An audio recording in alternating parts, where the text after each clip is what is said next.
Lorelei stepped out of the shadows in a flowing green dress, a disarmingly warm smile on her lips. I didn't expect to find anyone in a place this remote. The thought body, an ethereal echo of someone long gone, looked up. Most kids who wander here feel the same. Are you alone? She asked, tilting her head. As far as I know, yes. He offered a small shrug. Why are you here? Searching for hidden passages, Lorelei replied evenly. You'll help me, won't you? At once, the thought body bristled, ready to refuse. For a heartbeat, though, a voice echoed in his mind, urging him to obey her.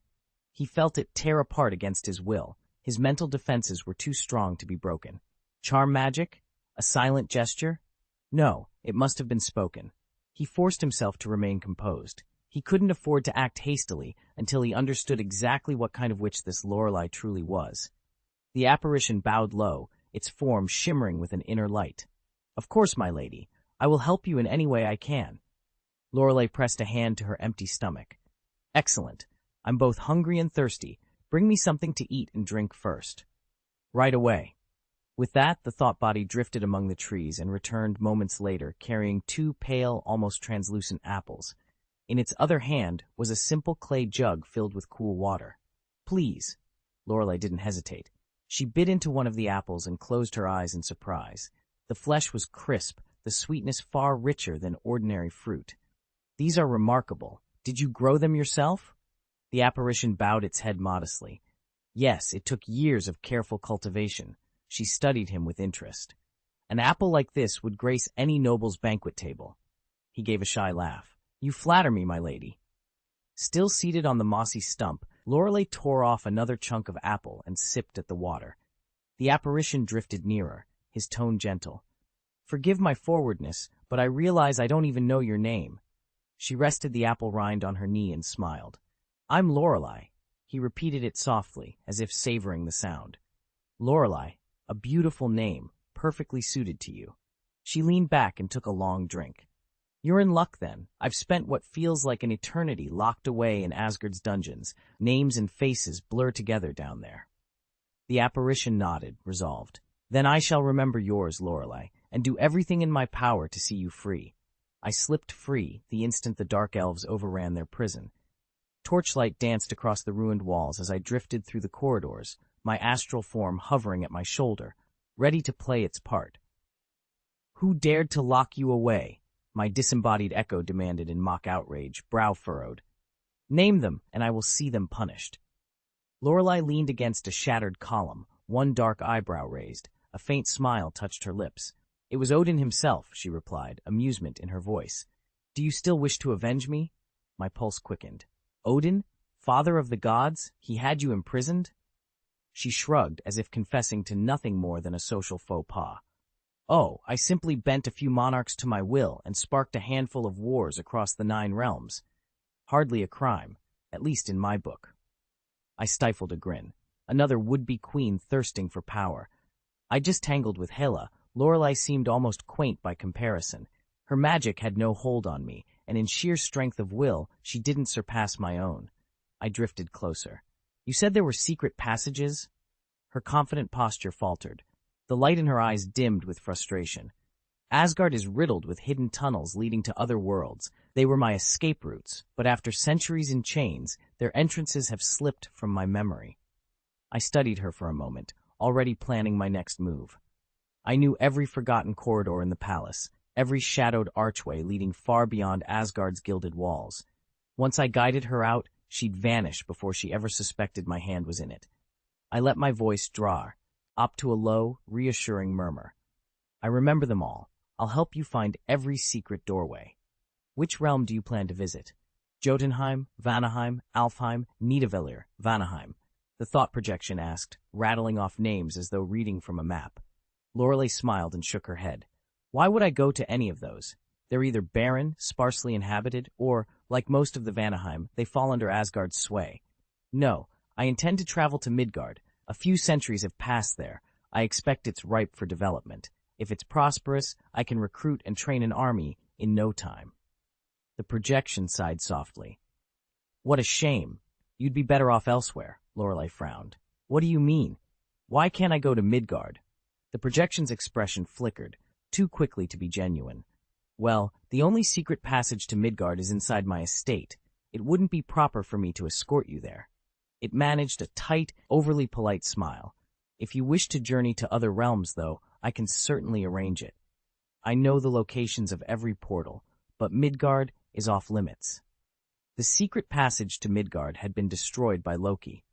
I never thought it would be so simple to reclaim it, Lorelei said, smiling. Show me the way to the tunnel. Space corridors aren't destroyed that easily, and with enough time, they can always be repaired. The astral projection standing before her hesitated. Sensing his reluctance, Lorelei slipped a hand onto his shoulder. Her red lips curved into a beguiling smile, and her eyes shone like polished jade. Won't you help me? The projection gulped. Her beauty, her confidence, it was almost otherworldly. Of course, he managed at last. Then let's go. He slung a sturdy rope over one shoulder, picked up a pickaxe, and strode off ahead of her in silence. At Gaius's Pepsi house, Aaron's body crackled with energy. 3 fierce lights, crimson, emerald, and cobalt, burst forth and coalesced into human form. Naga Shatir, Ramon Lancelot, and Yak Moens knelt on one knee, their eyes fixed on Aaron, awaiting his orders. Get up, Aaron commanded, waving his hand. How is the spirit realm construction coming along? Yak knelt before him, eyes steady. By your instructions, the primary dimension now covers 3 times Earth's surface area. We've apportioned climates, resources, and environments to ensure balance.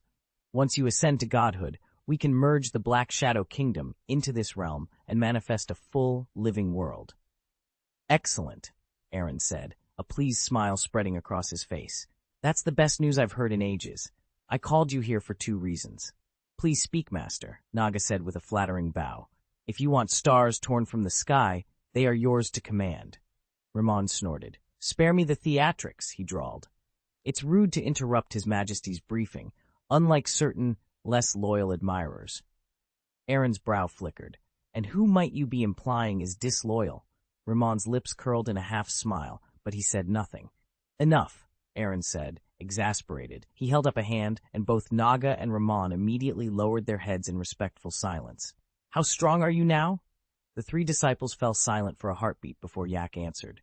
Master, I've reached the peak of the high-level Grand Mage tier, just half a step from Saint Mage. If my progress continues, I should break through within 3 months. Unfortunately, the fortune-teller's elixir hasn't fully integrated. I'm still below 30%. Ramon ran a hand through his hair. Mine's even worse. The thief's potion is barely 20% assimilated. Naga hesitated, voice trembling. High-level Grand Mage. The assassin's draught has only reached about 10%. But Master, really, it's not my fault. Yak can practice his divinations any time with that pendant of his, and Ramon can refine his thievery at will. As an assassin, I'm forbidden from killing indiscriminately. There's no opportunity to test myself in real combat. How am I supposed to improve under those constraints? It's nearly impossible, Ramon snorted. Impossible. It's not just difficult, it's absurd. Naga's eyes glittered with malice as he stared Aaron down. I won't kill Yak, he spat, taking a steadying breath, but I'm more than confident I could finish you. Aaron clicked his tongue. Enough. He rapped the table so hard the cups rattled, then set a small, glowing gem before them. This is the Reality Stone, one of the 6 Infinity Stones. In a moment, I'll transfer its properties and my insights directly into your minds. But first, I want you to take this off Earth. How you handle it after that is up to you. Just don't be reckless. Yak exchanged a nervous glance with Ramon. Master, what do you mean by handle it? Surely you don't expect us to hold on to an object this dangerous indefinitely. Even if I can dispatch ordinary foes, the Patriarch himself would be drawn to an Infinity Stone. Ramon frowned. Should we find a trusted guardian for it? Someone who can keep it safe until we need it. Aaron allowed himself a faint, cool smile. There's no need for elaborate precautions. In truth, these stones hold little power over me. They barely register within my spiritual dimension. My only concern is to keep them from falling into the wrong hands. You two simply get it off planet, and stay vigilant. He paused, letting the weight of the task settle on his disciples. Then, lowering his voice, he added, You'll receive the full breakdown of its capabilities in the memory transfer. Until then, treat it as the most dangerous secret in the universe. With that, Aaron closed his eyes. the gem's light pulsing softly as it fed into Yak and Ramon's consciousness, binding them to a mission that would carry them far beyond Earth's borders. The one who holds it mustn't be weak, and absolutely mustn't use it for evil. Break that rule, and you forfeit your bid. And speaking of bids, they can't be too low. Bids? Ramon's brow furrowed. You're seriously talking about selling it? Aaron let out a short, dry chuckle. What did you expect? Handing over the reality stone for free? I'm not that generous. The Infinity Stones, only 6 in the entire universe, are worth more than the economies of half a galaxy. Not everyone can afford them, but you can use the market estimates as your guide. The three of them exchanged glances. They finally understood Aaron's plan. He intended to sell the reality stone to the highest bidder capable of safeguarding it. Master, Yak ventured, do you want the three of us to manage this sale? Aaron shook his head. No, I'll send you out one at a time, on a 3-month rotation. First, we can't afford to halt construction on our spiritual domain. Though the core world is almost finished, losing one operative for a quarter won't set us back. Second, each of you needs time to assimilate the potion's effects and fulfill your roles beyond Earth's boundaries. But there's a bottom line I need to establish before anyone leaves. You can be ruthless, Aaron said, his voice low and precise, but you must never become irredeemable. Understood? Understood, the three of them chorused. Master, Yake ventured once the echoes of their agreement faded. Who goes first? You do, Aaron replied without hesitation. In 3 months, Ramon will take your place. 3 months after that, Naga will step in, and so on down the line. He allowed a brief pause before continuing. Once you're out there, I don't want you merely hawking reality stones. Consider those stones your seed capital, my investment in your rise. I want you to build your own power base as quickly as possible. It need not be vast. An army of artificial intelligences will suffice. But make sure it's strong enough to wage war for me the moment I call upon it. Yak, Ramon, and Naga exchanged glances, each suppressing a wry smile. Ramon thought, the master truly despises solitude. He's already laying the groundwork for his struggle for dominance. Naga mused, a single planet can't contain his ambition. Yake reminded himself, we have to perform flawlessly at the front lines. You two may loathe one another, but don't let personal grudges derail the master's grand design. Otherwise, don't say I didn't warn you. Aaron clicked off the recorder. Click, click. Aaron watched the three of them exchange puzzled glances and realized they'd somehow misread his meaning. Clearing his throat, he set a leather-bound notebook on the table. Here's the information Malekith entrusted to me before his death, he said. Study it. We'll need to be ready for what comes next. Yak opened the notebook, carefully copied down its contents, then passed it to Ramon and Naga. Aaron continued, that covers the universe's overarching data. Next, I've drafted some enhancements for the spiritual realm, specifically a set of unique culinary features. He tapped his temple, and a single silver thread of energy drifted out. In midair, it multiplied into 3 identical filaments, each of which gently embedded itself in the brows of Yak, Ramon, and Naga. These are my concepts. Absorb them, and let me know your thoughts. Almost at once, all 3 fell silent, their eyes glazing as if peering into a shared vision. Minutes later, they blinked and refocused on Aaron. Ramon was first to speak, a confident smile tugging at his lips. Understood, Master. We'll refine what already exists. No drastic changes. You can count on us. Agreed, Naga added. We'll polish the design without losing its core essence. Aaron nodded in approval. Excellent. I knew I could rely on you. With that, the meeting adjourned, each of them already turning the master's ideas over in their minds. I look forward to seeing what you can do. Come on down. Ramon and Naga exchanged a brief nod. In an instant, they dissolved into twin beams of red and green light, fusing seamlessly into Aaron's form. Aaron's voice rang out, calm and commanding. You now have the raw reality stone. When you find the right vessel, strike without hesitation. Until then, remain hidden. Understood. Yake swept a crimson crystal from the table, cradled it in his palm, and vanished into the shadows. With a sharp snap of his fingers, Aaron opened a swirling portal, reminiscent of the Kamartaj gateways, its destination unknown. This will take you somewhere random, definitely not one of the 9 realms. Good luck. Reaching to a nearby shelf, Aaron plucked down a small vial labeled elixir. Drink this. It'll heighten your fortune. Yak didn't hesitate. He twisted off the cap and drained the contents in one go.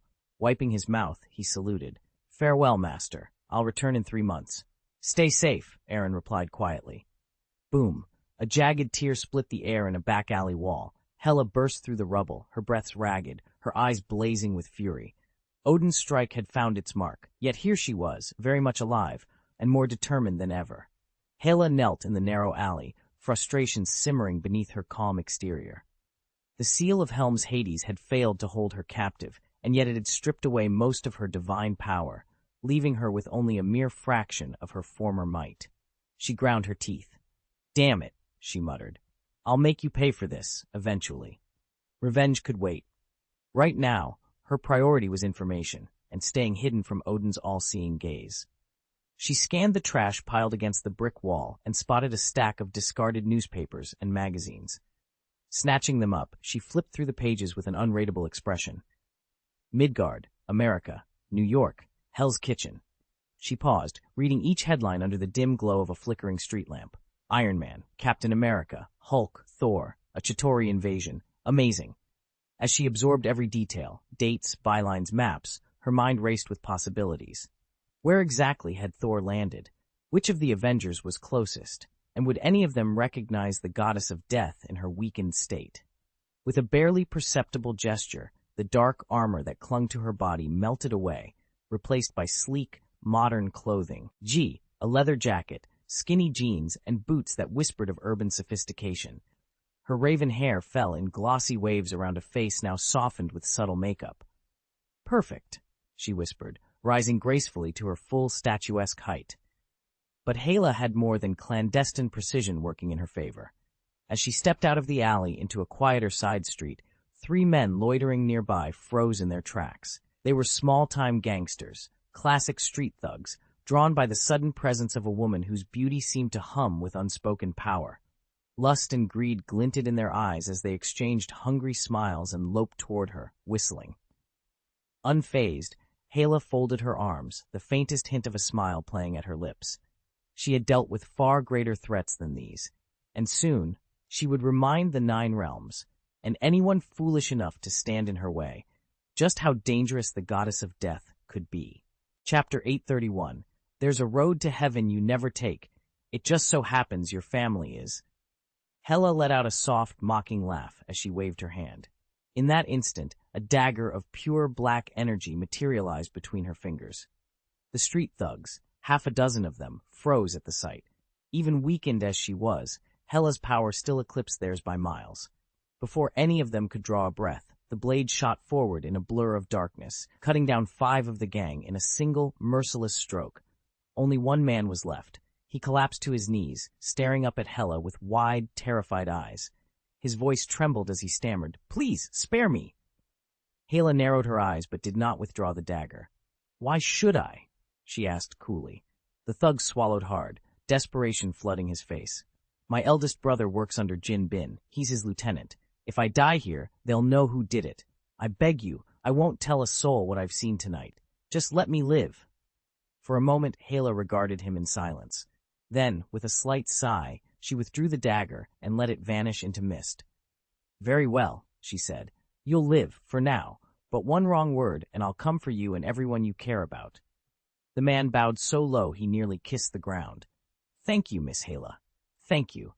She turned away without another word, her mind already racing with questions. Jin Bin's network ran deep through the city's underworld, and if one of his lieutenants had sent these thugs after her, she needed to know why.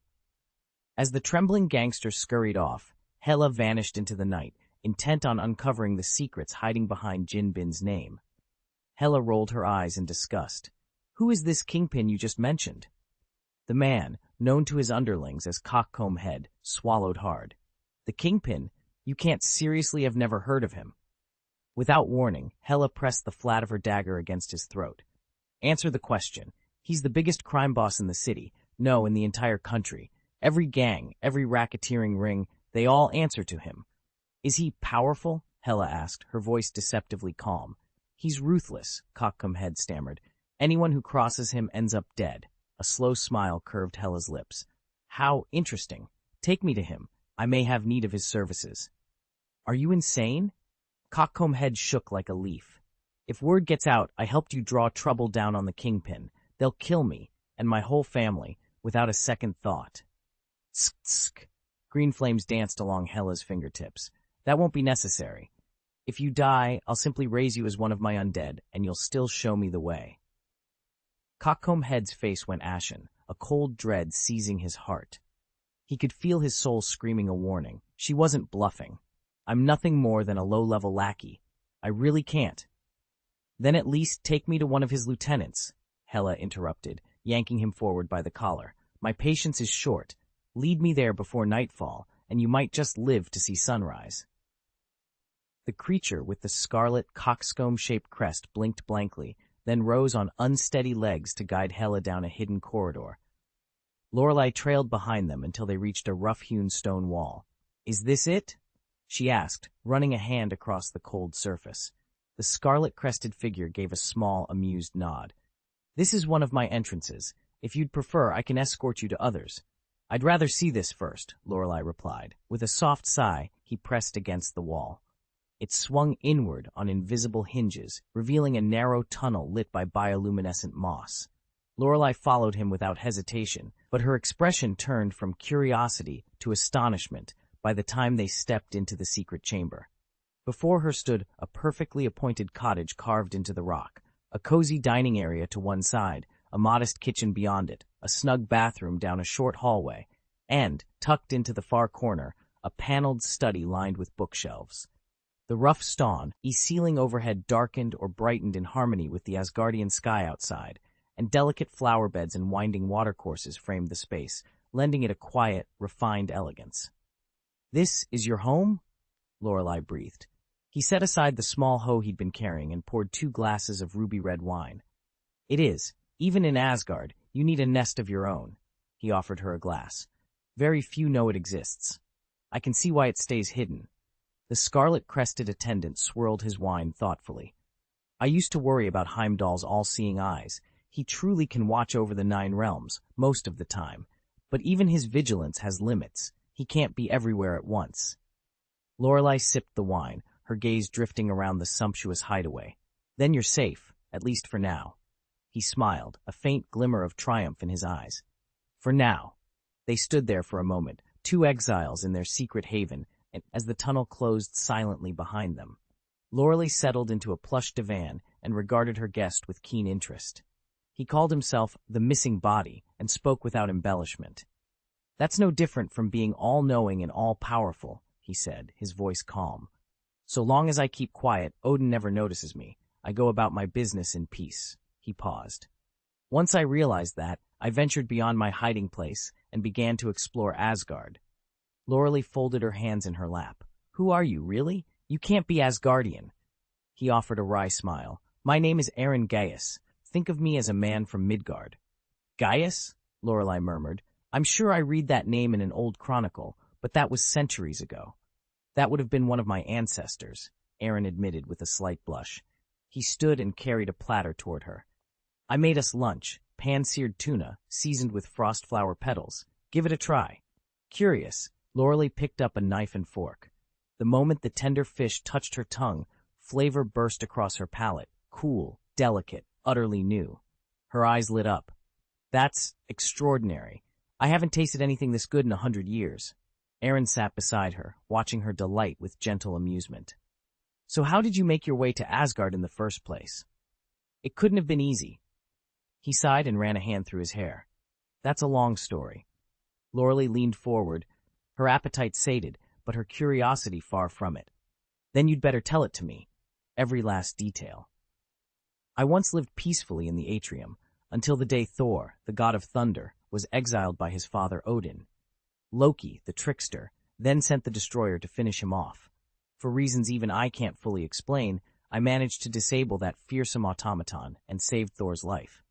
Of course, once the All-Father learned of my deed and discovered my true name, Gaius, I was hauled to Asgard against my will, courtesy of the Rainbow Bridge. And what about after that? Lorelei prompted, her eyes narrowed. I hesitated for a moment, offering only half the truth. The real reason I stayed hidden in Asgard, I paused, gauging her reaction. is because it's safer than the atrium. Lorelei's lips curved into a slow, appreciative smile. She'd always assumed the man who charmed every court and tavern with mere words was no more than a pretty face. Noble blood, she'd learned by now, was often thicker than the case for overconfidence. Behind my easy grin lay fierce combat prowess, keen strategic insight, and, apparently, a knack for arcane engineering. She leaned forward. "And what of the secret passage to the atrium? You once told me it was destroyed." With a casual snap of my fingers, a hidden mechanism clicked. A circular door hummed open in the wall, bathing us in the shifting colors of a long-forgotten tunnel. Lorelei rose to her feet, brow arching as she stared at the brilliant corridor. "You found it?" I shrugged, stepping aside to reveal the archway. It was damaged, but not beyond repair. Her eyes glittered with excitement and perhaps a hint of something fiercer. "Let's go," she said. Together, we slipped through the portal, leaving Asgard's golden spires behind us, and heading into a world of possibilities. I lingered in Asgard partly because I was fascinated by the spacefold tunnels, and, to my own surprise, I managed to make some genuinely useful discoveries. Lorelei's heart sank, but she forced a polite smile. "So you really will send me to the atrium?" The man before her stopped skirting the issue and rolled his eyes. "Yes, I'll drop you off at the atrium gate so you can find your way to the atrium kingdom yourself. But don't expect me to lead you by the hand. I haven't got all day for your whims, especially if this trip ends up causing me trouble. Last time you went gallivanting about, you got yourself arrested. That wasn't my doing." Lorelei pressed her lips together. She'd suspected it before, but now she was certain this man was completely immune to her charm. She gave a reassuring shrug. "Don't worry, I'm not going to eat you." He blinked at her in confusion. "Wait, are you saying you're a man?" Her brow shot up. "Yes. Why would that surprise you?" He threw his hands up in exasperation. "Honestly, this is ridiculous. Of course I'm a man, and if you must know, I've got, 4 women back home." Lorelei frowned. "But no man ever resists my charm. How can you be unaffected?" He gave a wry, half-amused smile. "You might charm ordinary mortals. Hell, even King Odin would fall for it. But I don't." He paused, his eyes flicking over her. "That makes me something of an oddity, doesn't it?" His tone was equal parts challenge and intrigue. Lorelei realized that if anything could stoke his arrogance, it was being told he was special and completely off-limits. The game had just gotten a lot more interesting. "Do you think you can charm him?" Lorelei asked, voice tight. Sionian's gaze stayed cool and unblinking. Lorelei's jaw clenched. "You're no heavenly father," she snapped. "Perhaps," Sionian said with perfect calm, "but my name is Gaius. The blood of House Gaius is impervious to all manner of mind magic. From the moment I was born, an unbreakable ward has guarded my soul. No one can extract my secrets or bend my will. Over the centuries, I've mastered every spell that fortifies spirit and mind. Not even the Creator God could override my autonomy, much less you." A flash of panic crossed Lorelei's face. She wanted to scream, but this was enemy territory. She was a captive, utterly outmatched. Resisting now would be suicide. After all, this was someone who had conquered the destroyer itself. So she swallowed her defiance and said nothing more. Lorelei drifted forward, every step slow and deliberate. She fixed him with a sultry smile, her eyes gleaming with mischief. "I do have a soft spot for strong men," she purred. "Perhaps you could be my rock." His heart skipped a beat. Most would have melted under her gaze, but he was no ordinary person. He stood tall, returning her smile with an easy confidence. "I'd be honored," he said. "Beauty has a way of drawing people in, and you, without a doubt, are beautiful. Even I can't deny that." Lorelei's lips curved into a satisfied smirk. Her plan was working perfectly. She tilted her head, leaning closer, eyes half closed as if to signal her next move, a kiss. But at the last second, he stepped aside, breaking her approach. "Don't get me wrong. I appreciate beauty," he began, voice polite but firm. "It's just, you're too unpredictable. I can't help feeling a little uneasy." Lorelei bristled. She bared her teeth in a half-smile, half-snarl. "Are you insulting me? No man's ever turned me down before." He rolled his eyes. "Then tell me, sister, how many men have you sent running lately?" He paused, his tone gentle but teasing. "Because honestly, that's a far more embarrassing record than you realize." Lorelei pressed herself against the cold stone wall, voice low but firm. "I have mysophobia. Please, stay away from me. The man lounging beside the portal arched an amused brow. Oh, is that so? She spun to face him. Fists clenched. Don't get any ideas. I'm not that kind of woman. He grinned, eyes dancing with mischief. Funny, you put on quite a show back there. Hard to believe you were that serious. Her cheeks flamed. That was just charm magic. With a single word, I can seed the most scandalous thoughts in a man's mind, and if I follow up, he'll be completely devoted. He clicked his tongue. Yet you didn't use it when you practically threw yourself into my arms. I did it to reach the portal, she snapped, jerking her thumb toward the swirling space tunnel embedded in the wall. A flash of frustration crossed her features. He glanced at the glowing gateway, then back at her. All right, let's call it a misunderstanding. I bear you no ill will. If you'd like to try again, by all means, maybe next time you'll succeed. Shameless, Lorelei muttered, folding her arms. He shrugged. You were the one using charm magic first. I already respect a woman of your caliber without any tricks. Lorelei stared at him, stunned. In all her centuries, no man's words had ever stung so deeply. Her cheeks burned, not with magic, but with mortification. Lorelei lunged forward, driving her clenched fists hard into the stranger's chest. An audible crack echoed through the chamber, yet he barely flinched. He caught her wrist as if it weighed nothing and smirked. I've spent years in Asgard, he taunted. Ordinary Asgardians aren't nearly your match. I only overestimated myself. Fury flared in Lorelei's eyes. Without hesitation, she slammed her knee into his abdomen with all her strength. Damn you, she snarled.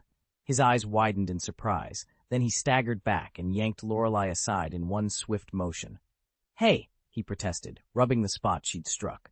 I don't usually hit women, but don't leave me any choice. Lorelei barely spared him a glance.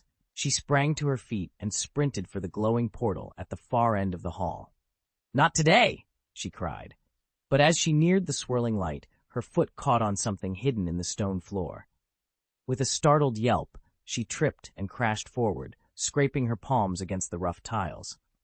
The stranger walked toward her at an unhurried pace. In one hand, he held a length of thick rope. Its other end was coiled neatly around Lorelei's ankles. She lay there, breathless, staring up at him with a mix of defiance and dread. He knelt, lifting the rope so that it tightened around her feet. Going somewhere?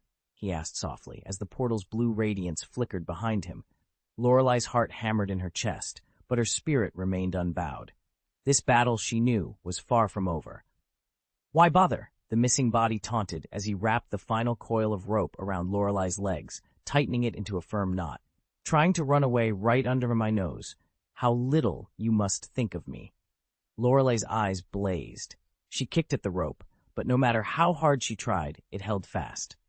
Don't waste your strength, he mocked. These ropes are inscribed with runes I carved myself. Their magic won't let you go until the enchantment fades. She clenched her teeth. Then what do you want from me? He laughed softly, the sound cold. Your tone, he replied. Don't pretend to be the victim here. You're the one who attacked me first, and failed. A flicker of shame crossed Lorelei's face. So, what is it you do want? He snapped his fingers and stepped closer, studying her with a calculating gaze. There must be a price for your misdeed. You sought to control me. No, to enslave me, to consume every ounce of my power. And if I'm correct, you'd treat me as a mere temporary slave, discarding me the moment someone more useful came along. A prick of guilt settled in Lorelei's chest. She shifted, the rune-bound ropes tightening across her limbs, and wondered how far she'd let her ambitions carry her. She'd thought it over, and honestly, she saw nothing wrong with it. If she ever chose a partner, it would have to be the strongest. I've always considered myself generous, Missing Body said earnestly. Whatever you'd have me do, I'll do in return. I've been in Asgard for over a year, completely alone. Only when I met you today did I realize how much I've missed having a woman by my side. Don't even think about it, Lorelei snapped, her voice cold. I'm not going to be your woman. Missing Body blinked in surprise. Heh, is that really necessary? She replied, rolling her eyes. Look, I admit you're beautiful. I've never seen anyone more so, but Lorelei's frown deepened. Then what do you want? Missing Body let out a nervous chuckle and rubbed her hands together. Well, I actually need a maid, someone to serve tea and water, to clean, do laundry, cook. Everything, really. On top of everything else, you'll also tend the vegetable beds, oversee the orchard and flower gardens, give foot baths and massages, and even warm the bed at night, he declared, ticking off each task as if reading from a checklist. Lorelei's cheeks flamed. "Stop," she burst out, her voice trembling with outrage. "Do you take pleasure in tormenting me?" He gave a harsh laugh. "At first, I only expected you to serve tea, wash clothes, and fold quilts. Simple work for a proper maid. But it seems you lack even that basic competence. What right do you have to complain? If I were as useless as you, I'd be groveling like a dog." Shame and fury warred within Lorelei, but she found herself utterly speechless. There was no denying her inadequacies this time. And yet, being reduced to a mere servant wounded her pride more deeply than any dungeon cell ever had. Even in captivity, she had clung to the title of fallen queen. Now she was nothing but a lowly handmaid, humiliated but determined to prove herself worthy of more. Chapter 832, Insight Marks the Wise Man. Unbelievable Luck, Part 1. But you don't need to worry. I'm not some monster.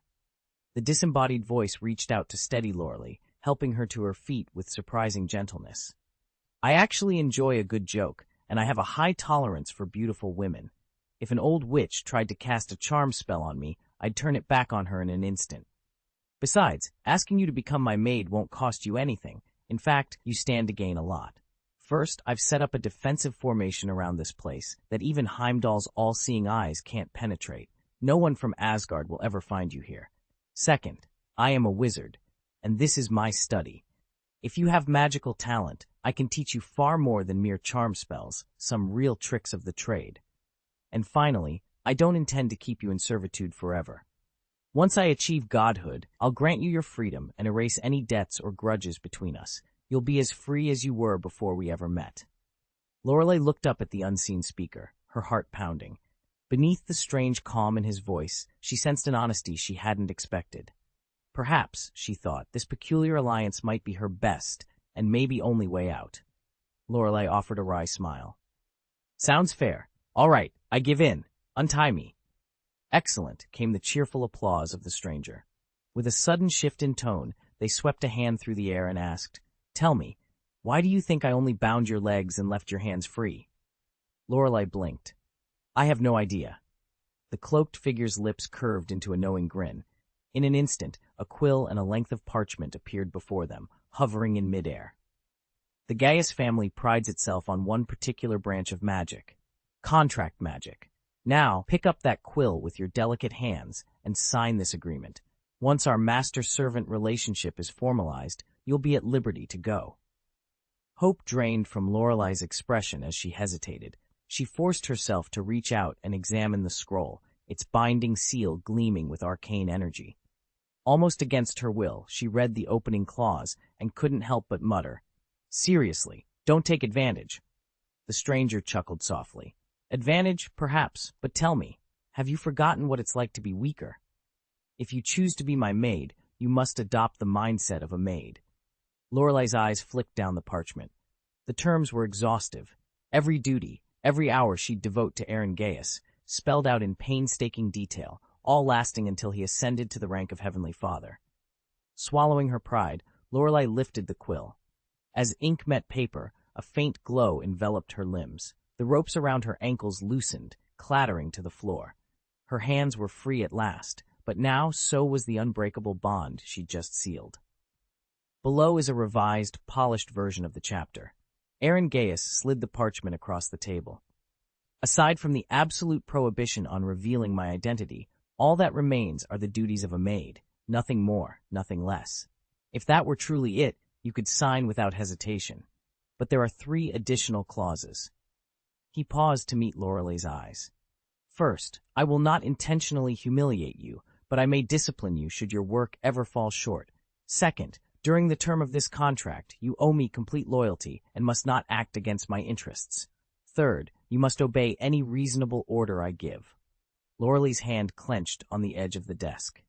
The terms left her feeling less like an employee and more like a slave, down to the single collar that might transform her into a dutiful succubus. "Do you have any objections?" "I refuse to sign." Lorelei's voice rang with defiance. I'll never subscribe to a contract that tramples on my dignity. Aaron leaned back, amusement flickering in his eyes.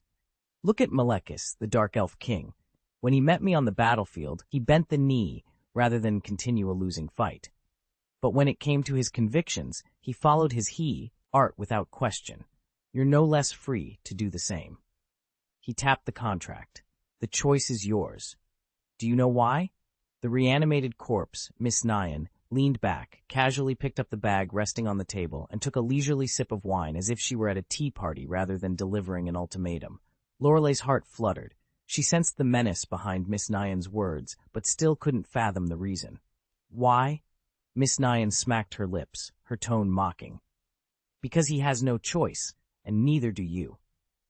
She set down the bag and fixed Lorelei with a cold stare. Don't flatter yourself. Your looks won't save you. I've learned not to judge by appearances since I was 3 years old. Tell me something you really don't want to hear. If I were truly interested in you, I'd toss you onto that bed, drain you dry, and wipe every last drop off you before I got bored. How dare you? Lorelei hissed, anger flaring, but panic glinted behind her eyes. Do you honestly think I'd stand for that? Miss Nyan lifted her chin, a cruel smile playing on her lips. You have exactly 2 options. 1, sign this contract, become my personal maid, and cater to my every whim. 2, I won't kill you, but you won't be free to leave. You'll stay here with me, at least until I ascend to godhood. Lorelei swallowed, her pulse pounding as the corpse slid a parchment and quill across the table. There was no more room for negotiation. Lorelei stood in the flickering torchlight of the ruined hall, her eyes locked on the empty spot where the god's form should have been. At last, a cold, disembodied voice cut through the silence. Once I've taken my place among the gods, I'll return you to your cell in Asgard, if Asgard still stands by then. Lorelei's knuckles whitened as she clenched her fists. That's not much of a choice, she snapped. I want some assurance you won't do something excessive. A hollow laugh echoed around her. If I'd meant to harm you, I wouldn't have waited this long. Truth is, killing you outright would be the safest option. But I don't kill on a whim, nor can I afford to let you wander free and reveal my secrets in Asgard. So you have 2, and only 2 choices, death or a binding confidentiality contract. Even if you agree to the contract, you'll swear not to escape or betray me. What if you slip away the moment I turn my back? Lorelei forced a wry smile. All right, she said, her voice steady. I'll sign your contract, then you let me go. The air crackled with unseen power. Very well, the voice replied at last. You'll have 3 days to consider the terms. Miss that deadline, and you'll return to Asgard, alive or dead, as you prefer. Her heart hammered in her chest, but Lorelei bowed her head in acceptance. 3 days, I understand. With that, the torches sputtered out, plunging the hall into darkness, and leaving Lorelei to weigh her slim chance of freedom against the looming threat of divine wrath. Lorelei's heart hammered in her chest as she stared at her captor. I'm that kind of person, she whispered. The missing body's lips curved into a smile. You have exactly 2 roles, maid or prisoner. Choose one. A bitter laugh escaped Lorelei. She understood there was no room for argument. All right, I'll sign. Good choice. The missing body produced a pen as casually as if offering tea. They say, knowledge is power. Hands trembling, Lorelei scrawled her name across the parchment. The contract dissolved into motes of light the moment her signature was complete. With a triumphant grin, the missing body knelt and undid the shackles binding her ankles. From now on, you belong to me, he said, rising. Never forget your duties as a maid. If I say I'm hungry, what do you do? Lorelei blinked, stunned. I cook for you? A muscle twitched at the corner of his mouth. Don't worry, I'll teach you. Surely you know how to serve tea and water, do laundry, fold quilts. She shook her head. I've been locked in a cell for centuries. Back then, I never did chores. He paused, visibly thrown. Well, that makes sense. He waved a hand, dismissing the gap in her skills. No matter, you'll learn with time. Lorelei's gaze drifted to the only bed in the room. Her voice fell to a whisper. One more thing. Where do I sleep? Don't tell me I'm supposed to share a bed with you. The missing body froze, his confident smile faltering into a silent, speechless stare. The door burst inward in a spray of splinters. Jin Bin turned to face the woman who strode into his private chamber, his expression darkening. His hideaway was supposed to be impenetrable, yet in just a few hours he'd been compromised twice. The first breach, Aaron's accident, had been shrugged off as an unforeseeable freak occurrence. Something had plummeted from midair and crashed through his ceiling. No one could have planned that. But this was an outright assault. Alone, she had scattered hundreds of armed guards as though they were nothing more than practice dummies. Blades bounced off her. Submachine gun rounds ricocheted harmlessly. Tear gas hung thick in the air, yet she advanced unscathed. Even the Chitauri energy rifles, designed to punch through armored vehicles, had failed to slow her. If he hadn't seen it all unfold on his surveillance monitors, he wouldn't have believed it. Astonished as he was, one truth remained undeniable. This woman was no ordinary human. Jin Bin planted his cane with deliberate calm and inclined his head. A bead of sweat gleamed at his temple, despite his outward composure. "Madam," he said, voice steady, "you certainly know how to make an entrance. I take it you didn't come here simply to kill me? If there's anything you need, just say the word," Kingpin offered, leaning back behind his desk. Hala arched an eyebrow, her voice as cool and sharp as steel. "Stay abreast of all current affairs," she said. "I want you to find someone for me. Only you, the most powerful crime lord in the United States, have the resources to track him down." Kingpin's expression darkened. "Who?" he asked. "Aaron Gaius. Gaius." A tense silence fell. Kingpin swallowed. If he admitted what he knew, he risked angering a being far more dangerous than any mortal adversary. If he lied, well, he might not live to regret it. Hala's lips curved into a knowing smile. "Your hesitation tells me you already know where he is." Heart pounding, Kingpin made a split-second decision. Yes, he was here a few hours ago. Something fell from the sky, shattered the floor-to-ceiling windows and that bulletproof glass. Hala's smile widened. "Then I'm fortunate indeed." She rose from her chair. "Where is he now?" "At his residence," Kingpin admitted. "Take me there," she said, her voice a soft but firm command. Then, as if recalling an afterthought, she added, "And I want every scrap of intelligence you have on Midgard, everything that's happened here recently." Kingpin paused. "Midgard?" Hala turned slightly, arms crossed, as if amused by his confusion. "Your planet. After thousands of years, so much has changed here. I find it unsettling." She glanced at him, her eyes reflecting a cold curiosity. "Now let's go meet Mr. Gaius." "Thousands of years." Kingpin staggered back, wide-eyed with disbelief. What are you?" She stepped forward, robes swirling like midnight. "I am Hela, goddess of death," she declared, her voice cold and commanding. "Any creature who dares speak my name should already be dust. Perhaps I'll simplify things. Call me a mortal, Thor's sister, though I still wonder why Odin's second child turned out to be such a disappointment." Kingpin's pupils contracted to pinpoints. "What do you want with him?" Hela's lips curved in a faint, imperious smile. "Keep your worries to yourself. Simply lead me to him." Kingpin bowed deeply, his tone both respectful and hushed. "Of course, Your Majesty." Though he possessed abilities beyond any ordinary man, he knew better than to resist a god, especially one so resolute. Several worlds away, Aaron sneezed violently. Chew! He rubbed his nose and shook his head. "What's going on? Has some beautiful maiden been pining for me?" He let out a self-satisfied chuckle. With his usual host absent and a new maid in residence, a stray bit of longing magic could easily have drifted into his body. His amusement died on his lips when the enchanted prophecy book chained to his wrist creaked open of its own accord. A low, rumbling voice filled the air. "A new prophecy has emerged." Aaron's grin faded into irritation. "Not now," he muttered, slapping the book shut. "We'll deal with it later." Aaron had come a long way lately, and he was exhausted. He really needed a break.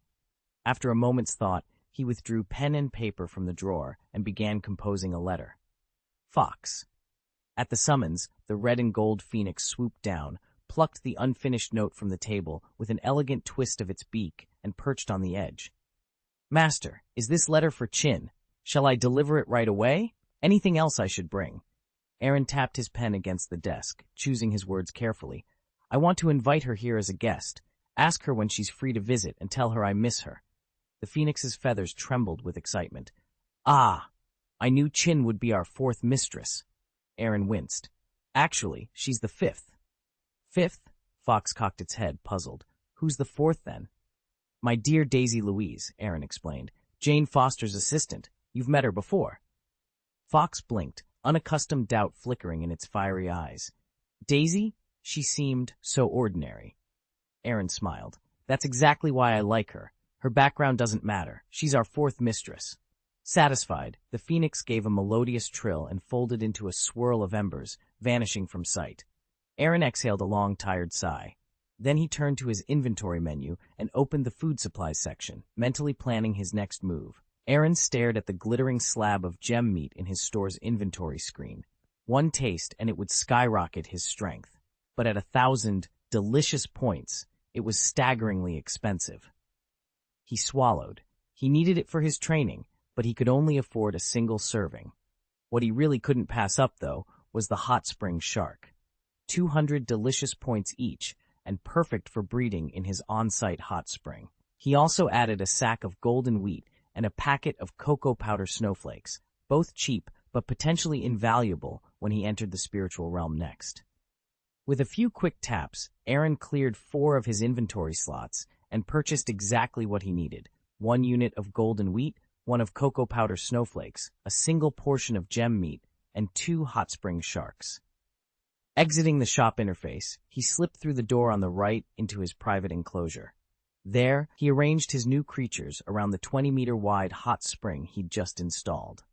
Finally, he projected his consciousness toward Asgard, sending one of the sharks to join his astral proxy on its distant voyage. Now, stocked and ready, Aaron felt the first stirrings of excitement. Between gem meat's power boost, the shark's healing waters, and his new provisions for the spirit world, he was more prepared than ever for the challenges ahead. Aaron stepped into the kitchen, pulled out the 3 ingredients, and set to work on a simple dish. Moments later, he was slurping up light golden noodles, each mouthful sending a wave of satisfaction through him. The gem-infused meat was the soul of the bowl. He could literally feel his strength surge. It was like gaining a level 50 power-up. Worth every penny, he thought, grinning as he dug in. He only noticed his unexpected visitors when the door swung open. Kingpin stood in the threshold, immaculate in white. Behind him was Hela. Hela? Aaron jumped to his feet, half chewing a strand of noodles. What are you doing here? Hela's eyes flicked to Kingpin. Step outside, she ordered him. I don't want anyone interrupting this conversation. Kingpin bowed and slipped away without a word. You brought her Aaron shot Kingpin a sharp look, even as he tried to swallow the noodles still clinging to his mouth. From the hallway, Kingpin's resigned voice drifted back. My apologies, Mr. Gaius. I had no choice. I'm up against forces you can't imagine. Besides, with your sign out front, it wasn't hard for her to track you to Hell's Kitchen. Aaron rubbed his forehead. Seriously? Do you have any idea how difficult it is to stay under the radar? He glared at the closed door, then back at Hela. So what do you want? After Jin Bing slipped away, Hela strode up to Aaron, her smile triumphant. Well, shocked to see me? Aaron forced a tight laugh. Surprised? Hardly. With your Highness Hela's talents, your escape was inevitable. I simply got lucky and dove into the rift before you. Hela raised an eyebrow. You're certainly proud of yourself. Aaron's heart thudded in his chest. So, you're not here to kill me? We're not quite enemies, are we? Not at all. Hela replied crisply. I've come to propose a partnership. I need your help. At once, relief washed over Aaron, and the tension drained from his shoulders. Help? Finally, a purpose worth staying awake for. Chapter 833. Unavailable. We're sorry, but Chapter 833 is currently inaccessible. You can continue with the next chapter, or click the Report Error button below to let us know about the problem. Chapter 834. The First Female Tenant, the Goddess of Death, half. I'm truly sorry, Aaron said, voice brimming with sincerity. Even the unflappable Kingpin had to wonder if such earnestness could be anything but genuine. I swear I know nothing about Hela. All right, I believe you. Kingpin leaned back in his chair, his tone respectful. Ever since Hela, the Goddess of Death, had slaughtered that poor tenant in Aaron's building and then compelled Aaron to act as her guide, Kingpin's opinion of Aaron had shifted dramatically. So it's true. Hela is living here on Earth? That's right, Aaron confirmed, careful to leave out a few details. She wanted to experience mortal life, so she's staying with me for the time being. but her existence must remain a secret. The goddess of death doesn't have the PR glow of a certain thunder god, and you've seen how volatile her temper can be. I understand, Kingpin said, nodding. No one is to know her true identity. Not you, not me, no one. Aaron allowed himself a satisfied smile. Working with sharp minds like Kingpin's always made things so much easier. As a man who had risen to his position through cunning and well-timed alliances, Kingpin knew exactly how to keep the delicate balance of power intact. Excellent. And of course, I wouldn't ask you to shoulder this risk without compensation. Consider the next divination session on me a courtesy gift. Kingpin's lips curled into a thin smile. Very well. I accept your offer. But remember, Aaron, if anyone discovers who your mysterious tenant truly is, you'll have to answer to me. I wouldn't have it any other way, Aaron replied confidently. In his mind, the game was already well in hand. Thank you, Aaron murmured, exhaling as he watched the Kingpin's carriage vanish down the street. At last the day's work was done. Now he could finally go home for dinner. He stepped into the divination house, only to find Hela lounging on the sofa, her fingers wiped clean on its cushion, and his lunch bowl licked bare beside her. Irritation flared. Hey, that was my lunch! Hela leaned back, a satisfied smile on her lips. Delicious. I've never tasted anything so good. Aaron folded his arms. Of course it was good. That golden wheat was hand-ground into flour, made into noodles. The minced gem meat for the barbecue pork, none of it even belongs to this universe. Do you have any idea how rare that is? Hela shrugged airily. So, shall I pay you back? He blinked in disbelief. It's not about money, it's about respect. Her smile turned sly. With a lazy flick of her wrist, the night sky blade shimmered into existence in her hand. Did you just say respect? The sword hummed softly as its dark steel edge caught the light, and Aaron realized he might have bitten off more than he could chew. Aaron swallowed hard. You're bound by the contract. You can't hurt me. Hela laughed lightly, her slender fingers trailing along the sword's edge. I haven't harmed you, have I? I've been locked away in the dark Heim Hades for millennia. If you'd shattered that seal and found something appetizing waiting for you, wouldn't you indulge? Besides, I'm the goddess of death. What harm is there in enjoying a bowl of noodles you've prepared? Aaron hesitated, then forced a rueful smile. Good men don't pick fights with women, he reminded himself. Fine, he said at last. Just this once, but don't let it happen again. Hela's lips curved in a teasing smirk. I might be staying here a while. Seth, don't you think it's time you introduced yourself? Aaron took a deep breath, brushing aside his irritation. He gestured toward the corridor on his left. Right this way. Leading her down the hall, he pushed open a door. Welcome to my workshop. The room was cluttered with alchemical equipment, a sturdy crucible for brewing potions, a broad work table scattered with glass vials, and shelves lined with strange ingredients. Some dried and bottled, others bubbling in liquid form. Hela surveyed the setup with mild curiosity. These medicines, she mused, they don't look like they'd do much for someone like you. Aaron shrugged, running a hand through his hair. Honestly, I do it for the challenge. It's just a hobby, seeing what I can create, how I can improve. Hela's gaze drifted among the flasks and powders. A hobby, she repeated softly. Then, with a tilt of her head, she added, Well, let's see what your talents can conjure, shall we? I'm not keeping the real potion here, Aaron said, folding his arms. Hela frowned. Then where is it? Aaron's lips curved into a knowing smile. I've already given it to my chosen disciple. An apostle? Hela's eyebrows rose in surprise. More than one, actually. And there'll be more to come, Aaron explained. They'll grow into sub-heavenly fathers, perhaps even full heavenly fathers. They'll be my strongest allies. In fact, one has already departed Earth. He gestured toward a cluttered workbench overflowing with alchemical reagents, half-finished concoctions, and rows of gleaming, enchanted bullets. Hela leaned forward, a trace of disdain in her dark eyes. That's all? She asked, unimpressed. As the goddess of death and a quasi-heavenly father, you may look down on these trinkets, Aaron replied evenly. But don't underestimate their power. Against anyone below the Heavenly Father rank, these weapons are deadly. With my current mastery, I can infuse 8 enchantments into a single focus. Crossing from 8 to 9 is the critical breakthrough, one I intend to achieve long before I claim true divinity. We'll see, Hela said coolly. Show me the next room. Aaron shrugged and led her down the corridor to the chamber on the right of the divination room. This is the living area, he explained. I used spatial magic to enlarge it so it won't feel cramped. The moment Hela stepped inside, she froze, her brow lifting in surprise. She dealt with rare alchemical ingredients before, but this exceeded even her expectations. Along one wall stood a row of ornate pots, each bearing a small plaque: acupuncture cactus, nurse's auspicious grass, doctor's aloe.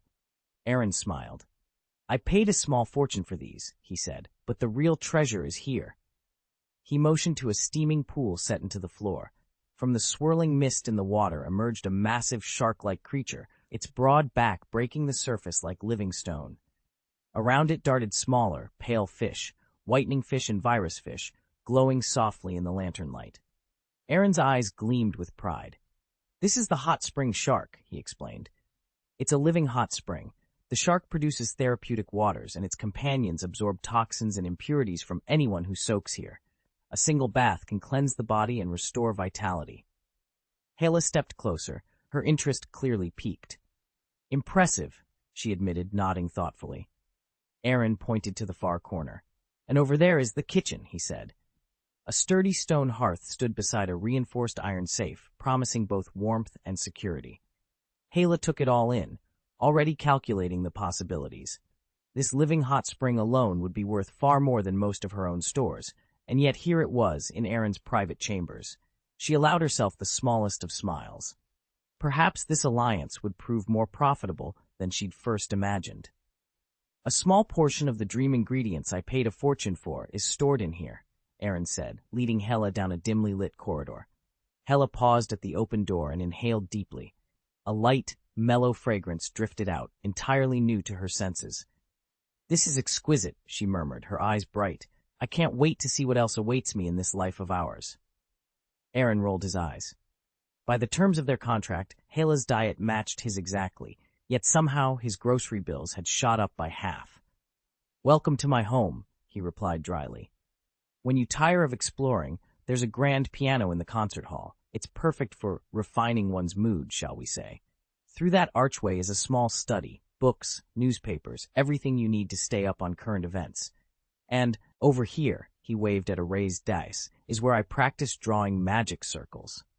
10 minutes later, he escorted her back to the divination chamber at the house's far end. That covers everything except the master bedroom on the second floor, he said, pushing open the heavy door. Are you sure you've shown me everything?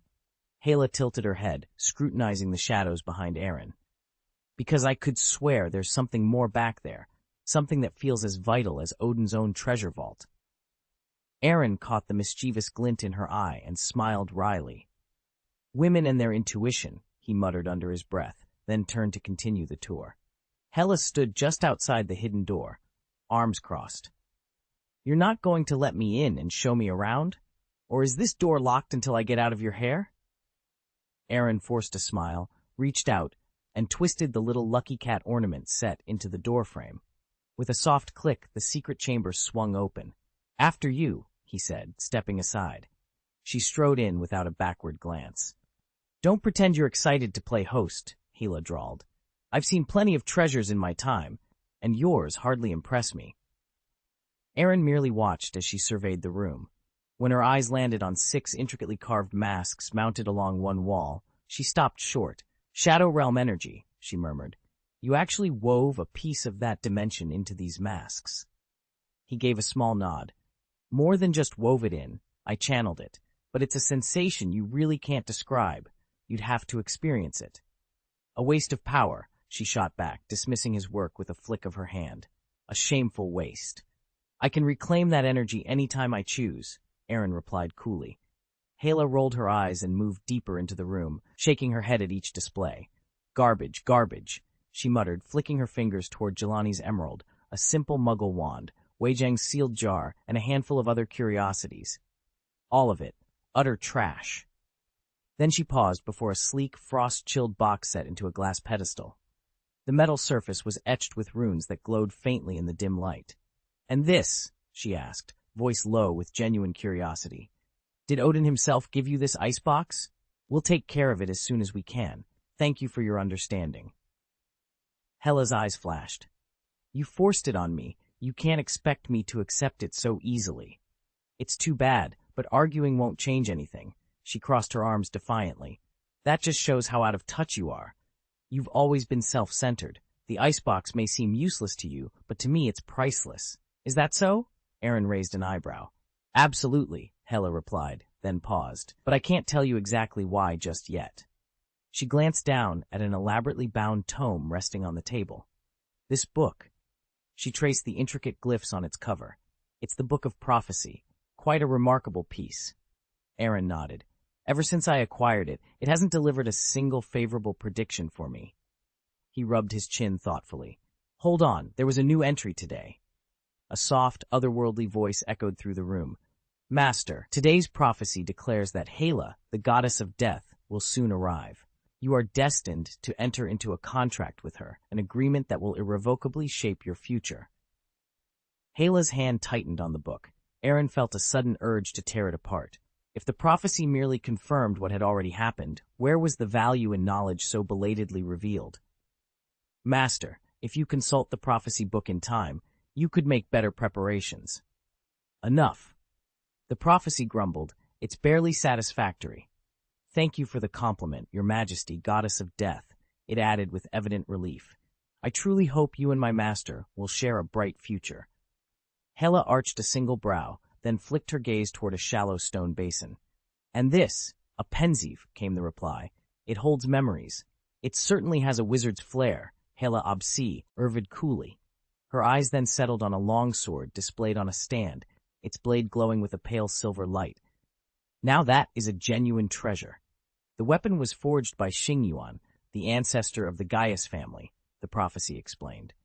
He used innumerable rare materials, a core of black magnet, runes inscribed so densely they form an interlocking magic matrix. A wizard's power can flow through it unhindered. I haven't tested it against Odin's Gungnir, but I'm confident it won't fall short. Hela nodded thoughtfully, then moved toward the secret chamber at the back. There, resting on a carved pedestal, was a photograph. It showed a dignified middle-aged man and woman at its center, flanked by three strikingly beautiful young ladies, each possessing a distinct style, and a housekeeper standing deferentially at the edge of the frame. Aaron picked up the faded photograph, gently wiped away the dust, and set it back on the table. What is this? He asked. Hela leaned in, studying the image. Who are they? Aaron gave a small, rueful smile. My parents, my wife, and my housekeeper. 3 wives?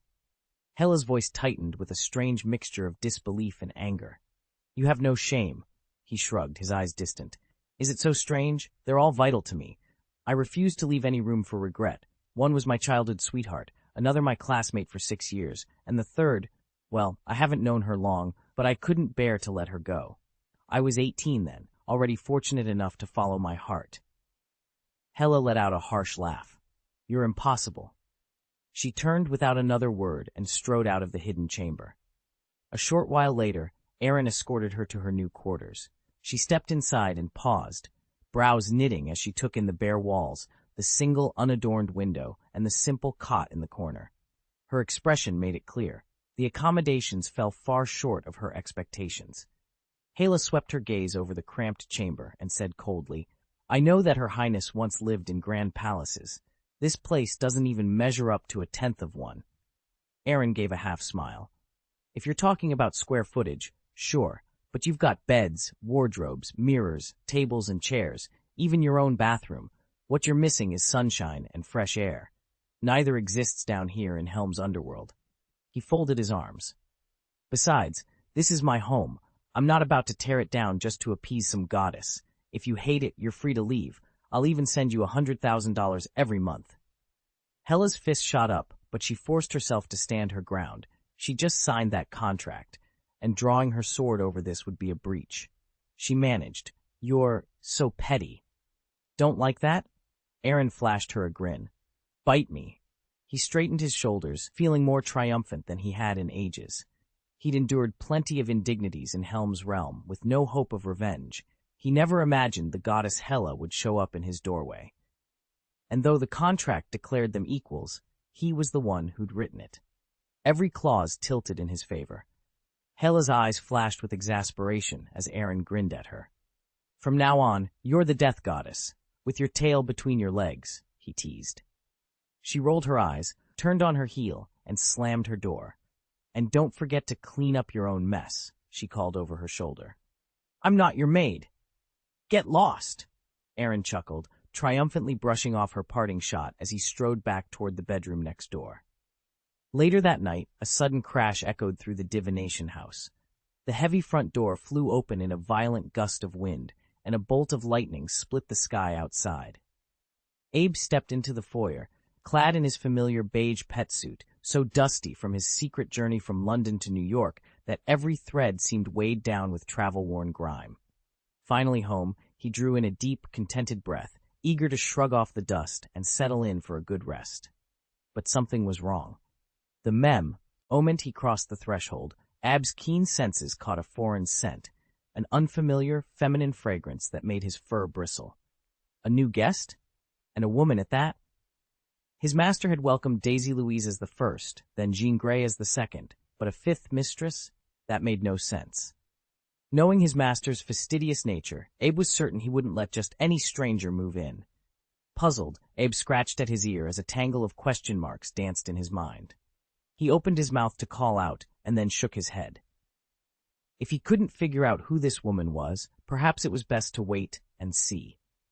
With a soft click, he padded deeper into the house, determined to keep watch until the mystery revealed itself. Abe shrugged off his worries. Master wouldn't tolerate any lingering threat, and he'd have an answer by tomorrow. With that reassurance, he felt his tension dissolve and bounded up the stairs to the second floor. Halfway along the corridor, he slowed outside the door of the so-called fifth mistress, curiosity nipping at his heels. He barely registered the click of the latch before a palm shot through the wooden panel and pinched his scalp. Abe's hair stood on end. He opened his mouth to shout a warning, but the hand yanked him inside so abruptly that he stumbled forward. Before he could even take a breath, a cold blade pressed against his throat. Chapter 835, Shenglong's Lingering Fear, recognizing his cousin, Half. The next morning, Aaron got up, signed in, and after a quick wash, stepped out of his room. As he reached the ground floor, he froze. There, sprawled lazily on the sofa, was Hela, cradling a trembling white dragon hatchling in her arms. "Abe," Aaron's eyes widened. The moment the little dragon heard that familiar voice, its tears welled up and its tiny wings fluttered as it tried to wriggle free. But before it could leap into Aaron's arms, Hela's large hand pressed firmly onto the hatchling's head. "You, Hela, stop that!" Aaron stormed forward, snatched Abe away, and scooped him up protectively. "Master, woo!" The little dragon sobbed pitifully, pointing a claw accusingly at Hela as though demanding justice. Aaron knelt beside Abe, brushing away his tears. "It's okay, buddy. You're safe now." Then he turned sharply to Hela, his gaze frosty. "Your Highness Hela, I believe you owe us an explanation." Hela raised an eyebrow lazily. "An explanation?" she echoed, as if the very idea amused her. Hela frowned. "What explanation?" Aaron took a deep breath. "Last night, I was asleep when I heard a noise outside my door and felt a surge of energy. I thought Asgard had sent someone to capture me, so I went out and unexpectedly intercepted that creature. I was just as surprised as you. Asgard doesn't use beasts like that. I figured it must be one of your enemies from Midgard, so I dealt with it. No need to thank me." "Thank you?" Aaron exploded. "Thank me for nothing? Abe has been my companion for 10 years. You can't just bully her." "Master, she bullied me," Abe hiccuped between sobs so heartrending that everyone around them felt it. Hela waved a hand, eyes cool. "It's just a misunderstanding." "A misunderstanding?" Aaron echoed. "Of course, you never told me who lives here. How was I supposed to know which of you were friends and which were foes?" Aaron hesitated. She had a point, but something still felt off. "So you're saying I have to lay out my entire personal circle for you?" Hela offered him a serene smile, and silently nodded. Aaron laughed, a sharp, angry sound. "You wish," Hela shrugged. "Very well, but I can't promise an accident like last night won't happen again." Aaron's face twitched. In that moment, he realized he'd nearly forgotten just how many unknown dangers were out there, beyond his small, familiar world. "Just kidding," Hela said with a playful smile, spreading her hands. "You can't strike first. That's part of the contract. Aaron glanced at his dragon and added, "See? You know you can't attack first, Abe." Hela cut him off, her eyes narrowing as she studied the creature. And that definitely isn't human. She stepped closer, fascination lighting her features. "What exactly is your pet? I've seen plenty of beasts in the courtyard, but none with wings like that, certainly not a cat or bat. A dragon, you say?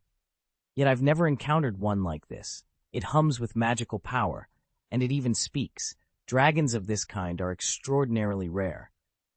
Normally, such praise would have sent Abe's chest swelling with pride, but last night, Hela had subdued him with 2 effortless moves. Her sheer dominance had suppressed his magic, leaving him no room to resist.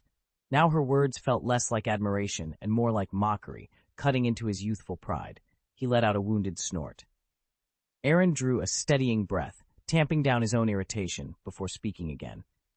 "Ab is indeed a dragon," he said, "but not a fire, wind, or water dragon." The dawnlight had barely spilled into the courtyard when Abe shifted again, no longer the small, playful wormling we knew, but a towering holy dragon, its shining scales stretching dozens of meters into the sky. Even now, its magic continued to grow. It already knew healing spells and could summon gentle rain or a clearing breeze. Hela's eyes lit up at the sight. "Oh, how splendid! Such a rare creature. I'm quite taken with him. Aaron, what do you say? Will you let me have him?" I folded. "Why arms?" "Not a chance, Your Highness. Abe stays with me." She laughed softly, stepping closer to the dragon.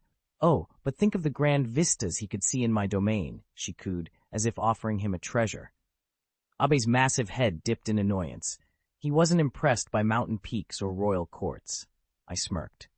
"With all due respect, Your Highness, a few sweet words won't sway him." "Is that so?" Hela's smile widened. She rose and drifted toward the side door, pausing to toss over her shoulder. "We'll see about that. And don't you dare forget my breakfast." The moment she was gone, Abe turned those intelligent golden eyes on me. "Master, who is she, and why is she living with us?" I ruffled his mane affectionately and led him toward the kitchen. "It's a long story, little one, but it's time you heard everything." As I set pots on the stove, I began to recount every twist and turn of yesterday's astonishing events. A faint click in the hallway stopped Abe in his tracks. He'd been eavesdropping, and now he knew exactly who the woman on the sofa was. Hela, the goddess of death, eldest daughter of Odin, sister to Thor and Loki. He rounded the corner, eyes blazing. "Master, you actually signed a contract with her?" Abe's voice was equal parts shock and outrage. Aaron leaned back against the kitchen counter, running a hand through his hair. "It was the only option. Odin demanded compliance. Until he dies, she's bound to this house." Abe flapped his wings in frustration. "There has to be a way to get rid of her." "I wish there were," Aaron admitted, offering a rueful smile. "But the terms are iron. Unless we leave Earth entirely, the contract stands. On the bright side, it's an equal status agreement. There's no master and servant. She can't strike anyone unless she's defending herself." Abe bristled. "I'm a dragon, remember? You think I'm safe?" Aaron's expression softened. "The misunderstanding's been cleared up. She knows you answer to me, and she won't lay a hand on you." Abe yanked at a loose tile on the floor. "So she's just another tenant?" "Exactly." Aaron's tone was firm. Treat her like any other roommate. But Abe's heart wasn't at ease. Last night's encounter, Hela's cold smile, the shimmer of her power, left a deeper mark than any landlord-tenant awkwardness. Especially now that she'd revealed herself as a Sequence 8 mind reader on the audience path. Living under the same roof as a Norse death goddess was going to be far more complicated than Abe had ever imagined. Hela's gaze held a spark of something unreadable. Neither fond affection nor scorn, but a measured curiosity, as if she were weighing her master's worth. She opened her mouth to speak. "Master, I—" Before she could finish, Aaron swung open the refrigerator and drew out a single, hefty slab of meat veined with shimmering gold. The moment its savory scent hit the room, Abe, who had been on the verge of asking his own question, froze mid-sentence. "Master, is this a new ingredient?" Abe's eyes widened as he stared at the radiant cut laid out on the chopping board. His tongue darted out, already imagining its taste. Even before a forkful hit his lips, its opulent appearance spoke volumes, enough to tempt any dragon with a weakness for treasure. Aaron set the meat down with a flourish and wiped his knife on a clean towel. "This," he announced, "is gem meat. Cost me nearly a gold sovereign per pound, but it's worth every coin. You both had a terrible fright last night. Nothing soothes the soul like a truly exceptional meal." Abe nodded eagerly. Hela's curiosity flickered into appreciation as she leaned forward, sniffing the air. In the world of fine dining, the greatest ingredients demand little more than the simplest preparation. Slicing the glimmering steak into 3 perfect portions, Aaron smiled. "Enjoy." Aaron and Abe returned to the table carrying 3 simple but enticing dishes. First, they'd taken the larger cut of meat and minced it into a rich, savory filling for steamed buns. Then they used the smaller portion to form miniature patties, pan-frying them until the edges turned golden and crisp. Aaron had dusted some with black pepper, while Abe had chosen cumin for his, 2 distinct spices, 2 distinct flavors. To complete the meal, they simmered the remaining lean meat in a pot of rice porridge, producing a comforting, protein-rich congee. Steam rose in gentle plumes as the dishes were set before them. Hela surveyed the spread with growing astonishment. In front of Aaron stood a neat tower of lofty, pillow-soft buns. Before Abe, a stack of squat, hearty rolls, and in front of her exactly 7 ordinary buns, smaller than Aaron's but larger than Abe's. She blinked, unable to hide her confusion. "These are for us?" she asked at last, voice edged with disbelief. Aaron grinned. "Of course. Abe's a dragon. He can pack it away. As for me, my body's different. The more I eat, the stronger I get." Hela folded her arms, with skepticism written on her face. Most of her divine power was still sealed, locking her abilities away and forcing her to draw strength from food. Yet she'd never seen a meal like this on such a humble table. Ordinary-looking though it was, the aroma was intoxicating. She wondered whether these dishes might hold far more power than they appeared to, and whether she could afford to pass them up. The moment Aaron bit into the warm bun, a wave of pure delight unfurled through every cell in his body. Fatigue, both physical and mental, vanished as if swept away in an instant. He closed his eyes, savoring the flavor. "Incredible," he murmured. Hela watched him with mild amusement. "Is it that good?" she asked, and without waiting for an answer, she reached for another. Aaron scooped up a pair of extra chopsticks and offered them to her. "Help yourself. I've got more than enough to share." She rolled her eyes but took the pair. After all, she planned to stay here for quite a while, and a goddess of death could never be accused of lacking reserves. Between bites, she wondered aloud, "Has every meal you make been this memorable?" "Of course," Aaron grinned, flipping a bun onto her plate. "Top quality, every time." Hela paused, considering him through narrowed eyes. "Once I've reclaimed the throne of Asgard, you'll make a fine royal chef." Aaron nearly choked on his food, then laughed. "I appreciate the vote of confidence, but I have zero interest in court cooking. I'm full just thinking about managing a palace kitchen." "You'd have power, prestige, even beauty," Hela teased, arching an eyebrow. "Sorry," Aaron said, shaking his head. "Only beauty holds any appeal for me, and besides, I'm ridiculously picky about my food and my company." Hela offered him a small, knowing smile and returned to her meal in silence. When breakfast was over, Aaron gathered his things and set off to begin his daily routine, leaving the goddess of death to her thoughts and her buns. Aaron's daily routine was nothing if not rigorous, from drawing magic circles and brewing alchemical potions to studying medicinal lore, practicing the piano after work, pruning flowers to cultivate his spirit, and even catching up on the news during his breaks by watching television. Hela raised an eyebrow at him. "Don't you get bored?" "It's tedious," Aaron admitted with a wry smile, "but it keeps me grounded. Only by ascending as the god of magic, the one mortals call the Heavenly Father, can I hope to overcome the traps laid by my 2 ancestors. Your path is easier, Hela. All you have to do is stand on Asgard's soil, and its endless divine power will flow into you until you rival Odin himself." Hela's eyes gleamed. "I don't just want to rival him, I intend to surpass him." "That confidence will serve you well," Aaron replied, "but it won't happen overnight." Before Hela could respond, a piercing cry shattered the quiet. Flames swirled, and a magnificent phoenix burst forth, alighting gracefully on Aaron's shoulder. In its beak, it held a sealed scroll of deep crimson. Hela stared in astonishment. "Is that your bird too?" Aaron gently petted the creature's golden red plumage. "This is Fox, our phoenix. Its tears heal the gravest of wounds and purge any poison. It's also our most trusted messenger." Aaron took the envelope from Fox, tore it open, and read the letter aloud to Hela. After a few moments, he paused, lips pursed in thought. Abe, leaning forward with curiosity, asked, "Master, what did Chin write?"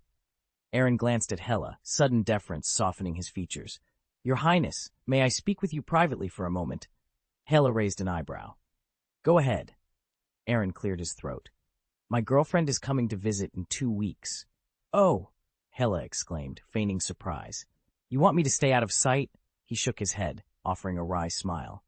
"Not exactly. You know how it is. Sometimes you can hide things for a while, but eventually they come to light. She'll be here for at least a few days. I can't pretend I'm single forever." Leaning back, Aaron ventured, "I was thinking, maybe you could pose as my distant cousin?" Hela's eyes narrowed, and she clicked her tongue in mock disapproval. "Distant cousin, huh? How charmingly shameless of you." "Come on," Aaron protested, flushing slightly. "It's just a formality. You're already living under my roof. This small favor won't hurt anyone." Hela shook her head, amusement dancing in her eyes. "Very well, cousin, so long as you don't embarrass me in front of your beloved." Aaron grinned in relief. "Thank you. You'll see, it'll make her feel more at ease." With the terms settled, the two shared a conspiratorial look. Their unusual arrangement was set, all in the name of safeguarding Aaron's burgeoning romance. Hela's lips curved into a light smile. "It's hardly too much to ask," she said, then tilted her head. "But why should I agree to all this?" Aaron's eyes blazed. "You know things I'd rather Lorelei never discovers. If you won't play along, I'll have no choice but to tell her myself." "Fine, my cousin is my cousin," Hela replied with a teasing grin. "I'll go along with the act." As she spoke, Aaron felt his heart lurch. The contract lay between them, its terms binding Hela to a dozen humiliating restrictions. Yet she stood there, shoeless as ever, utterly unbothered by the prospect of pretending to be his relative. How could she be so carefree? He pressed a hand to his temple. What had he done to deserve this? Since Hela moved in, even the simplest things, mealtimes, errands, schedules, felt like they required endless planning. Everywhere he looked, she was there, breezing through the house, chatting with the staff, slipping in and out of rooms as though she belonged. Aaron sank onto a chair and closed his eyes. Seriously, what have I done? Thousands of miles away, in the towering halls of Asgard, another figure paced restlessly. The missing nobleman had pinned all his hopes on Lorelei's arrival, but she wasn't just his lady-in-waiting. She fetched tea and tidied rooms, yes, but she also did laundry, prepared every meal, and waited on him hand and foot, summoned at a moment's notice. He, too, felt trapped by expectations he could no longer meet. In different worlds, two men wondered the same thing. How had one clever woman managed to turn their lives upside down? He could hardly believe how absurd it was. She hadn't even grasped her own position yet, and here she was, occasionally barking orders at him. With zero training or awareness of etiquette, she was utterly unqualified. Lorelei was miles away from being a competent maid, but when he hired her, he certainly hadn't budgeted for basic instruction from the ground up. He'd carefully tallied the costs, room and board, training fees, wages, but this was pure waste of time and energy. It was nothing like what he'd imagined. Chapter 836, Punisher promoted to Sequence 8, A Distant Relative with an Eccentric Personality, Part 1. Aaron deliberately ignored Hela's presence. He reasoned that as long as he honored their contract, there was no need to meddle with a goddess sealed for over 2,000 years. To his surprise, Hela proved far more restrained than he'd anticipated. Though her centuries-long prison had left her seething with resentment, she was perfectly aware of her weakened state. She would bide her time, eat, drink, and rebuild her divine power, rather than stir up trouble. He was hunched over his notebook, sketching out the lines of a forbidden fusion spell, when a distant voice drifted into his thoughts, softly intoning his honored name. Aaron's pen froze mid-stroke. He closed his eyes and slipped into his mindscape, reaching out for the source of the summons. A hazy image formed and sharpened. Frank, kneeling in an ancient stone church, head bowed before an angel's marble statue, a massive cross looming above him. A tight knot of annoyance formed in Aaron's chest. Frank was devoted to the god of contract and lord of shadows, Aaron's own patrons. So why was he here, in this consecrated hall, praying to another deity? Was he trying to straddle two faiths at once? It smelled of opportunism, and Aaron didn't like it one bit. Frank slumped in the pew, wondering if he'd overstepped. Was it reasonable to ask about this Jesus fellow, or just shameless? Ahem. While I don't mind my followers having other beliefs, fine, I admit I'm a bit miffed, Aaron's voice snapped in his head. Next time you pray to me, pick another venue, a bar, a dance hall, whatever. Frank jumped, glanced around to make sure no one else was listening, then quietly rose and slipped out of the church. I don't mean any disrespect, he murmured. I just wanted to see how my master measures up against Jesus. After all, I've got someone powerful in my corner now, too. A beat of silence, then Aaron's chuckle echoed in his mind. Clever. Now hear my formal order. Tell me, master, Frank said, slipping into a casual tone. Drop that comparison. Stay away from churches when you pray next time. Unless your life's on the line, you'll address your prayers to me. Frank paused, then inclined his head. Yes, sir. Good, Aaron concluded. Now let's get back to business. Hela frowned at Aaron. What's the matter? Aaron ran a hand through his hair, still processing the news himself. I've fully absorbed the arbitrator's potion, he said, voice tight with excitement, which means I'm eligible for promotion to Sequence 8 Sheriff. Hela's eyes widened. You've only been practicing for 2 months. That's ridiculously fast. Exactly, Aaron agreed. He glanced around the cramped divination parlor. Head, that's the only reason I have time to tell you now. Come over here. Hela waved him off, curiosity burning in her gaze. Who were you talking to just now, anyway? Aaron offered her a small, self-satisfied smile. My favored one. He's the first I've bonded with in this universe. If nothing goes wrong, you'll meet him soon. Hela crossed her arms. I'm more interested in how you held a conversation with, what? A spirit? A being in another realm. He leaned back against the table, explaining easily. He signed my contract, gave me his soul and absolute loyalty. The bond lets me sense him without worrying someone else might detect us. Late that afternoon, Frank strode into Gaius's divination house. The curtains rustled as he closed the door behind him. He paused at the sight of Hela's inquisitive stare, then turned to Aaron and offered a stiff, formal bow. Aaron blinked. Where did you learn that etiquette? Hela snorted. You're generous to your subordinates, aren't you? If it were me, I'd make him kneel. Aaron chuckled softly. I'm not you. You thrive on fear. I prefer respect. Frank straightened and shifted his gaze back to Hela, his interest piqued. And who might she be? Hela stepped forward, her dark hair glinting under the chamber's tor. Clyte. Aaron's voice was low but firm. This is Hela Gaius, my distant cousin. Frank blinked, confusion tugging at his features. She isn't from our universe either? Enough questions, Aaron snapped, forcing himself to remain calm. He stared Frank down. She's Aaron Gaius's cousin, Hela Gaius. Do you understand? Frank opened his mouth, then shut it, at a complete loss. If Aaron were just some powerful mortal, Frank might have shrugged this off. But Aaron Gaius was a legendary wizard from another reality. Anyone he introduced like this wasn't someone to underestimate. Yes, Frank finally managed. I understand. Hela tilted her head, studying Frank with cool interest. Is there something unusual about him? She asked. He doesn't seem like an ordinary Asgardian. Aaron gave Frank a brief, proud smile. Among all the humans who gather in the atrium, Frank stands head and shoulders above the rest. His combat skill, his intellect, his raw potential, he excels in every way. And now, with the potion I've given him, he's on the path to something far greater. He reached out and placed a small vial on the table.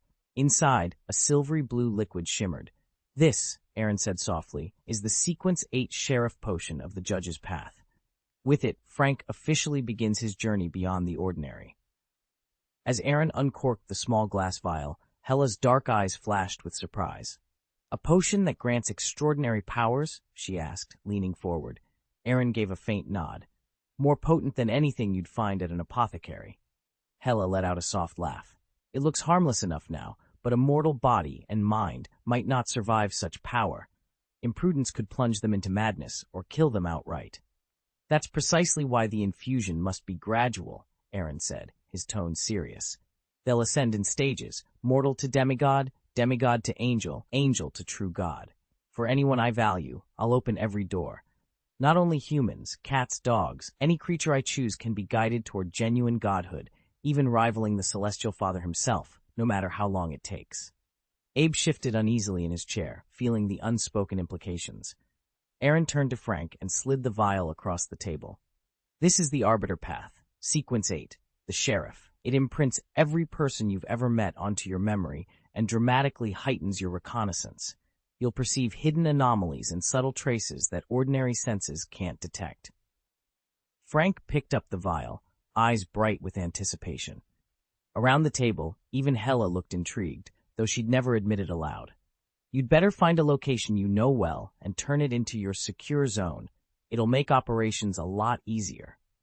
Frank Castle nodded, his eyes fixed on the small glass vial resting on the table.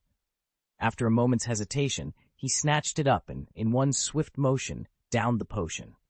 A surge of power washed over him. His promotion to Sequence 8 was now official. "Anything strange happening around the city lately?" his contact asked. Frank shook off the afterglow and crossed his arms. "Nothing outright," he answered. "But I've been tracking the Shohehui. They've been oddly quiet, shunting most of their business underground. That kind of hush usually means they're gearing up for something big." His partner frowned. "And Matt Murdock? How's our blind lawyer doing?" Frank paused, choosing his words carefully. "Murdock's no pushover. By day he's in the courtroom defending clients. By night he dons his mask to protect these streets. But I've noticed he's been steering clear of the Shohehui, whether by design or by accident. Instead, he's been tangled up with a guy named Jinbin, and it's been causing him more trouble than it's worth." His contact exchanged a look with Frank. After a moment, he said, "Well, I can't say I blame him." Aaron leaned back in his chair, his eyes narrowing.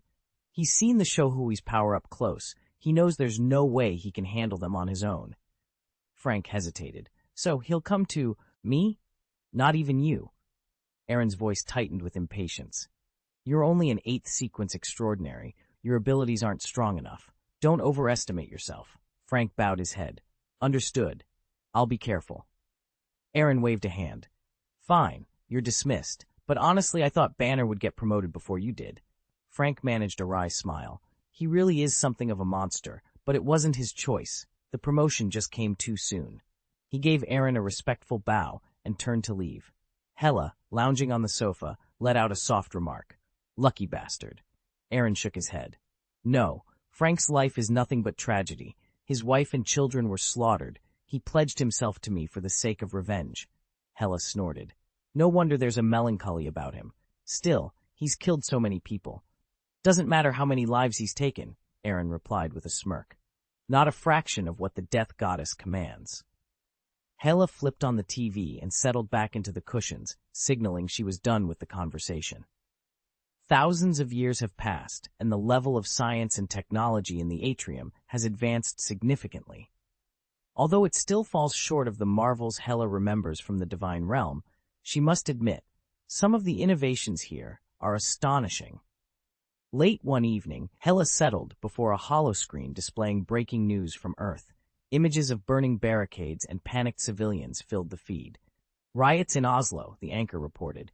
"Over a dozen protesters, led by a mysterious man and woman, have clashed with police, injuring 20 and leaving 3 in critical condition."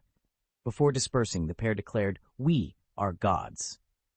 Hella's lips curled into a contemptuous sneer as the words "We are gods" flickered in fiery letters across the screen. Mortals in the atrium, daring to claim godhood, how ludicrous. She turned to Aaron, who stood nearby, his arms folded. "They're nothing but a fringe cult," Aaron scoffed. "No more than a dozen followers. If the local authorities decided to act, they'd be swept away in an afternoon." Hella's eyes glittered with amusement. "Don't be so sure," she replied, her voice soft but charged with challenge. Rising from her seat, she approached the viewport overlooking the atrium's twinkling cityscape. "Let's make a wager." Aaron raised an eyebrow. "A bet?" "A test," Hela corrected, her smile widening. "I want to see exactly how mortal ambitions measure up against real power." She glanced back at the flickering television, where the words "We are gods" still burned brightly. "Shall we find out who's right? I bet these aren't just ordinary cultists. If I win, you'll help me deal with Odin." And if you lose? Aaron folded his arms, eyebrow raised. I'll never breathe another word about Odin. Aaron paused, then let out a derisive laugh. You'd really do that? Hela leaned forward, her eyes glittering with challenge. This isn't a child's game. If you win, you'll risk mind and body going toe-to-toe with the All-Father himself. And if I win? He shrugged. All you want is to talk with me. I get nothing. No reward if you win, dire consequences if you lose. Doesn't that sound thrilling? Her grin was razor-sharp. Aaron chuckled. Hey, I may be young, but I'm no fool. Otherwise, I wouldn't have been lurking in the palace atrium this long without anyone noticing. Cut it out, Hela snapped. At that moment, Aaron's phone vibrated in his hand. The caller ID flashed. Phil Coulson. Agent Coulson, Aaron answered. What's up? You ever been interested in mysterious artifacts? Coulson's voice crackled over the line. Aaron sat bolt upright. Did you find something? There's a lead, Coulson said, and it involves Asgard. The leaders of 2 Norwegian pagan hate groups had unearthed something that looked remarkably like Mjolnir, and were wreaking havoc from Oslo to Tromsø. Oh? Aaron's eyes lit up. 1 shard of 084, you say? Once it's in hand, it's mine.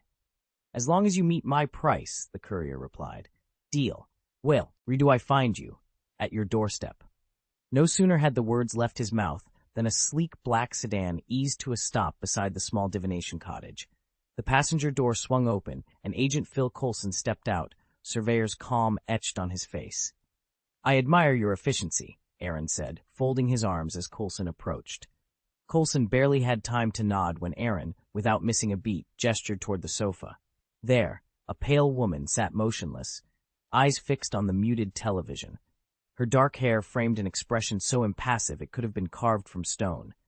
This is my cousin, Aaron announced with a flourish. Hela Gaius. Just call her Hela.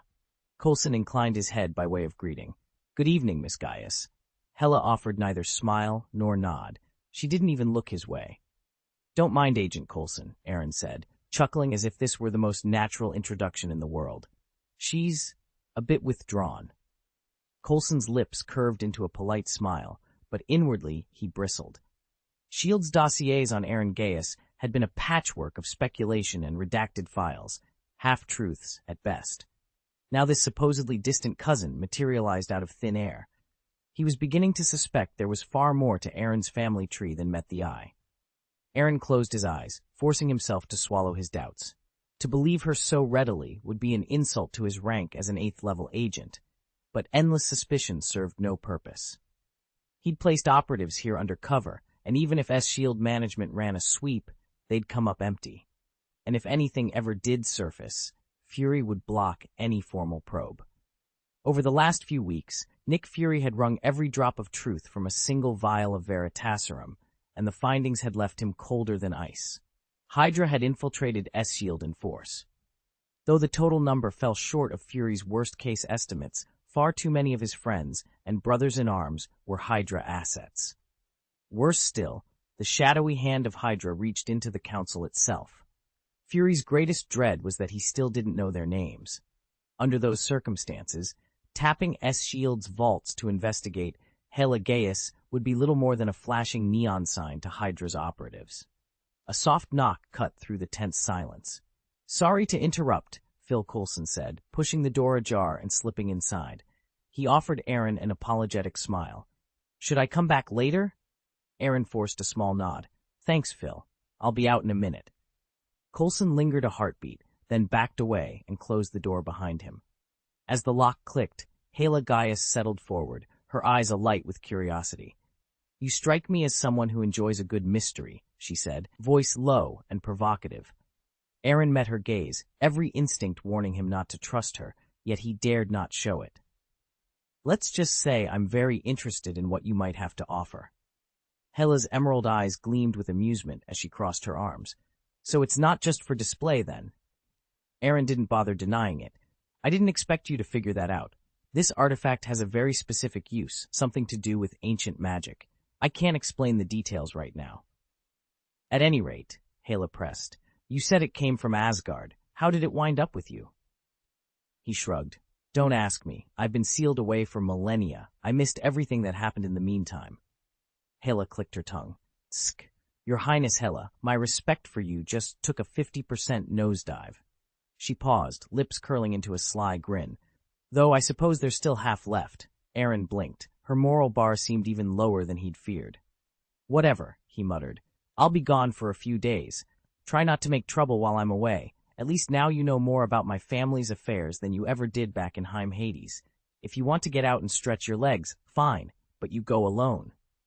Hela studied him for a long moment, then tilted her head as if struck by a thought. You know, she said softly, I'm stacked, arting to see a little bit of Frigga in you. The way you speak, it's exactly like hers, full of what? Hela tilted her head, waiting. Nothing, Aaron sighed, waving a hand as if to dismiss the comparison. Then he turned to Abe.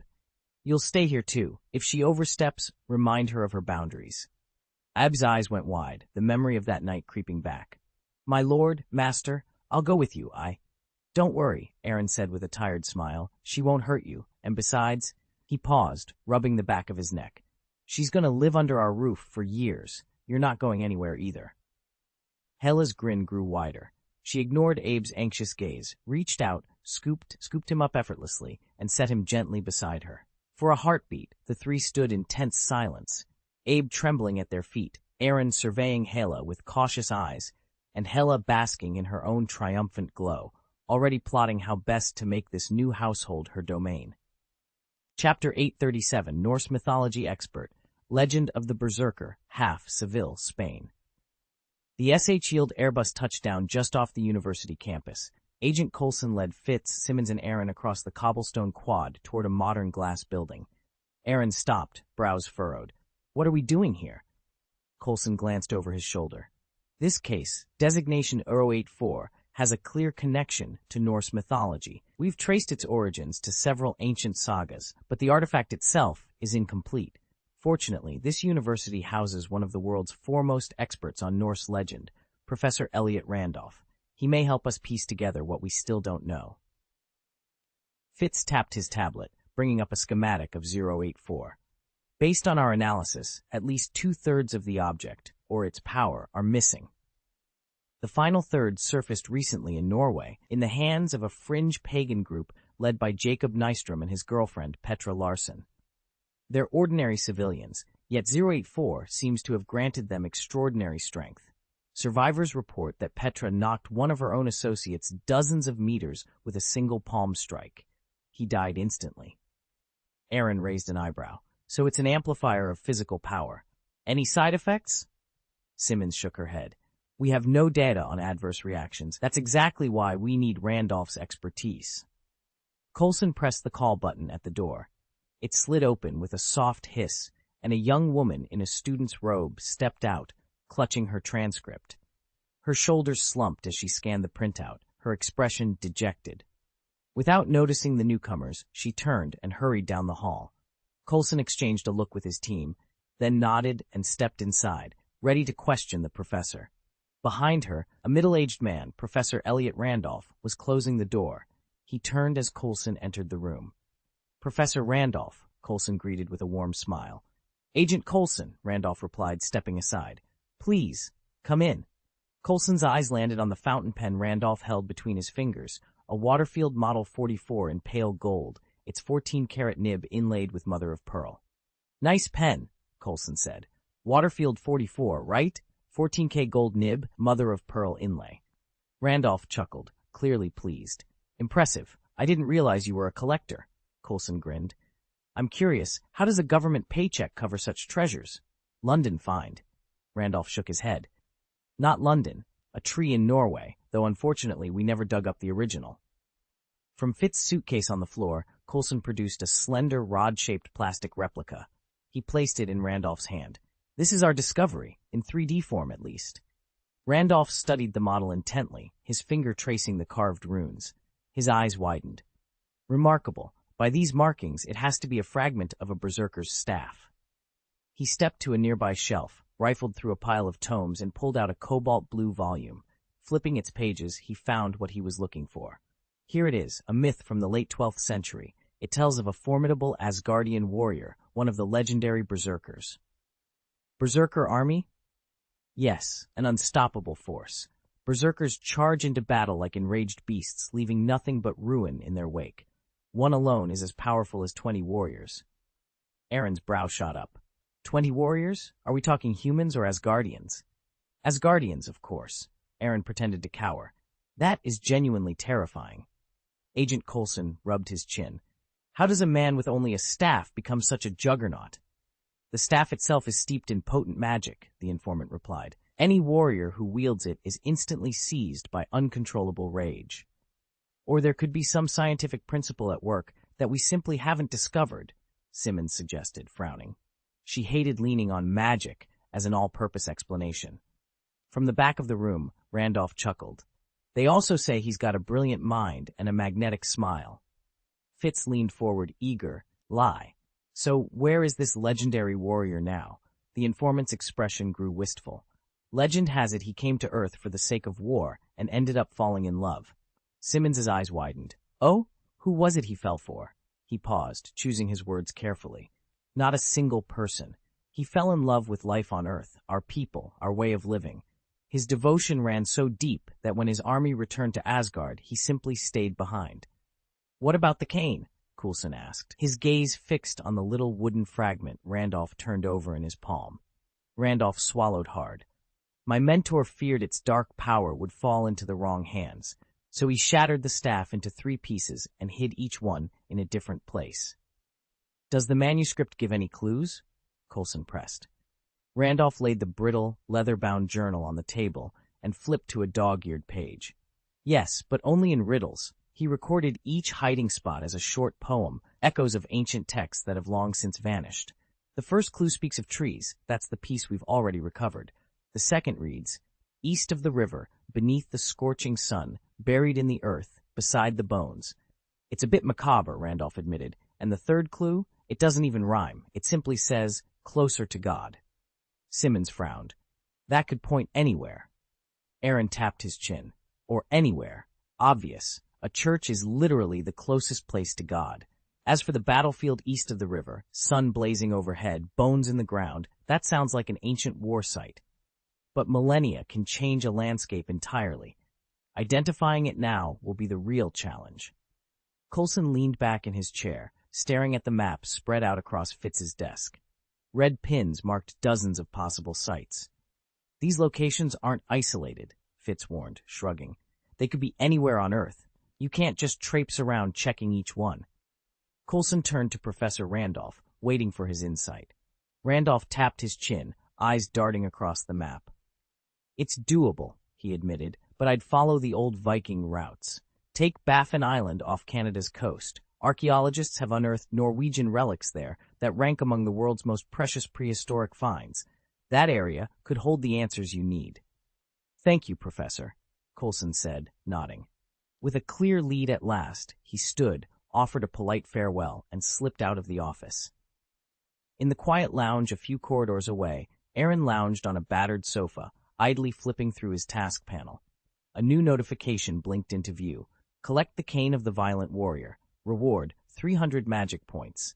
No penalty for failure. Do you accept? He raised an eyebrow and smirked. A rare artifact to add to his collection, plus a cool 300 magic points. No catch, no risk. Why wouldn't he accept? Coulson and Ward fell into step beside Aaron, the wind off Baffin Island stinging their faces. Coulson cleared his throat. We're going to need some support. Aaron glanced over his shoulder. Support? From whom? We'd like to borrow your compass. Coulson's voice trembled with something between urgency and apology. Don't even suggest it.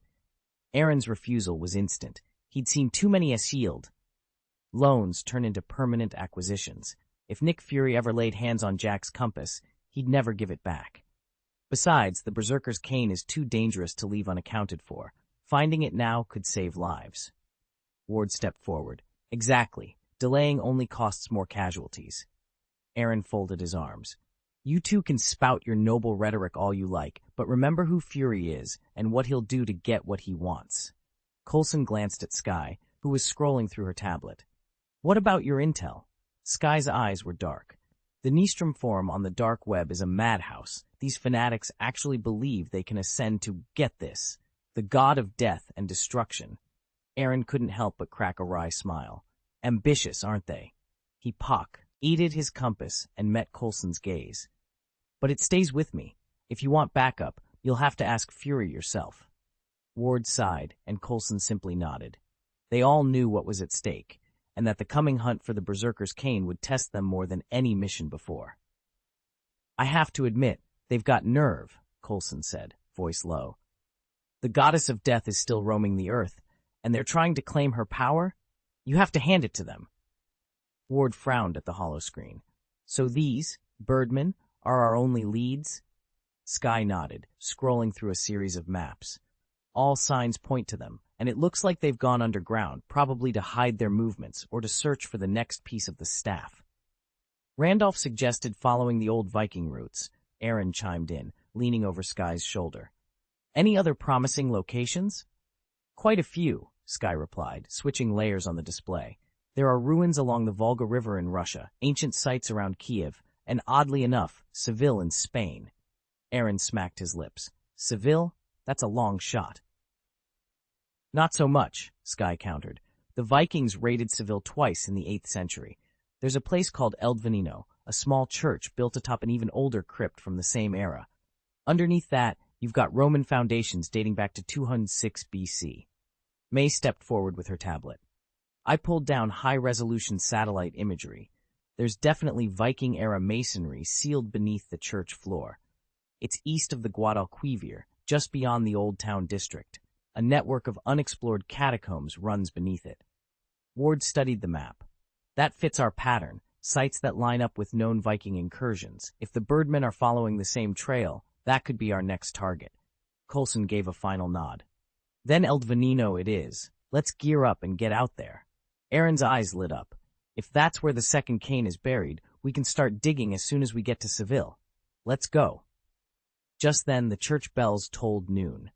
In Spain, especially in the heat of summer, siesta hour brings the streets to a near standstill. Shops lock up, shutters come down, and the air falls silent. Ward and Sky slipped inside the church to continue their search, while Coulson, Fitz, and Aaron stayed behind in the car, coordinating the operation over headsets. Must be nice to have a mandatory lunch break, Fitz said with a mock envious sigh. Lunch isn't required, Coulson replied, but a good nap sure sounds tempting right about now. Aaron leaned back in his seat. I can tell being an agent isn't easy. Fortunately, I'm only here as a consultant. I don't have to do the heavy lifting. Coulson and Fitz exchanged amused glances. Consultant, indeed. Agent Ward, how's it going in there? Coulson's voice crackled through their earpieces. A faint echo of footsteps answered them. I wish I weren't so tall, Ward grumbled, crouching beneath a low stone arch. He swept a handheld spectrometer over the floor, his flashlight beam dancing across dusty tiles. Nothing unusual so far. All readings are within normal parameters. And you, Sky? Coulson asked. Silence followed, broken only by the distant click of Shatterstar's soft footsteps as she moved deeper into the nave. The quiet promised that the real work was just about to begin. How's your luck? Fitz crackled over the comm. Ward sighed, shining his flashlight down another dank corridor. Not great. My supervisor volunteered to scour that creepy hallway, so I'm stuck in this dungeon, if you can even call it that, and I've found absolutely nothing. Ping! The spectrometer Fitzgerald held let out an urgent beep. Ward, your reader just picked up an anomaly nearby. I'm not seeing a thing, Ward replied, sweeping the beam over battered walls and overturned crates. Fitz's voice grew tense. It's right in front of you. No, hold on. There, look at the holo display. On the handheld screen, a red marker flickered and began to drift. It's heading northwest. Ward whirled and caught sight of someone darting through the shadows, a satchel clutched tight under one arm. I've got movement, he announced, and took off after the figure. The stranger was quick, but Ward was quicker. In moments, he cornered him inside a derelict warehouse. Grabbing the man's shoulder, Ward spun him around and froze. The thief was none other than Professor Elliot Randolph, the very man who'd been feeding them key intel. Ward's grip tightened as surprise and suspicion flared in his chest. I can explain everything. Ward's voice was calm, too calm, as he rifled through Randolph's bag. Finally, he withdrew the silver cane, its surface etched with ancient runes. The instant he clasped it, the symbols flared crimson. A blast of stolen memory, his worst memory, shattered his mind. A white-hot pain stabbed through his gut, and a volcanic rage swelled in his chest, almost ripping him apart from the inside. Ah! Ward convulsed and crashed to the pavement. Randolph's eyes widened. He darted back to the nearby SUV, where Coulson and Fitz were waiting. Coulson leapt out. "Ward, what's happening?" Fitz spun his tablet toward him. The display was awash in red warning banners. His vitals just flatlined. Coulson slammed his hand on the roof. "Skye, can you get us a read on Ward's status now?" "On my way," Skye answered over the comm. Inside the idling SUV, Fitz and Randolph watched Coulson pace. Moments later, Skye's voice crackled through the speaker. "Ward, are you there? Talk to me." A tortured groan came back. Then Ward heaved himself upright with a strangled roar. His breaths came rapid and harsh, like a man who just endured a brutal battle, and his eyes were bloodshot, haunted by whatever had happened the instant he touched that cane. "Grant, calm down," Skye urged, her voice steady. "Just breathe." Ward met her eyes, drew in a slow, deliberate breath, and forced himself to let go of his frustration. "My cane, someone's taken it." Skye's brow knitted in concern. "Your cane's gone? It was stolen? Looks like we're on the right trail." Aaron offered a half smile as he withdrew Captain Jack's compass from his dimensional ring. "Time to track it down." The compass needle quivered, then locked on a heading. Aaron hopped out of the car and jogged forward, following its lead. A short distance ahead, Ward strode along the path with a duffel slung over one shoulder. Through the zipper gap, the gleaming silver shaft of his cane protruded by several inches. He picked up his pace, eyes darting left and right. Without warning, snap! A gloved hand yanked Ward's shoulder and hauled him into a narrow side alley. He spun, but a second fist caught him at the throat and slammed him against the brick wall. A finger pressed softly to his lips. "Shh!" Aaron slipped in beside him and pointed with his eyes toward the alley's mouth. Outside, a squad of men in dark uniforms passed by, their silent, shadowy presence radiating a heavy, oppressive aura. The warning, "Keep away from strangers," echoed in their minds with crystal clarity. Before them stood Jacob Nystrom, the notorious leader of Norway's anti-alien faction, gripping the first half of the ancient berserker's staff. If Nystrom succeeded in finding the other half, the two pieces would form a weapon of unimaginable power, and they couldn't allow that to happen. Professor Randolph's eyes narrowed. "You expect me to believe this just by taking your word for it?" Damien stepped forward. "If you doubt us, Professor, you're welcome to test it yourself." Randolph hesitated, then glanced at Aaron's satchel, where the second staff segment lay gleaming. He sighed and gave a curt nod. "All right, show me." Aaron reached inside the bag and drew out the silver shaft. "Careful, it's old, and we don't know what forces might still linger in these runes." No sooner had Aaron's hand closed around the metal than the intricate runic carvings flared with a deep red glow. A collective gasp filled the room, yet nothing else happened. Aaron shifted his grip, tapped the staff against the floor, even, spar, it over his shoulder, but the air remained undisturbed. He frowned. "It's inert. There's no active magic left in it." Randolph exhaled slowly, so the legends were overstated after all. Despite the calm, all three knew the truth. Somewhere out there, Jacob Nystrom held the matching half, and unless they acted quickly, the berserker's staff would be made whole again, and then no one could predict the devastation it might unleash. Chapter 838, The Secretive Professor and the Asgardians Who Stayed on Earth, Part 1. Professor Randolph's eyes went wide. "What? How did you manage that?" Aaron balanced the rune-inscribed war cane in his hand and gave it a slow spin. "I've studied ancient runes, remember? I can identify the magic embedded in these staves. They feed on the wielder's fury, something like adrenaline pumped up to the nth degree, granting tremendous strength. Unfortunately, they don't alter your mood, just your muscle power." "That's incredible," Randolph breathed, a smile creeping across his face. "All right, let's get to work. Professor, where's the third cane?" Randolph's expression faltered. "How should I know?" Aaron leaned forward. "You're our resident Norse mythology expert. The tales you've told me came alive, almost as if you'd lived them yourself." Randolph's heart skipped a beat, but he forced a casual shrug. "It's just folklore," he said lightly. "Every story that survives has its own internal logic. If berserkers really did arrive on Earth intent on battle, and then somehow fell in love, that only makes the legend richer, not more real. He paused, meeting Aaron's steady gaze. A flicker of something unreadable passed through his eyes before he composed himself.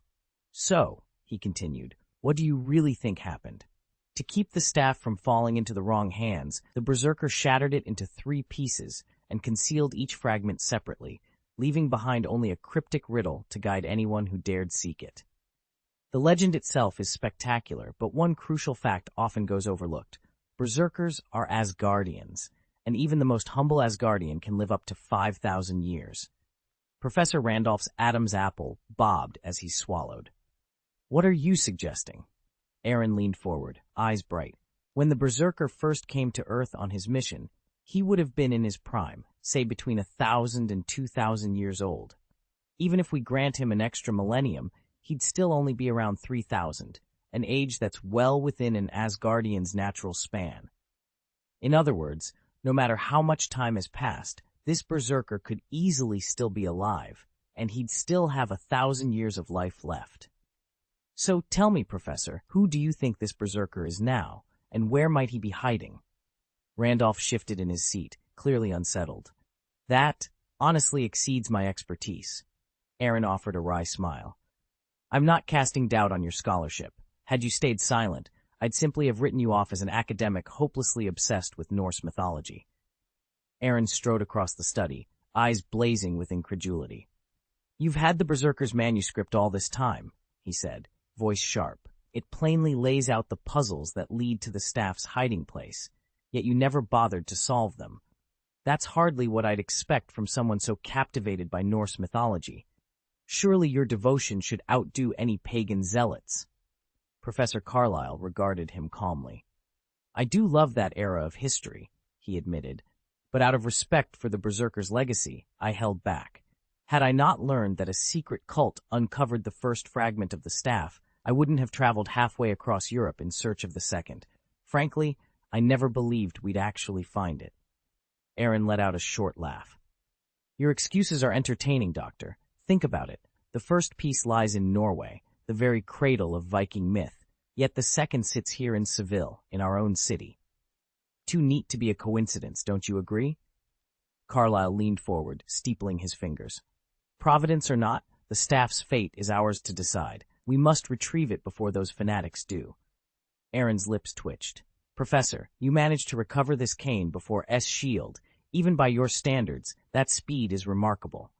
Randolph's fingers came together in a brief applause. He pressed his lips into a tight, rueful smile.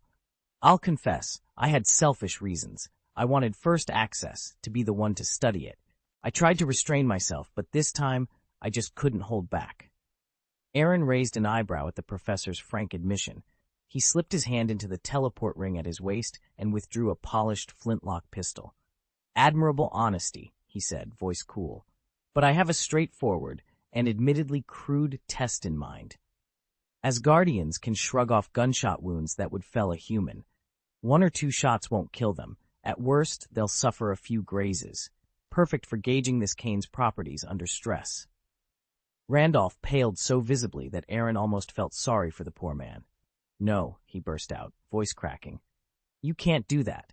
S-Shield is a legitimate, regulated agency. We can't just start hunting Asgardians with firearms. Nick Coulson would never approve. Aaron chuckled as he thumbed back the hammer. Oh, I think he'll understand once he sees the results. He aimed deliberately at the far wall of the lab, where the sleek, enigmatic cane lay gleaming on a steel table. Ready? I'm not even sure how official S-Shield considers me. I have a cooperative agreement with them, but I'm not a formal employee. And as far as Agent Coulson is concerned, he has no authority to order me around. With that, Aaron lifted his antique flintlock and leveled the black barrel at Randolph. The sight of it sent a cold dread snaking through Randolph's veins. A product of alchemy? Randolph whispered, eyes fixed on the delicate Biangan flower inlay etched into the side plate. Suddenly, he understood why his heart had been racing. Aaron's lips curved into a faint smile. Very perceptive. Yes, I'm an alchemist. But don't worry, I'm also a physician. I know exactly what I'm doing and would never let anything happen to you. He trailed a finger along the trigger guard. Randolph's pulse pounded as silence stretched between them. Then, in a desperate bid to prevent the shot he feared, Randolph lunged forward, aiming to wrest the gun away. He didn't want to hurt Aaron, he just needed to neutralize the threat. He could explain everything afterward. Bang! Randolph's world exploded in sound and motion. He flew backward, slammed into the floor, and stared up in stunned disbelief.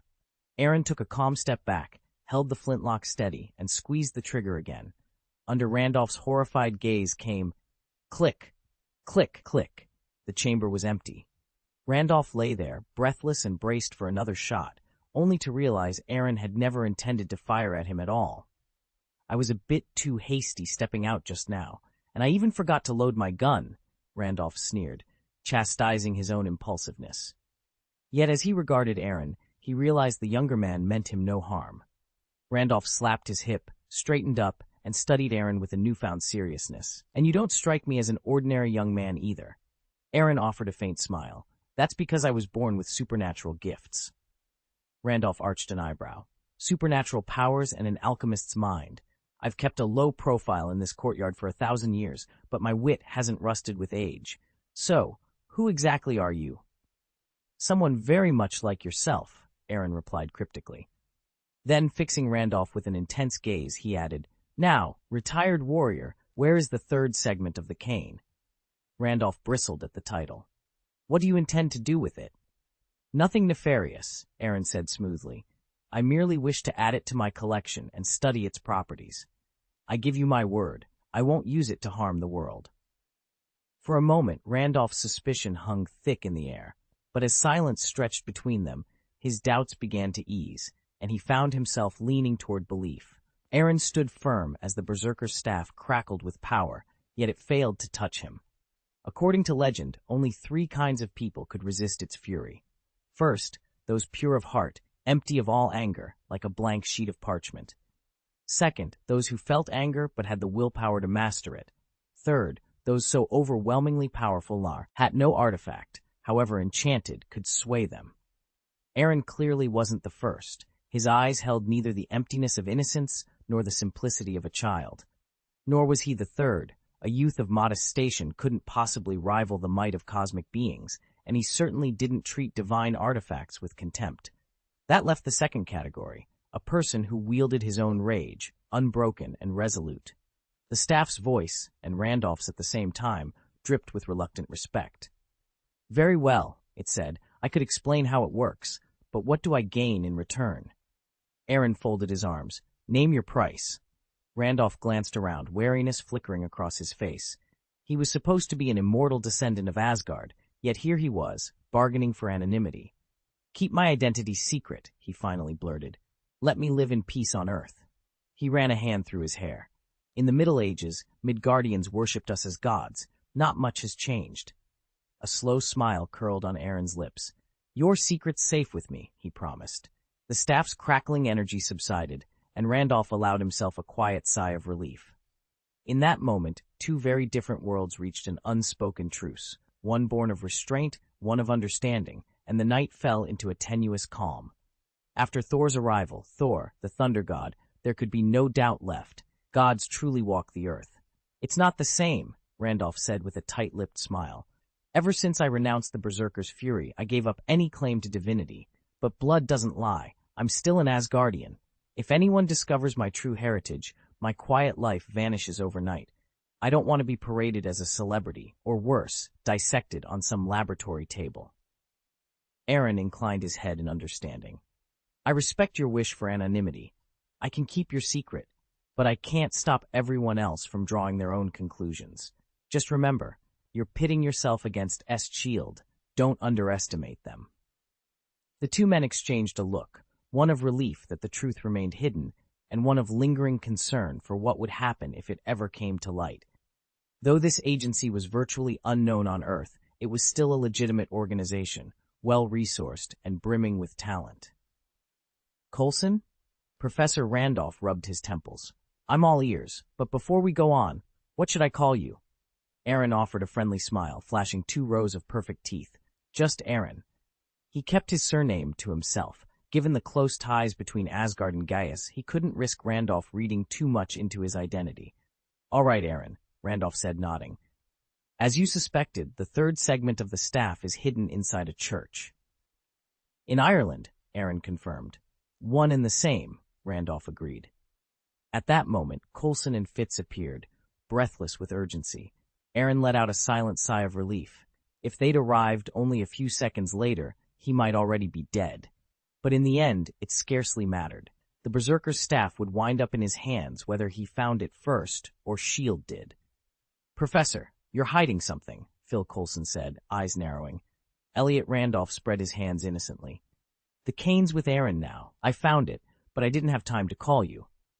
Coulson's jaw tightened. That explanation sounded too convenient. As agents led Randolph into the interrogation room, they snapped silver restraints around his wrists. Across the hall, Fitz and Simmons escorted Ward into the lab and strapped him into a bank of sensors. Ward protested as Simmons clipped an electrode to his chest. This is overkill. Not really, she replied, tightening a lead. You blacked out, and frankly, you weren't yourself. Coulson wants a full workup, Fitz said, checking wires.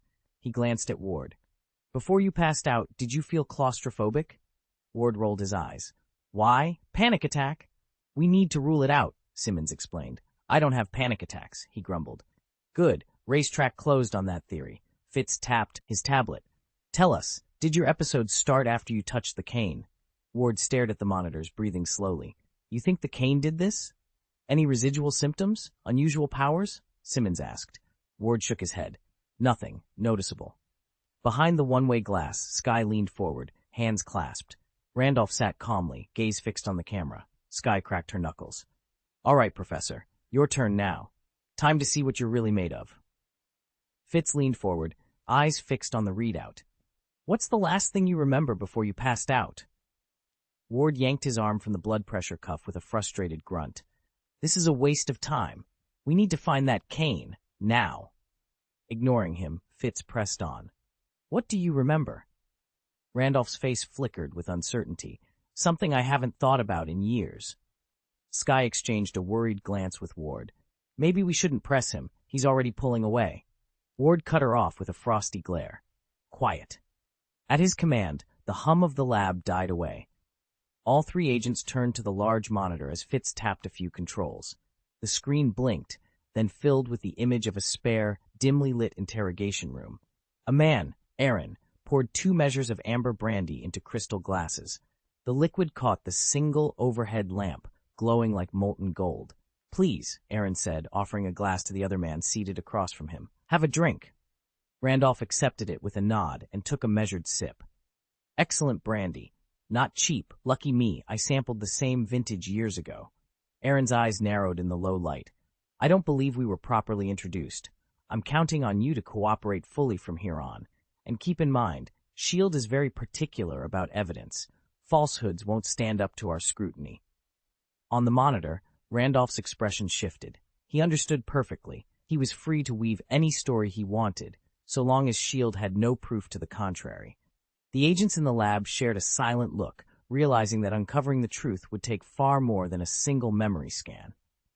Randolph took a slow sip of his wine, setting the glass down with a soft clink. No problem, he said. He leaned back, eyeing Agent Coulson through the dim light. I've always been fascinated by Norse mythology. When the Berserker's staff is recovered, I'd welcome a chance to discuss it with you. The interrogation room door swung open then, and Coulson strode in. Randolph finished his glass, then gestured toward the empty seat across the table. Coulson sat, folding his arms. My man's injured, he said flatly. Randolph shook his head. I don't want anyone hurt, he replied. Then what is it you want? Coulson demanded. Are you hoping to keep the staff's power all to yourself? It's nothing like that, Randolph sighed. I just want to be the first to study it, to prove the Berserker was real, that he left his mark on history. Think how significant that would be. I am thinking about it, Coulson snapped. He leaned forward. But how did they find it in the first place? Randolph shrugged. How would I know? They may have found an original text or some clue. None of that involves me. All I see is an opportunity to learn something truly extraordinary, something the gods themselves, or at least someone, brought to us. Coulson's brow furrowed. That someone was extraterrestrial, he said quietly. I've dealt with aliens before. Never ended well, so excuse me if I'm cautious. That's all I know, Randolph insisted. Coulson rose. Professor, you need to keep a clear head. He opened the door behind him. We'll be in touch. As Coulson left, Randolph sat back, staring at his half-empty glass. The echoes of the agent's warning still hung in the air, along with the impossible promise of a staff forged perhaps by gods or by aliens. Here's a polished, idiomatic rewrite of your scene. Don't worry, Aaron said with a casual shrug. Agent Coulson's been stabbed through the heart by aliens before. Randolph's eyes widened. I had no idea. It was Loki, the second prince of Asgard, Aaron added, a half-smile tugging at his lips. That blade wasn't your run-of-the-mill dagger. It sliced right through him, from back to chest. Randolph went pale. He'd certainly heard of the god of mischief. He's still alive? How on earth did he pull through? Aaron arched an eyebrow. Call it luck, a medical miracle, really. S.H.I.E.L.D.'s director emptied the coffers and threw every resource he had at Coulson's recovery. It cost a small fortune, but it worked. This version preserves all the original plot points and character details, while ensuring the dialogue and narrative flow naturally for an English-speaking audience. Chapter 839. Fortunately, we've rehearsed it once. Need me to help with the slices?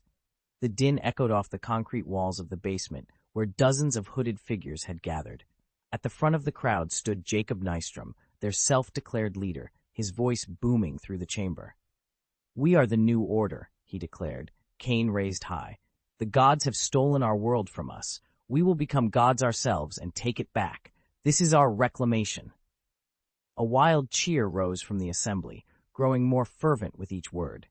Then Petra Larson, Jacob's partner in both love and revolt, stepped forward, flanked by two newcomers. Jacob approached them, offering the ancient staff they had uncovered. Are you ready to reclaim your power? He asked. Without hesitation, both initiates seized the staff. The carved runes along its shaft flared bright crimson. Instantly, the pair dropped to their knees, their faces contorted in agony as if their very bones were aflame. They howled in pain for what felt like an eternity. Then, just as suddenly, they rose. Their bodies stood taller, their breaths deeper. A new energy crackled in their veins, but there was something darker now glinting in their eyes, a savage hunger that hadn't been there before. Meanwhile, in the laboratory, Aaron stepped in on a heated debate. Ward was pacing between Fitz and the others, his tone sharp and relentless. Every word felt like a scalpel, cutting through objections with ruthless precision. Aaron cleared his throat, bracing himself for the fallout of their latest disagreement. Did I interrupt something?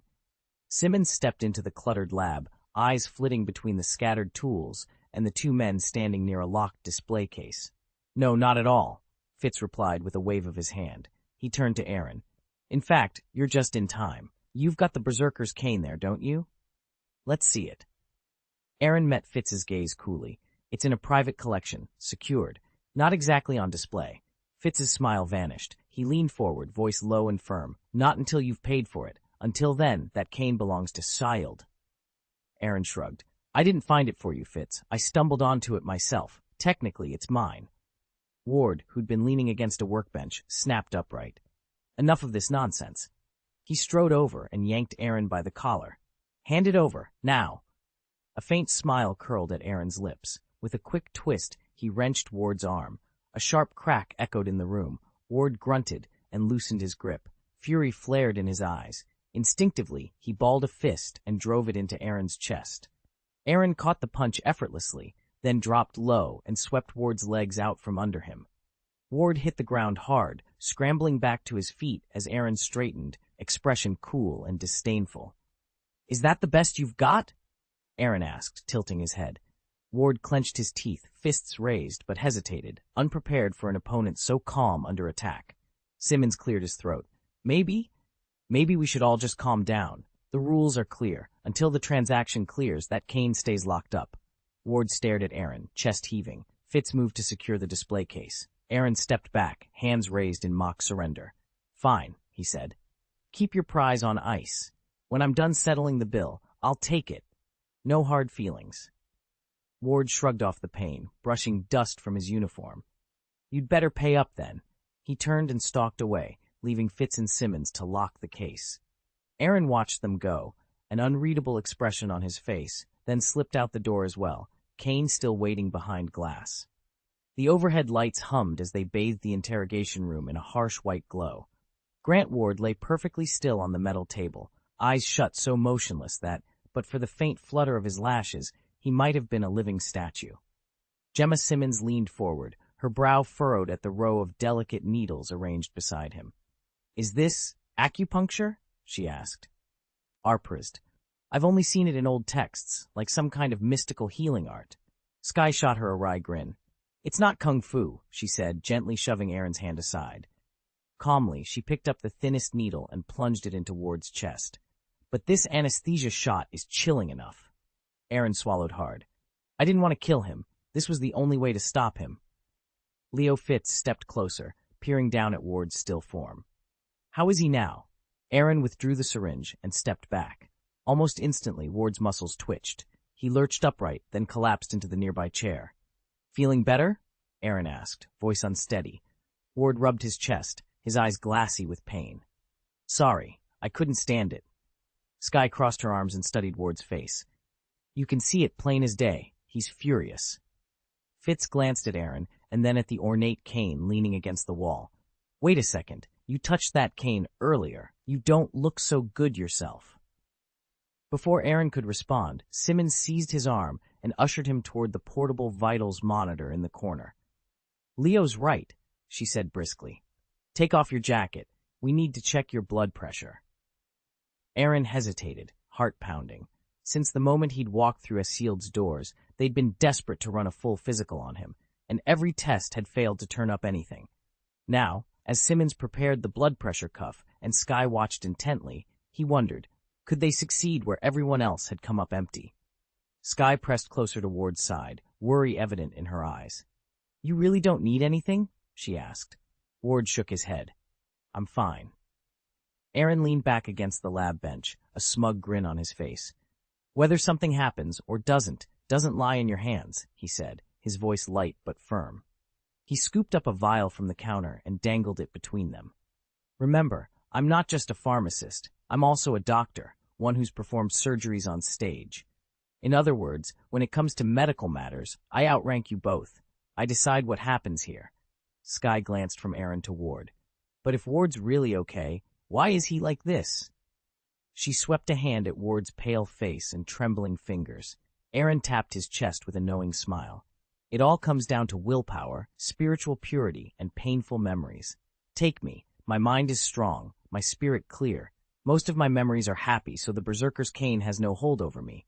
Ward, however," he paused, eyes darkening. "Ward's will is weaker, his mind more fractured by the suffering he endured as a child. The cane finds every crack in him." Before Aaron could say more, Ward's fist slammed the table, rattling glassware. "Enough!" he snarled, pushing back his chair. With a final glare at Aaron and Skye, he stalked out of the lab. In his office down the hall, Director Coulson sat before a bank of monitors, replaying the interrogation room footage. Agent Randolph stood perfectly still at the center of the cramped chamber, the tight quarters and harsh lights failing to faze him. Coulson leaned forward, brow furrowed, as the muted video flickered. Suddenly a muffled boom echoed through the speakers. Then everything went black. "Knock, knock." "Sir?" Ward stood at the door of the briefing room. "Come in," Coulson replied without looking up from the monitor. Ward closed the door behind him and took a measured step forward. His voice dropped to a low rumble. "I need to discuss something. Personal." Coulson swiveled in his chair. "Go ahead." Ward rubbed the back of his neck. "I'm worried that handling those experimental weapons in the armory has stirred up old memories I swore I'd locked away." Coulson nodded. "You've told me about your family. I understand why you needed to bury your past." Ward's eyes darkened. "Exactly. On a mission I have to be sharp, focused, no room for ghosts from child. But when I picked up Professor Randolph's cane yesterday, something snapped. I felt things I haven't felt in years." Coulson leaned forward. "You're saying touching the cane triggered those memories?" Ward gave a tight nod. "The worst was the first time I ever felt real hate. It consumed me. I lost control and snapped at Skye, Fitz, Simmons in the lab before I could rein myself in. Grant, Coulson said softly. Thank you for telling me. It takes strength to admit you're struggling. That honesty makes me trust you more. He tapped the screen showing Randolph's stony face. Professor Randolph still won't cooperate. Maybe what he needs isn't another lecture. Maybe he needs to confront his anger too. You've carried yours for a long time. Talking it out might help both of you. Ward exhaled slowly. If you think it can make a difference, I'll try. Good, Coulson replied. Let's get to work. Agent Ward acknowledged Coulson's instructions without hesitation. What would you like me to do, sir? Coulson's gaze never left the one-way mirror separating them from the interrogation room. I want you to test him, see if he's really Asgardian. But don't kill him. I need to know what he's capable of. A faint, cold smile curved on Ward's lips. Understood. He pushed through the door and stepped into the harsh glare of the room's overhead light. Randolph sat with his back straight against the metal chair, eyes darting to the dagger at Ward's side. Ward closed the distance in long strides, the blade's hilt catching the light. Tell me the truth. Randolph shook his head, voice hoarse. I've already told Agent Coulson everything I know. Ward stopped a few feet away, voice low and measured. Are you lying? Can you explain what that thing did to me? How am I supposed to recover? Randolph's shoulders slumped. I swear I don't know. In one fluid motion, Ward drew the dagger and swung it toward Randolph's throat. The blade whistled through the air, intent clear in its deadly arc. Randolph's eyes widened. His hand shot up to intercept, but panic turned his reflexes to chaos. He stumbled off the chair, landing hard with a clang. Help, murderer, he screamed, banging on the mirrored wall as he scrambled backward. Somebody, please. Ward advanced without a twitch, the dagger's tip hovering an inch from Randolph's neck. Cornered against the cold wall, Randolph sank to the floor, curling into himself. Please, he whispered, voice shaking. Don't kill me. Ward remained silent, the knife poised, ready to test the limits of Randolph's resilience under Coulson's watchful eye. Randolph's plea came out all at once, his voice cracking under the strain of terror. He'd never betray his family code, yet the thought of death drove him to grovel. Please, don't kill me. Isn't that enough? Ward stood over him, dagger still in hand. For a long, silent moment he simply stared. Then with a reluctant sigh he slid the blade back into its sheath. The tension in the room eased only slightly when the door swung open and Agent Phil Coulson entered. Sorry, sir, Coulson said briskly, taking in Randolph's trembling form and Ward's lowered weapon. It seems your suspicion was wrong. He's not an Asgardian. Ward exhaled, a mixture of relief and annoyance flickering across his face. Coulson stepped forward, unlocked Randolph's cuffs, and offered him a steadying hand as he helped him back into his chair. Professor, I apologize for the rough treatment. We were pressed for time. Randolph rubbed his wrists, still stinging from the restraint. His cheeks burned with humiliation and rage, tears of fright glinting at the corners of his eyes. You went way too far, Coulson, he snapped, voice hoarse. That was barbaric. He forced himself to take a deep, steadying breath, trying to quell the residual panic. Tell me, what made you think I was Asgardian in the first place? This is outrageous, Randolph snapped, stepping back and running a hand through his hair. I've captured Asgardians before, Thor, Loki. They never once freaked out under arrest. He pressed his palms to his temples, frustration etched on his face. I thought we were friends. I trust you wouldn't hurt me. I assumed once you recovered the other two pieces of the cane, you'd simply let me walk free. But now you're telling me S-Shield is crawling with Hydra agents? Agent Coulson shifted uneasily. Well, as they say, the benevolent recognize benevolence, and the wise spot wisdom in others. Randolph cut him off with a bitter laugh. Fine, if the first item on your list is that cane, then what's second? Your precious Waterman 44 fountain pen? Seriously, how does a humble literature professor afford such extravagance on a meager salary? Coulson's jaw tightened. You're right. I couldn't have paid for it out of pocket. Let's just say I had supplemental funding. Extra income? Inheritance, insurance payouts, lottery winnings, stuff like that, Randolph said with a half-hearted shrug. Though his tone was flippant, Coulson caught the faint edge of unease beneath it. Coulson offered a rueful smile. That was my oversight. I apologize for not clarifying sooner. And to be honest, when I tell people I spent time alone with an alien, most folks want to know every detail. Randolph rolled his eyes. Agent Coulson, you're definitely sharper than the average investigator, but you still need hard evidence. Ever since the Chitauri invasion, the whole world knows aliens are real. Sure, I'm curious too, but right now I'm stuck in an interrogation room. Curiosity's not exactly my top priority. Suspicion is an agent's most fundamental skill, Agent Coulson said coolly. That's why I had Agent Ward stage this little scenario. Professor Randolph's eyes narrowed.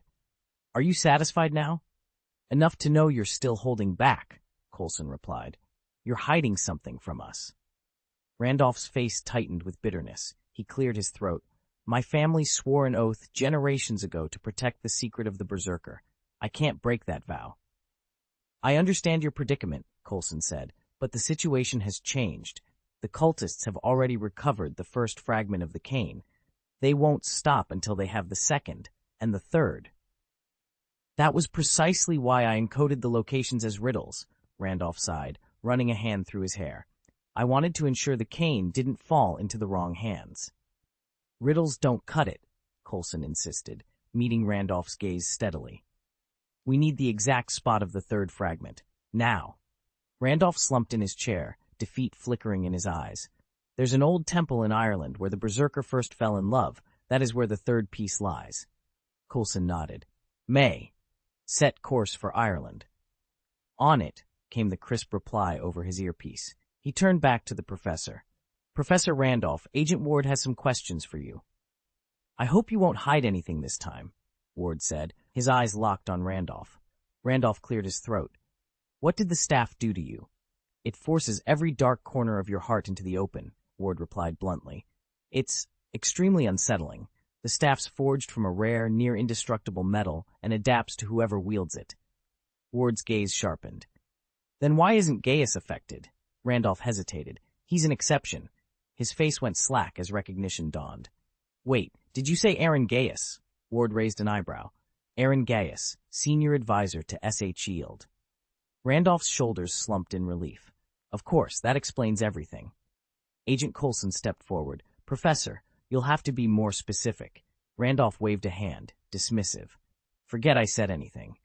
Coulson's voice turned cold. We're not deaf. What's so special about Gaius? Randolph's eyes flicked instinctively to the surveillance camera in the corner of the room. For a heartbeat, he looked as if he'd seen a ghost. Then he met their stares head-on. Do you know why you sought me out in the first place? He asked quietly. When neither Ward nor Coulson answered, he sighed. Because Aaron Gaius is the Berserker's greatest friend on Earth. If Aaron really is a direct descendant, he may have built-in resistance to the Tsepa. Ain's magic, Randolph had suggested. Lab, Fitz, Simmons, Skye, and Medal all turned to Aaron, their gazes measuring him like a living curiosity. Aaron bristled under their scrutiny. He'd planned to use his powers of persuasion to warn them, but now he just felt irritated. Could you knock it off with the staring? It's making me tense, Aaron said with a scowl. Despite his annoyance, he couldn't help feeling a spark of pride at Randolph's insight. I never would have imagined your ancestors consorted with a god, Simmons said, the implication hanging heavy in the air. That was over 1,000 years ago, Aaron shot back, rolling his eyes. So you think my family line was clueless about the risks? Randolph's talking nonsense. The magic I used to deflect the cane is entirely human, absolutely zero divine blood involved. Fitz cleared his throat, ready to speak, but Simmons beat him to it. If you'll allow it, we could take a small tissue or fluid sample, run a few quick experiments. Should I hop up on the lab table and help you cut slides too? Aaron replied dryly. Simmons gave him an exasperated half-smile. Relax. I'm only kidding. Ward shifted uneasily, anxiety creasing his brow. Is the cane's effect permanent? Randolph set the cane aside and looked Ward in the eye. When the cane's power fades, you'll feel utterly drained. Your body will demand rest, and you'll have to sleep deeply to recover. Ward's brow furrowed. What about the other effects? He asked. I know it does more than just boost your strength. True, Randolph admitted, leaning back in his chair. It's mental, or rather neurological. Side effects also taper off over time. But be warned, that process can be slow. How slow? Ward pressed. That depends on the individual, Randolph replied, tapping his fingertip against his lips. For some, it could take only decades at most. With enough patience, you'll outlast every residual symptom. Ward's face brightened. A few decades? I can live with that. He cracked a grin. What about the quickest recovery? Any chance it could be sooner? Randolph shook his head. I wish I had a clearer answer, but the ancient texts are silent on a minimum time frame. Nobody's recorded a rapid rebound yet. Ireland. Randolph led Agent Coulson's team, along with Aaron and his men, into the decaying shell of a countryside church. I haven't set foot in here for years, Randolph admitted with a nostalgic sigh, but it still looks exactly the same. Where's the cane? Ward demanded, his eyes flicking across the creaking pews. Upstairs, Randolph replied, guiding them up a narrow wooden staircase to a small room on the second floor. Skye paused at the threshold. It's eerily quiet in here, she observed. That must be how the berserker felt safe enough to pass along his secret. They all swore an eternal vow of silence. Randolph knelt before a heavy iron safe embedded in the wall. He spun the dial, lifted the door, and froze. The interior was bone-dry. No cane, no fragment, nothing. A slow clap echoed from a side alcove. Jacob Nystrom stepped into the dim light, a smug grin on his face, holding not one but two gleaming silver canes. We found the second piece months ago, he announced. As soon as Aaron's team brought us their intelligence, we zeroed in on the third segment. Looks like we beat you to it. Ward's jaw clenched. 2 pieces, Randolph breathed, creeping forward. That'll pack quite the punch when united. Jacob shrugged. Sure, assembling both halves will test your nerves, but the power you unlock? Absolutely unmatched. He tapped the canes together, their silver shafts singing softly in the stale air. Jacob Nystrom's eyes gleamed as he finished speaking. In one swift motion, he yanked his cane upward, its sharpened tip aimed straight for Randolph's heart. But before the blade could find its mark, a thunderous crack split the air. A golden bullet erupted from Aaron's pistol.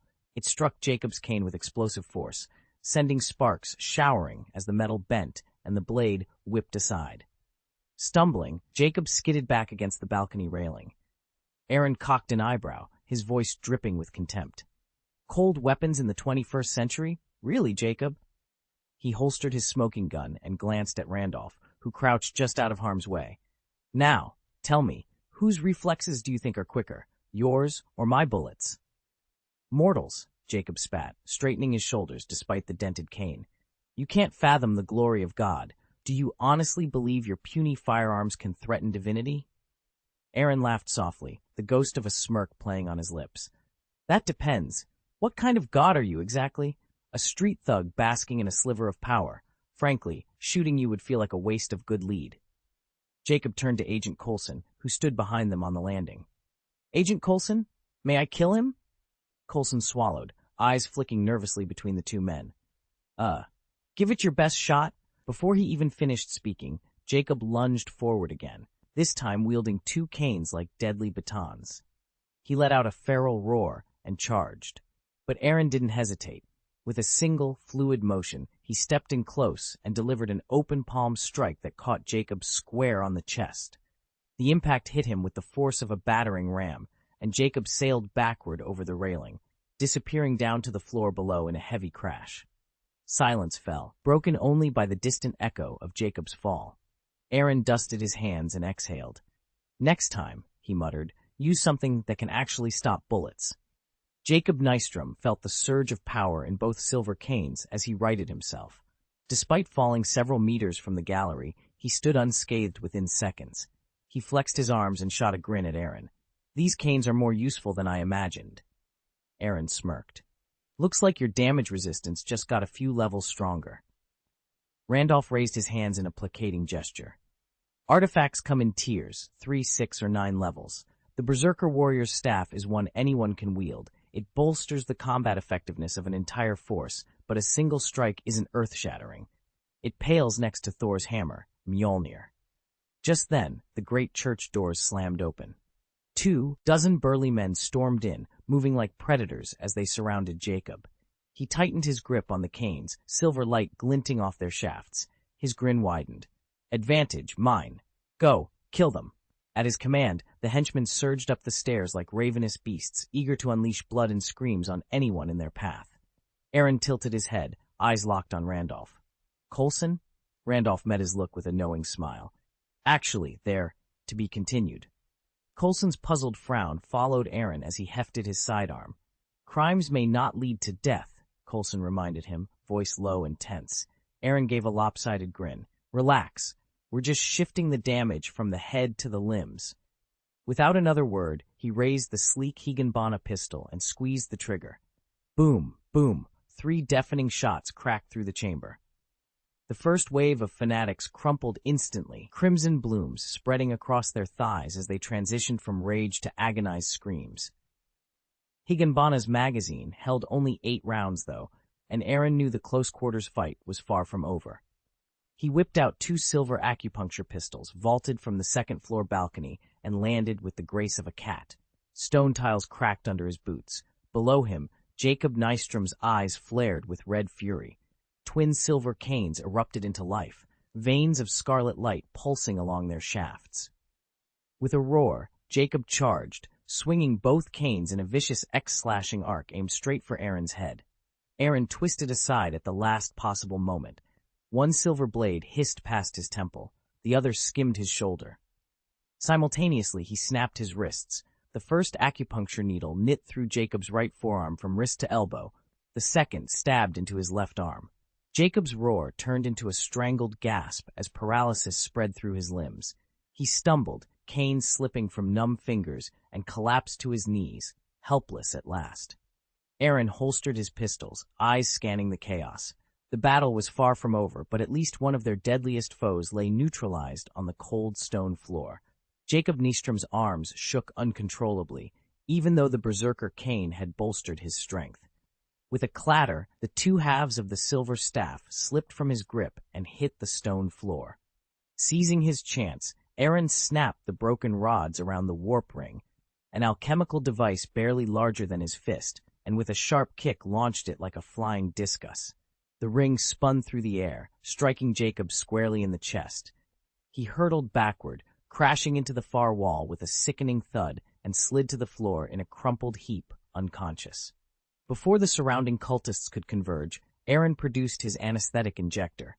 In under 3 seconds, he fired a volley of slender, frost-tipped needles that glimmered faintly in the torchlight. Sparks of blue fire flickered along the barrel as each dart found its mark. 2 minutes later, he exhaled and holstered the gun, as calm and collected as if he just unlocked a door.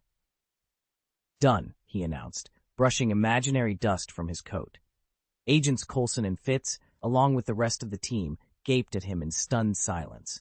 Aaron cleared his throat. Let's not make a scene. I am, after all, an alchemist. I keep my tools sharp, and I know a trick or two about hand-to-hand combat. Fitz managed a wry grin. Most people don't just incapacitate berserker-enhanced warriors on a whim. Seriously, what was that?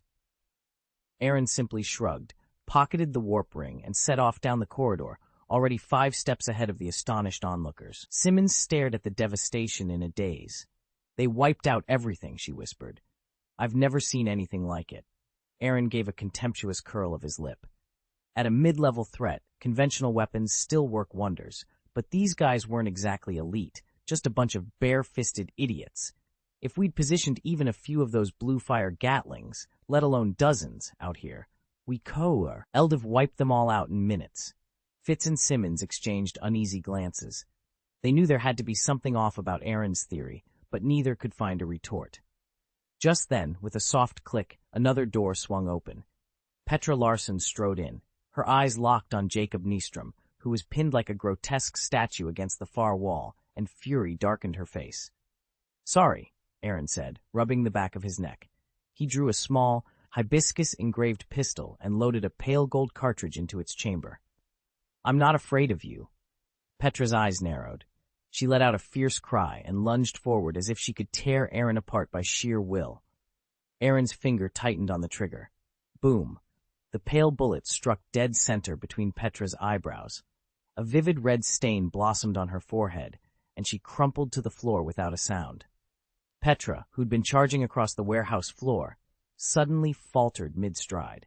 The servo in her leg went silent with a mechanical whine, and she skidded helplessly across the concrete for several meters before grinding to a halt. Aaron couldn't suppress a smirk. She'd obviously underestimated him. Doesn't she know I trained in kung fu? he muttered under his breath. He turned to stand beside Agent Coulson, who was still processing what he'd just seen. "That woman's a murderer," Aaron said coldly. "She earned her fate." Coulson swallowed, glancing back at Petra's motionless form. I only saw empty eyes," he stammered. "Don't get hung up on the details," Aaron replied with a shrug. "The mission's a success, isn't it?"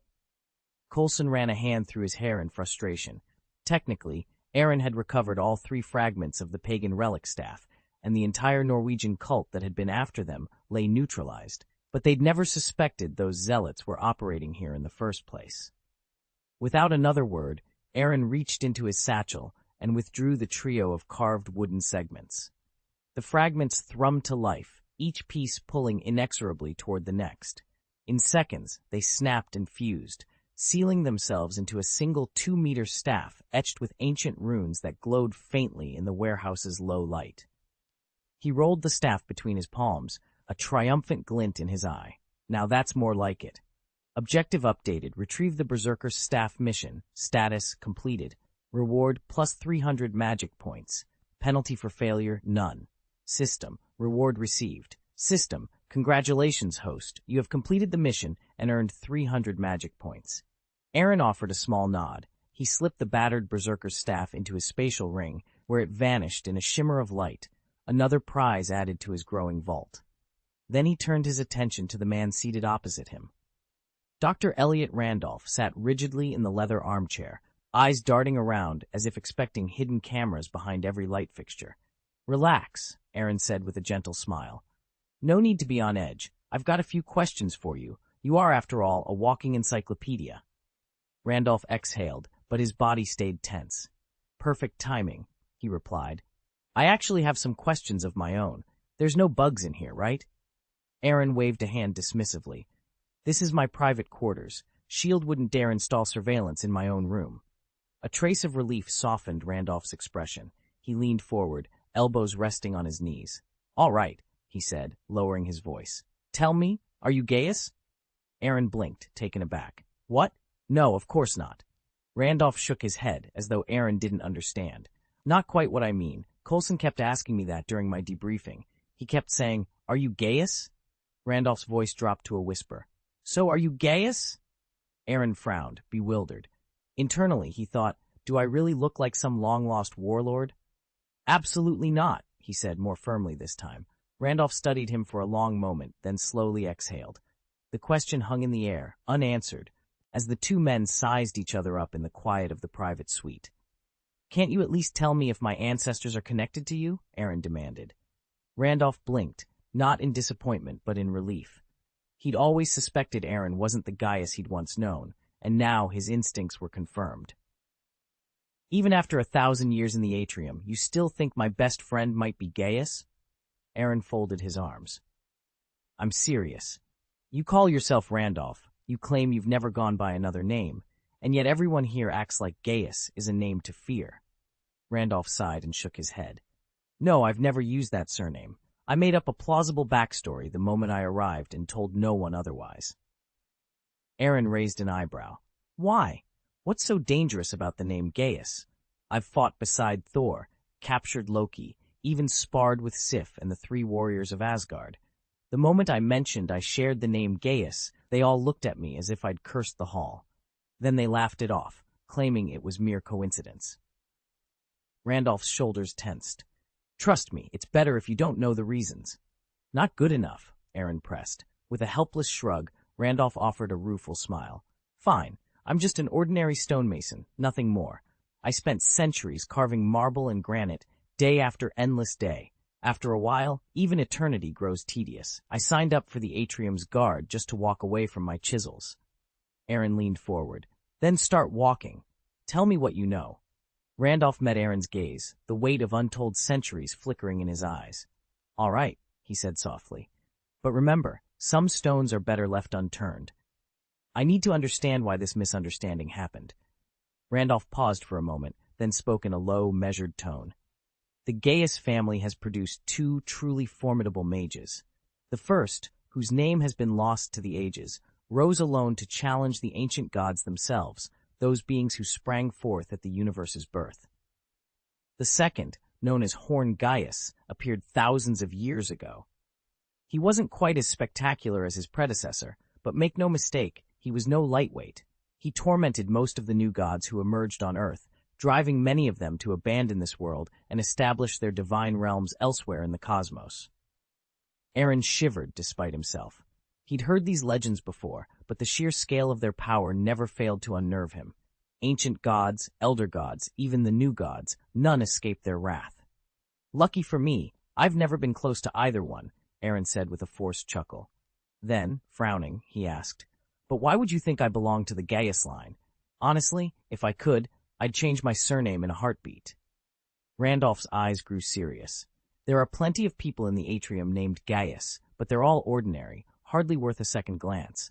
You, however, are different. You alone remained untouched by the Berserker's staff. Aaron's brow furrowed. "So that's your proof of specialness? I'm still not convinced." Randolph forced a smile. "Special? Please. How could I deserve anything like that, especially when people associate me with Gaius?" "Don't be so modest," Aaron said more gently. "In all the atrium, you're one of the most respected figures." "I appreciate the praise," Randolph sighed, "but you must keep the legend of Gaius to yourself. The less the world knows, the better." Aaron raised an eyebrow. "Relax. I know when to speak up and when to stay silent." "I'm not so sure," Randolph muttered, rolling his eyes. "Who in their right mind would turn a legend into an autobiography?" "You have to understand," Randolph pressed on, voice growing urgent. "I didn't ask for any of this. Centuries ago, I fell in love with a French noblewoman who adored my tales.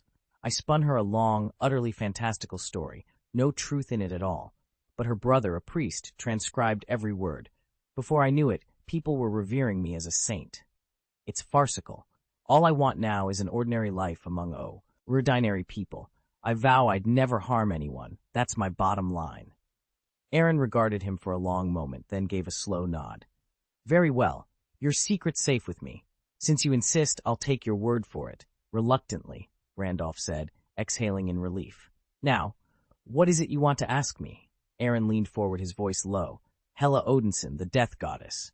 With a thunderous noise of surprise, Randolph lurched backward, nearly toppling from his chair. His face went pale. "Why you know of her? This goddess?" Aaron shrugged, adopting a casual air. "Pure chance, really. I once visited Asgard and saw her likeness carved into an old stone wall. What baffles me is that there's no mention of her in any surviving Nordic myths." Randolph's expression darkened. "Hela's name is forbidden in all of Asgard. Centuries have passed. Anyone who once remembered her is long dead. And if by some miracle they're still alive, they've surely forgotten." Aaron's eyes narrowed. "What can you actually tell me about her?" Randolph studied him warily. "Why do you want to know?" "I'll be honest," Aaron said. "Saul and I are friends. Hela's his." "Don't," Randolph cut him off sharply, his tone grim. "Odin the All-Father had his reasons for wiping Hela from history. If Thor ever found out you'd been prying into this, you'd only bring trouble upon yourself." Chapter 841, I'm Just a Stonemason and the Holy Dragon's Little Quirk, Part 1. "Honestly, what's all the fuss?" Aaron sneered, folding his arms. "Does the goddess of death really think she can take on Thor, the god of thunder?"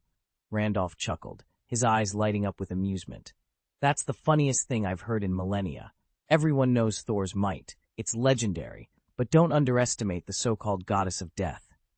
Aaron raised an eyebrow. "You actually know anything about her?" "Not much," Randolph admitted, looking a little sheepish. "Back when she was still Princess Hela of Asgard, I was nothing but a lowly stonemason's apprentice. Our worlds barely crossed. She was royalty, and I was lucky to sweep up after the sculptors. I didn't have the right to so much as look her way." He paused, leaning forward as if about to share a secret.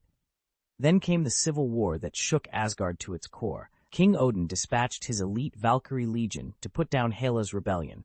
They were the kingdom's best, warriors like Lady Sif herself, armed with divine weapons, riding winged Pegasi into battle. You can imagine the spectacle. Aaron whistled. "Pegasi mounts? That's serious firepower." Randolph nodded. "Exactly. Yet even they failed to subdue her. The legion took heavy losses before they were forced to withdraw. That's how formidable Hela truly is." Aaron frowned, staring into the distance. "If she managed to hold her own against the Valkyries." We should at least hedge our bets, Randolph finished grimly. Thor may be the god of thunder, but Hela's not just some cut-and-dried villain. Her power runs deeper than most of us can see. Aaron watched the flicker of torchlight dance across Randolph's face and spoke first. This is rather surprising. Randolph's eyes widened, and his voice trembled slightly. What's even more astonishing is that an elite army was utterly wiped out. They say the God King himself had to restrain his own daughter to make it happen. Aaron leaned forward. Besides what Hela recorded, what else have you uncovered? Randolph raised his hands in a placating gesture. Come on, don't be so demanding. I'm just a mason. Aaron smiled wryly. Fair enough. He paused, then changed tack. Have you ever heard of Ragnarok? Randolph blinked, clearly puzzled. No. A hint of impatience crept into Aaron's tone. Really? There's a prophecy, the twilight of the gods, where the fire giant King Surtur will destroy Asgard. Randolph's lips curved into a knowing smile. That legend? Nobody ever took it seriously. Surtur was slain by Odin ages ago, and his source of power, the eternal flame, was locked away in Odin's vault. Aaron closed his eyes briefly, acknowledging his mistake. Of course, Randolph was a craftsman, not a scholar. He exhaled and refocused. All right, he said, voice steady. Next question. You've lived on Earth for thousands of years. Aaron settled onto a weathered stone bench in the courtyard, the afternoon sun stretching long shadows across the marble tiles. He turned to Randolph, who was busy wiping dust from his hands. You mentioned you know about non-human races, Aaron began. Randolph chuckled and leaned back, letting out a contented sigh. Of course, vampires, werewolves, aliens, mutants. I've met them all. Technically, aliens and mutants are still classified human by some, but I think that's splitting hairs. Aaron raised an eyebrow. Any memorable run-ins? A very beautiful vampire once invited me to dinner, Randolph said with a crooked grin. Only when I arrived did I realize she wanted me on the menu. I may be a stonemason, but it turns out I can handle more than mortar and stone. Aaron leaned forward. Can you be more specific about each race? Don't embarrass me, Randolph protested, shaking his head. I'm no battlefield legend, just your average Asgardian craftsman. I haven't spent my life infiltrating vampire covens or hunting werewolf packs. Then tell me what you do know. He shrugged. I've always steered clear of vampires and werewolves. From what I gather, they're bitter enemies, but keep a silent truce. They hide from the world. Now aliens. They're different. They're the result of Kree genetic experiments. The Kree created them, but eventually lost control. Kree? Aaron echoed, curiosity piqued. A ruthless, scientifically advanced alien civilization, Randolph explained. They've been tampering with DNA for centuries, mixing traits, engineering new species. At first, they thought they could contain their creations, but those beings gained independence and broke free.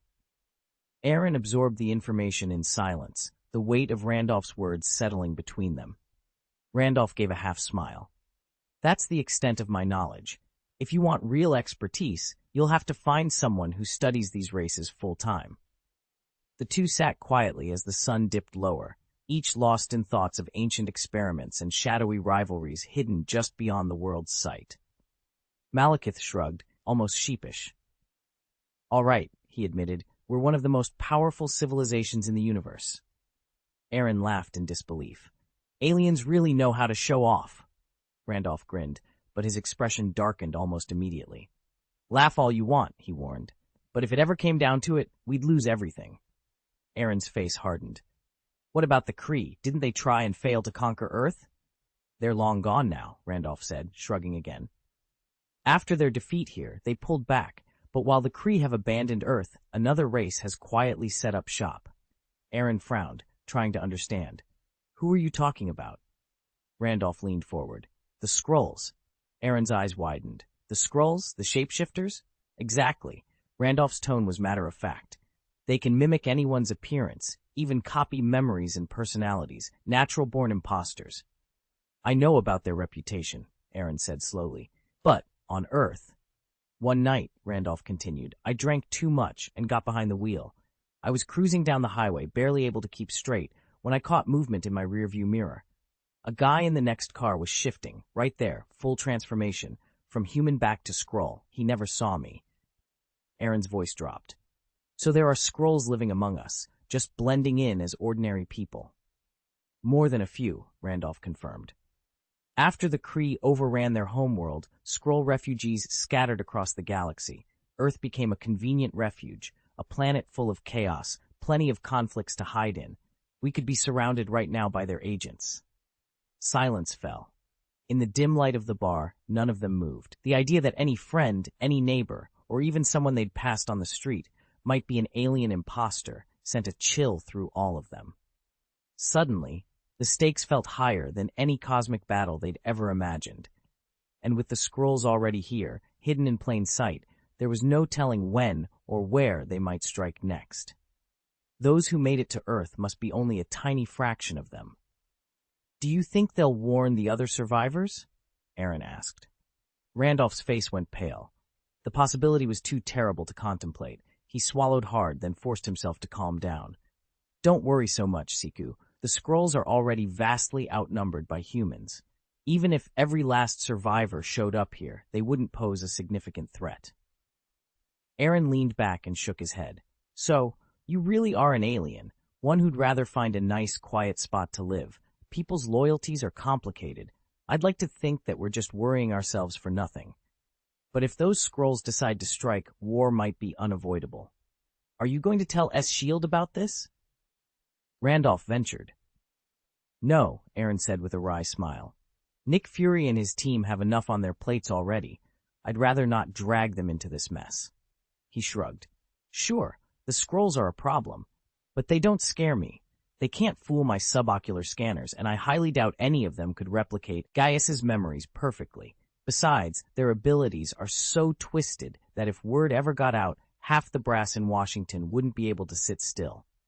He paused, letting that sink in, then gave Randolph a reassuring nod. "Trust me, we're safe for now. They could be replaced by aliens at any moment," Aaron reminded himself. He turned to Randolph. "How much do you actually know about mutants?" Randolph shrugged. "Mutants show up at the most unpredictable times, and their abilities awaken just as randomly. To be honest, I've only come across a handful. The most recent was in the last century. I watched a man get riddled with bullets, then heal completely in a matter of seconds. The earliest case I ever saw was during my travels in Egypt, centuries ago. There I discovered a massive seal, thousands of years old, etched with powerful runes." "A seal?" Aaron's eyes narrowed. "Are you certain? If it really dates back that far, it could be linked to my ancestors. I'm a stonemason by trade, but I studied magic in Asgard. I recognize the function of a magic circle when I see one." Randolph fell silent, stung by the implication that his craftsmanship was somehow inferior. Finally, he held up his hands. "All right. Believe what you like." They stood in the flickering torchlight before a weathered stone tablet etched with strange symbols. Aaron traced a line of hieroglyphs with his finger and asked, "What exactly is sealed here?" Randolph leaned closer, voice low. "A very powerful mutant. By legend, he once ruled all of Egypt. His reign was so brutal that the people finally banded together and forced the gods to intervene.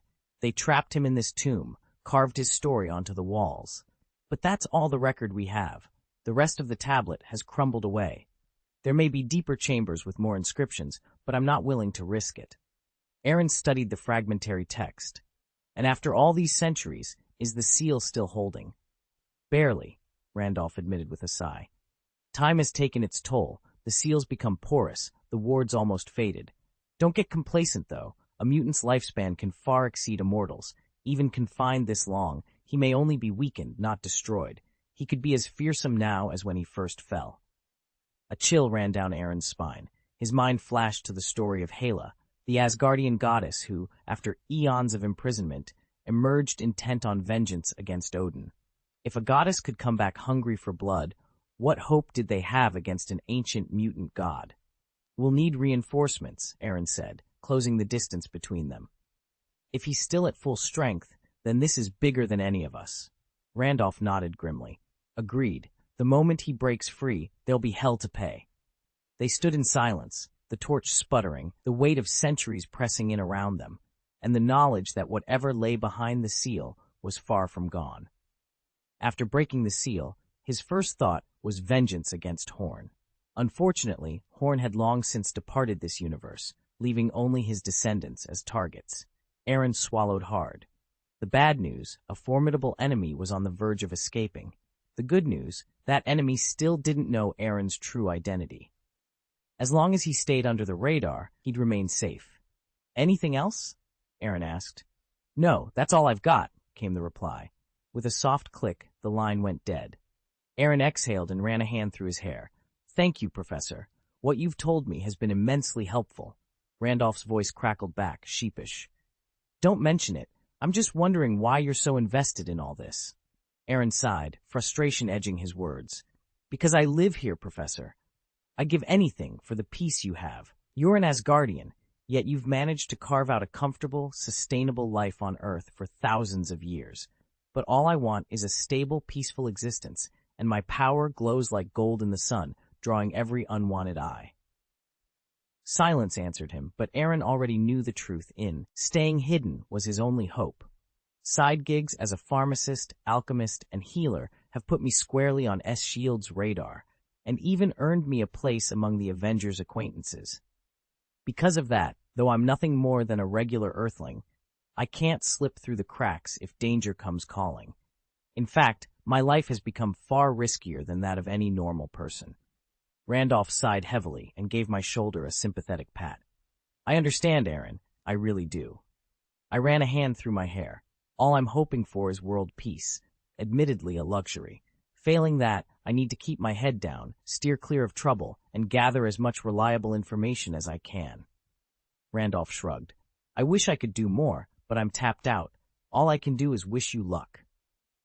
When I stepped into Gaius's divination house later that afternoon, I was not expecting to find Hela lounging in my favorite chair, deep in conversation with the dragon. She leaned forward, her tones smooth and compelling, as she laid out all the benefits of pledging allegiance to her. I paused in the doorway, eyebrows lifting in disbelief. Even more unnerving was the look in the dragon's eyes, a fleeting glimmer that seemed almost enchanted. Bewitched, maybe. The sight made my skin crawl. I closed the distance with quiet steps, determined to interrupt whatever spell she was weaving before the creature slipped entirely under her influence. Aaron wrenched Abe away from Hela's legs, hoisted one of the dragonling's paws, and glared at him. "You were so defiant with her before. What happened? Since when did you start crawling on your belly? Where's your honor?" Abe forced a crooked, flattering smile. "Master, please believe me. I would never betray you."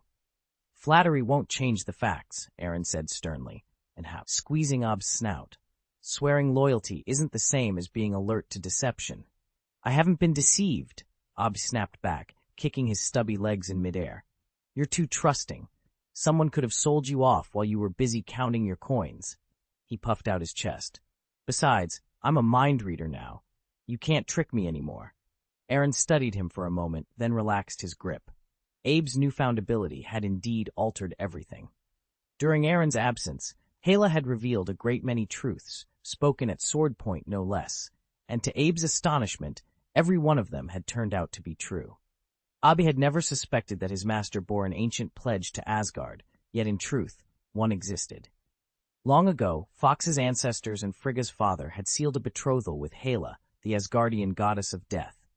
It was a simple, spoken agreement, binding only if both parties consented, a nuance that Frigga, for reasons of her own, never bothered to explain to her daughter. Hela, therefore, lived in ignorance of the promise woven into Fox's lineage. Fox himself had grown up far from godly politics, blissfully unaware of his family's ties to the Nine Realms. When Abe finally revealed the truth, the great holy dragon's shock rattled the air. "Your pledge to Hela?" Fox asked, voice low. "I had no idea." At first, Abe feared this forgotten pact might entangle his master in immortal intrigues. But the more he reflected on Hela's formidable gifts, her peerless beauty, her dominion over life and death, the more he saw genuine opportunity. An alliance with the death goddess could only enhance Fox's standing. Still, there was a selfish spark in Abe's caution. Since Fox's bond with Jean Grey, the Phoenix, his power had surged beyond all expectations. In another year or two, the fiery force of the Phoenix might eclipse even the holy dragon's ancient might, and that was something Abe could not abide. If Fox could stand beside Jean Grey, why shouldn't he welcome Hela, too? With a rumble of contentment, Abe settled beside his master, determined to help him navigate the delicate dance of divine courtship, and to ensure Fox claimed every advantage his destiny would allow. Although the death goddess herself can't directly amplify his magic, the lady of the house certainly can. A little pillow talk from her, and her master would never be stingy with his power. Of course, given the, complicated history between Aaron and Gila, pairing them off feels nearly as far-fetched as Fox matchmaking him with Jean Grey. There's still a very long way to go. "Ha ha! Honestly, I think you've been duped," Aaron teased, shaking his head. Abe's ears drooped. "Master," he whined, eyes wide with hurt. "You told me Hala would be staying here for a while. I can't beat her, and if I don't want to get crushed, what choice do I have?" Aaron sighed. He looked at the death goddess, who lounged on the sofa with a faint, mischievous smile. "You'd better be nice to him," Hala said softly. "I quite like this little guy. Thanks to him, Fenrir's hold on my affections has finally loosened." Chapter 842, Wedding Invitations Between Vampires and Humans, The Angry Goddess of Death, Part 1. A sleek black car eased to a stop in front of the Gaius divination house. Alice stepped lightly onto the cobblestones, and Jasper unfurled a matching black umbrella to shield her from the afternoon sun's golden haze. "This is the place," Alice murmured, her gaze drifting to the bronze plaque beside the door. She linked arms with Jasper, gave the aged wood a gentle push, and slipped inside. In the low lamplight of the foyer stood Aaron, bent over a spread of parchment. His quill hovered above a nearly finished fusion magic circle. At the soft click of the door, he paused, tucking the quill behind his ear and closing his notebook. He blinked as he took in the newcomers. No, not merely newcomers, but 2 vampires. Jasper's pale features and crimson eyes contrasted sharply with Alice's deep violet gaze and onyx hair. Both wore formal attire, Alice in a flowing burgundy gown, Jasper in a sharply tailored black suit, an unmistakable signal that this visit was far from routine. Aaron straightened, striving for calm. "Welcome. How can I assist you today?" Alice offered a polite nod. "We, Jasper and I, have an inquiry about a very special reading." Jasper inclined his head in agreement, his dark umbrella folding away. "An urgent matter, in fact. We hope you're the one person who can help." As Aaron set aside his notes, the faint glow of the unfinished magic circle illuminated their faces. Vampires and diviner, poised on the threshold of a moment that would bridge the world of mortals and the realm of the undead. "Welcome. Though I take it you two didn't drop by for a fortune-telling session?" "Of course not." Alice flashed a mischievous grin, then reached into her bag and withdrew an elegant cream and silver invitation. "We've come to invite you to a wedding." Aaron arched an eyebrow as he accepted the card. "A wedding? Bella and Edward? They're really tying the knot?" "Next week, actually," Alice said, her eyes shining. "The Cullen family is about to welcome a new member." "I wasn't expecting to be invited," Aaron admitted, studying the delicate script. "It was Carlyle's idea," Jasper added in his calm, even tone. "Whether you come is entirely up to you, but he wanted to extend the courtesy." Alice leaned forward. "So what do you think? Will you be there?" Aaron paused, then offered a slow nod. "It does conflict with my schedule, but a human-vampire wedding is a once-in-a-lifetime event. It'd be a genuine pity to miss it." "Wonderful," Alice exclaimed. "You're more than welcome at the Cullen residence." From her vantage point, atop the second-floor railing, Hala watched the exchange with interest. As the goddess of death, she sensed something peculiar about these 2 visitors. Neither one was quite alive. Yet here they were discussing bridal gowns and wedding bells. Curious indeed. They've each died once, to be precise. This, Alice Cullen explained, was Jasper Hale. Both of them had come to invite Hala to Edward Cullen's wedding. "Wedding?" Hela's eyes lit up. "Can I attend?" Alice hesitated. "I'm afraid. I wasn't asking you."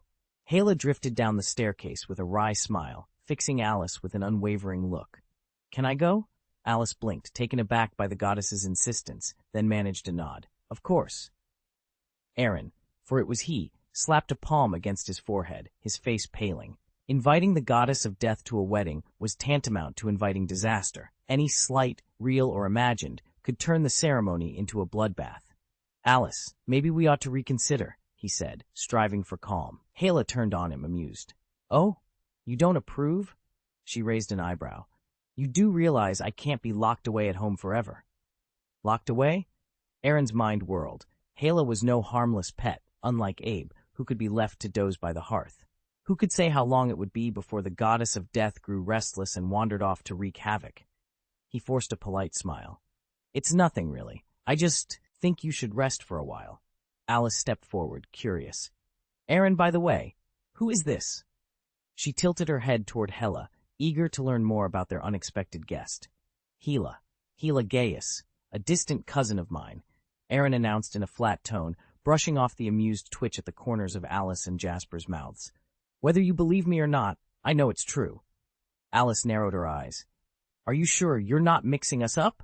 You're not even from this universe. How could you possibly have relatives here? Aaron frowned, caught off guard by her logic. Hey, my ancestor was human, he said grudgingly, so it's not completely out of the question that I have a distant relation by blood. He paused, meeting Alice's skeptical gaze. Besides, he lowered his voice and shot a warning glance at Hela, who was giving him a half-smile that was all too knowing. My poor cousin's mind isn't exactly stable. She spent months locked up in an asylum, convinced she's some kind of queen who deserves people bowing down to her. I only just got her released. If I leave her behind during Edward and Bella's wedding, heaven knows what kind of scene she might cause. Do you have any idea how embarrassing that would be? Alice exhaled slowly, her expression softening into a reluctant acceptance. Hela's smile widened, as though she just won a private victory, one Aaron was only just beginning to understand. Hela's fingers curled into tight fists so suddenly that her knuckles cracked in the silent room. Aaron's heart lurched. He'd signed the contract, so she couldn't harm him. He forced himself to relax. There was nothing to fear. Before his racing thoughts could settle, Alice reached out and gently clasped Hela's hand. Please don't be angry, Hela. May I call you sister? Her voice was soft, almost pleading. Hela froze. She stared down at Alice's earnest expression, surprised by the concern shining in her eyes. For a long moment no one spoke. Then Hela's grip loosened, her shoulders unclenching. It's not impossible, she whispered. A smile of relief spread across Alice's face. Sister Hela, if you'd like to attend Edward's wedding, you can go with Aaron. Aaron opened his mouth to protest. He'd said so much already, and she'd heard none of it. But Hela simply lifted her chin, a proud smile curving her lips. I will be there, she declared. Alice nodded, turning to him. I still have more invitations to deliver, so I'll leave you two now. With a courteous nod, she slipped out of the fortune-telling room. Jasper paused at the door, then spun back around. By the way, he murmured, Alice was once committed to a lunatic asylum. Without another word, he stepped into the hallway and was gone. Moments later, a car engine rumbled to life outside. Click, click. Aaron blinked, then realized where he'd gone wrong. With Alice finally out of the asylum, it was only natural she'd feel sympathy for another escapee. Hela. Ha-ha! I'm suddenly quite fond of that little sister, Hela said with a proud grin. She must be a vampire. How can you tell? Aaron asked. She died once, and now she has no body heat. What other explanation is there? Hela replied. Aaron raised an eyebrow. Have you ever even heard of vampires? I usually don't care about them, Hela said lightly, but maybe Alice is the exception. Aaron shrugged. Alice is remarkable. She can see possible futures and those right around the corner. I actually wanted to favor her, but she turned me down. Hela surveyed the atrium with interest. This place is more fascinating than I expected. Perhaps I'll stay a while longer. Aaron rolled his eyes. Her plans were none of his concern. Once their contract expired, their journey would end, and they'd all go their separate ways. His only task was to keep her out of serious trouble until then. Aaron smoothed out the freshly inked contract and cleared his throat. I couldn't stop you from attending their wedding, he said, but just to be safe, we should draw up another agreement. Hela's crimson eyes narrowed, and a low smile curved her lips. Did I not already sign one? She asked. I don't go around attacking people on a whim. A wedding between a vampire and a human will draw guests from both courts, Aaron replied evenly. His Highness Hela is as breathtaking as a dawn star. If some boor with no sense of decorum decides to mock you, then he'll simply have bad luck, Hela said, voice low and calm. As the goddess of death incarnate, she was not prone to temper tantrums, unless offended. At the slightest provocation, she could snuff out a life as easily as breathing. But I'm worried, Aaron pressed on. You must hold yourself in check. Not a single blow, let alone a killing strike. With your strength, one punch is enough to disembowel a man. There's almost no difference between you hitting someone and you murdering them. Hela's lips curved into a predatory grin. From what you're saying, you want me to endure it? Stand there and take their insults? Aaron shifted, uneasy under her gaze. She mocked his discomfort with a soft laugh. What do you think? He sighed, pinching the bridge of his nose. All right, I suppose I'm the one who's overthinking this. Hela dismissed his worries with a languid wave of her hand. Very well, but if anyone crosses the line, don't be surprised if I remind them who I am. She leaned back, serene and utterly in control. Now, where's your pen? That's why I need you to sign this one-day temper control pact, Aaron said, his tone earnest. Don't worry, it only lasts 24 hours. If you lose your cool and something unpleasant happens, I'll reluctantly step in and clean it up for you. Hela tilted her head. And if I refuse? Aaron shrugged. Well, if you can restrain yourself, that's wonderful. But if you can't, we'll both be in serious trouble. Remember, Earth is watched over by the Supreme Mage, the cosmic-level guardian who wields the Primetime Stone. Even Odin has to show her respect. If she notices any incidents, she'll report you straight to him. Then, he snapped his fingers with a wry smile, we'd better prepare for an interstellar getaway. Hela's lips curved in a skeptical half-smile. I don't see why you're so anxious. Your power is immense. Only a handful of beings on this planet could ever threaten you. Why be so timid? Leaning forward, Aaron fixed her with a steady gaze. I'd explain everything, but only after you sign. It's that simple. Hela considered him for a long moment, then let out a slow breath. Fine, I'll sign. Aaron's face brightened. He produced a scroll of parchment and a quill, then began drafting the pact with a flourish. As ink flowed across the page, a sense of relief washed over him. At least for the next day, chaos would be on hold. 2 minutes later, Hela peered at the freshly issued contract and raised an eyebrow. Flower Protector, am I reading this correctly? Absolutely, Aaron replied with a bitter smile. But there's one catch. You, being a flower, must never start trouble. You may grumble to yourself all you like, but you mustn't act on it. Capis? Understood. Hela chuckled, then signed her name at the bottom. So can we talk now? Aaron studied her for a moment before asking, Your Highness, how do you assess your own power? Hela met his gaze confidently. No one can stand against me, except that ancient immortal, Odin. Aaron nodded gravely. Precisely. Odin could defeat you, bind you, even kill you. And believe me, beings of his caliber aren't rare. They're scattered across countless realms. Any one of them could be catastrophic for me. Frankly, I'm not afraid of being hunted or sealed. Those fates are within my control. But there's simply no need to provoke such entities. He stepped closer, lowering his voice. Your Highness Hela, remember this. There are worlds beyond our worlds, and heavens above every heaven. In the vast multiverse, not even Odin has a claim to absolute invincibility. Hela's laughter rang through the atrium. Ha ha! You aren't planning to hide out here until you're invincible, are you? Aaron leaned casually against the polished marble railing, a lazy smile on his face. Invincible? That's impossible. I'll be honest, I have only one goal. He looked past Hela, as if peering through dimensions. Once I ascend to the god of magic, I'll go home. I'll take my woman, my treasures, everything I care about, and leave this dangerous universe behind. I've spent over 20 years watching my back. Now it's time to enjoy life. Truth be told, I drew up this retirement plan when I was still a teenager. Hela's mocking grin wavered. Her lips twitched until she regained composure. After a tense moment, she asked, But you're already a sub-Heavenly Father-level powerhouse. It's only a matter of time before you become a Heavenly Father yourself. Don't you have any greater ambitions? Aaron shrugged, spreading his hands. Ambitions? The Gaius family's ancestral precepts have long since nailed down the destiny of every heir. Besides, I have no interest in ruling. Hela's brow furrowed in disbelief. So you truly have no ambition? Yes, by all means, marry someone more beautiful, Aaron replied, his tone a curious mix of sincerity and jest. According to the family chronicle, our branch is the main line of House Gaius. I'm the sole heir, the one charged with spreading our name. So naturally, the duty of ensuring our legacy rests on my shoulders. Hala laughed bitterly. She hadn't realized Bull's choice for her future husband would be someone so utterly unambitious. I really misjudged you. Your Highness Hala, I think there's been a misunderstanding, Aaron said, leaning forward and pressing his hands flat on the table. His voice turned serious. As long as our marriage contract lasts, I'll bite the bullet and play along. But the moment it expires, we're done, and you're free to do whatever you please. Kill Odin, seize the throne, anything. It won't involve me. Just one friendly warning. Don't overreach. The consequences may be more than you can bear.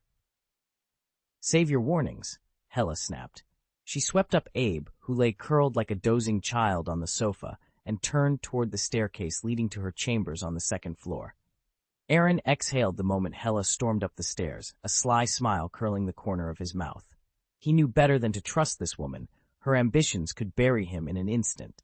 Let her seethe for now. When her contract expired, she'd be quick to sever it. All's well, except for that nagging feeling. Damn, he'd forgotten something. In a blink, a dagger sliced the air and hovered above the vase on the table. One of its petals, neatly severed, drifted to the floor. Hala swept back into the room, her eyes blazing. Without a word, she snatched Abe from Aaron's side. So your master isn't satisfied? She demanded. Abe thrashed his claws indignantly. Master is more than satisfied. Both his father and grandfather have called him the finest member of the Gaius family in a century. Hala sneered, lips curling in contempt. Really, I see no reason for the fuss. A man who dares challenge me to mutual destruction hardly strikes me as exceptional. A man with limitless potential, Hala scoffed, and all he wants is to guard his 3 acres of land. No, you can't say that, Abe protested, waving his paws emphatically. He isn't just protecting land, he's defending everything he holds dear. What's the difference? The difference, Abe replied patiently, is that he's poured his heart and soul into this. He started as a lowly magician, worked his way up to magister, then grand magister, and now stands as a holy magister. He's never stopped striving. So? Mistress. I am not mistress, Hala snapped, fixing him with a deadly stare. If I hear you call me that again, I'll starve you for 3 days. Yes, mistress. Abe ducked his head in obeisance. 3 days of hunger was a small price to pay for his master's happiness, and anyway, it wasn't Hela's final word whether he ate. He began. Mistress, Abe interrupted gently. Put it this way. Our master must shield everything he loves from a slew of powerful enemies. That's a far tougher task than anything you'll face reclaiming Asgard's throne.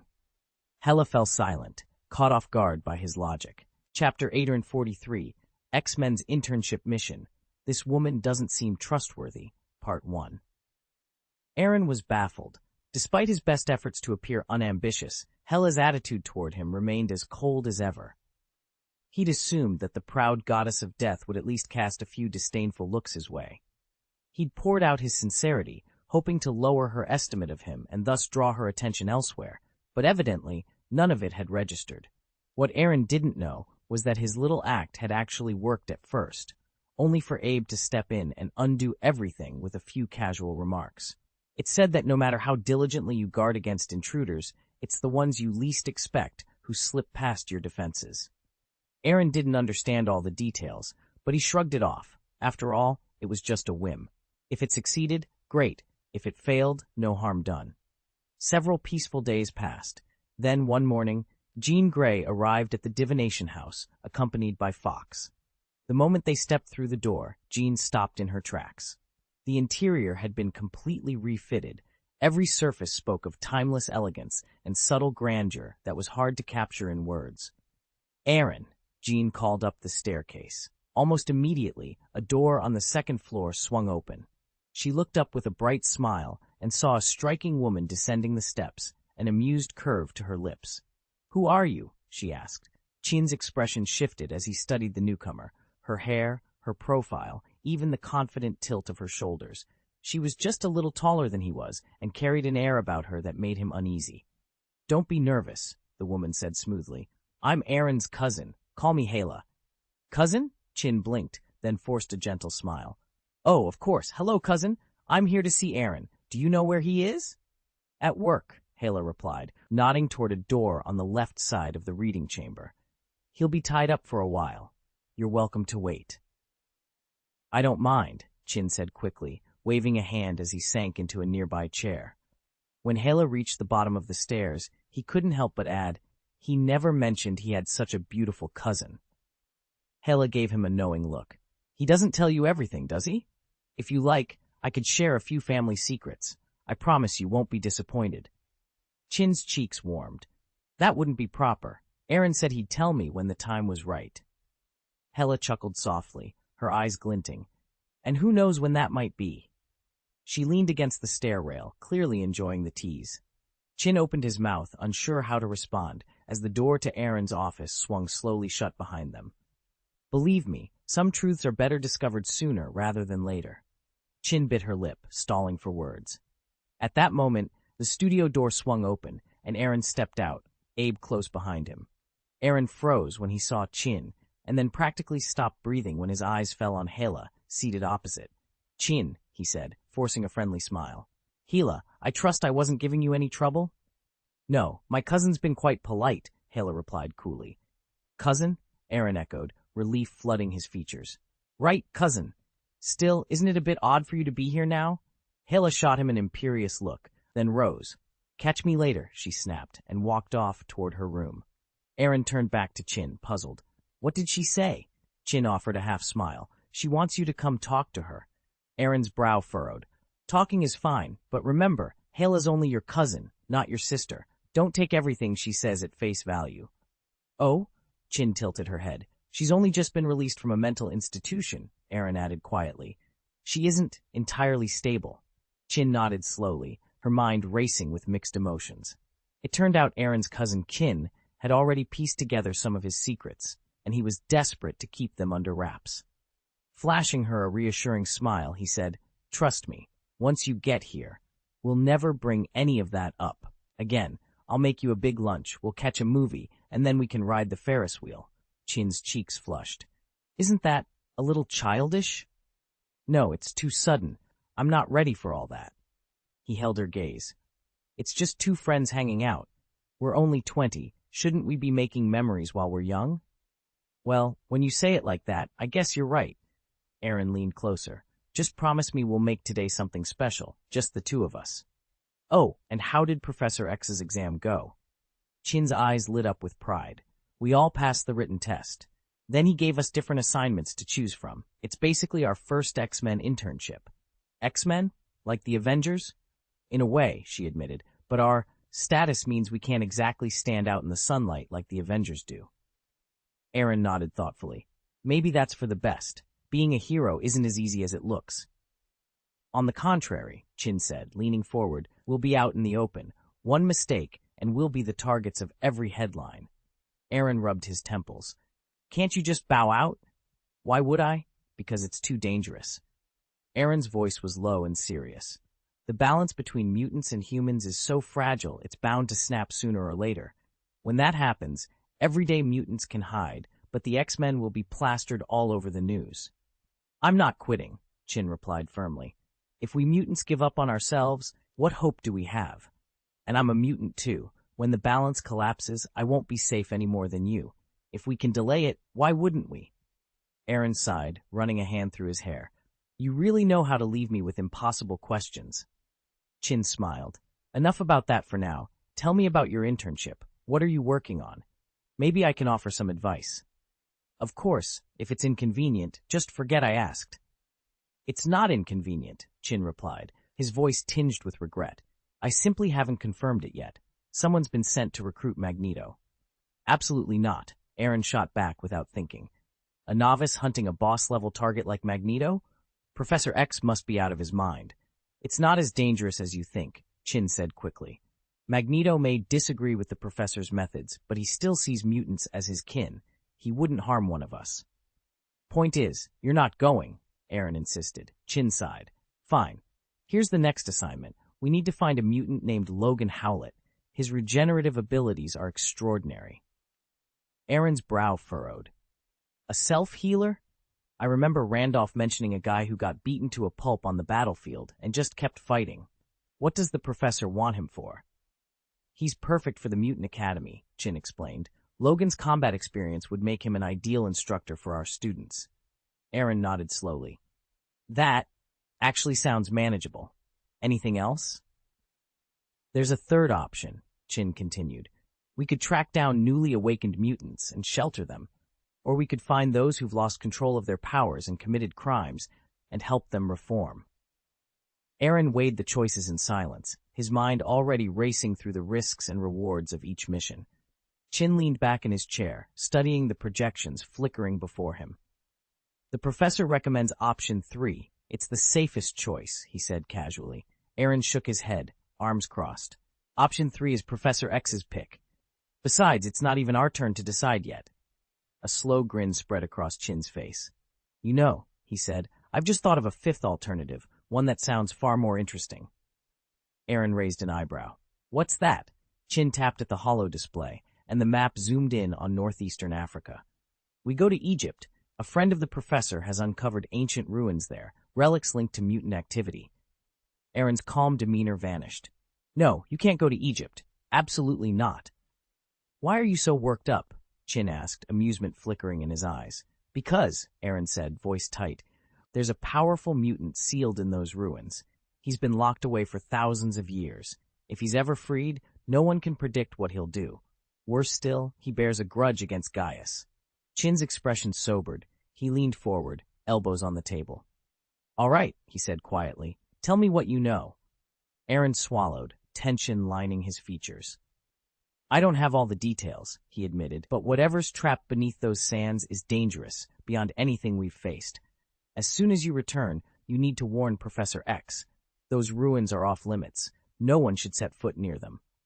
For a moment, the only sound was the hum of the projector. Then Chin nodded.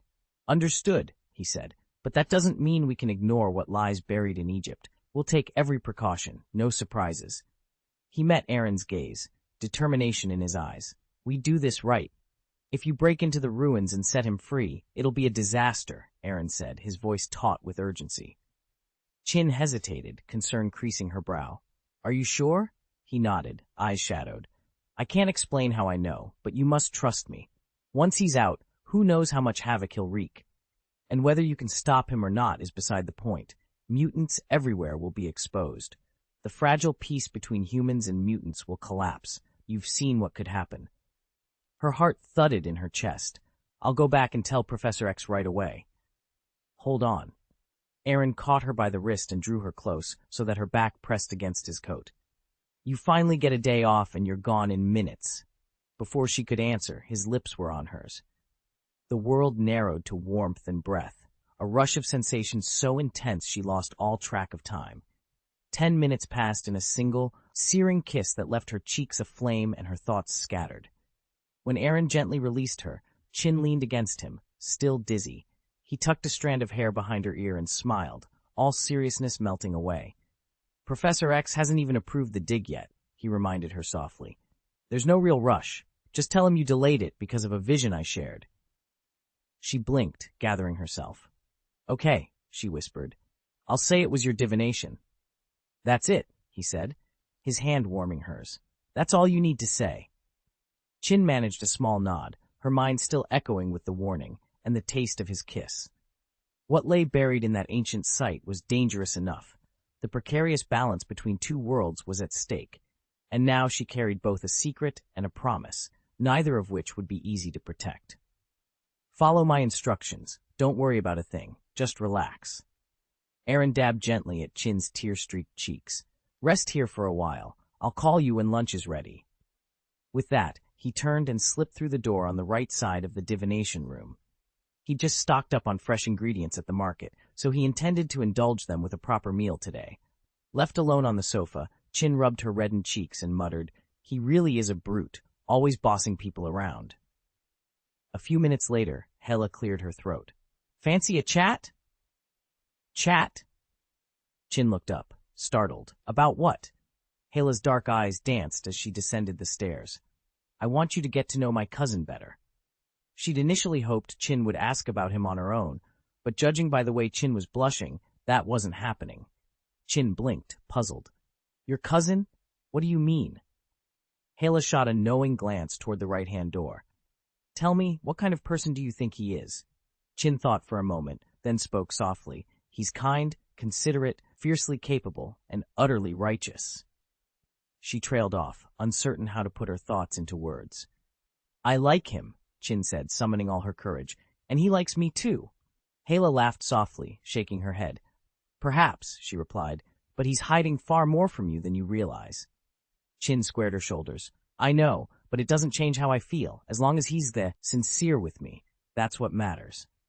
Hala's smile faltered, and her voice took on a warning edge. We'll see if you still think that later. She reached out and tapped the golden Maneki Neko figurine perched on the armrest. With a quiet click, a hidden panel slid open, revealing a dimly lit chamber beyond. You'd best stay here, Hala said. I'll fetch what I need and be right back.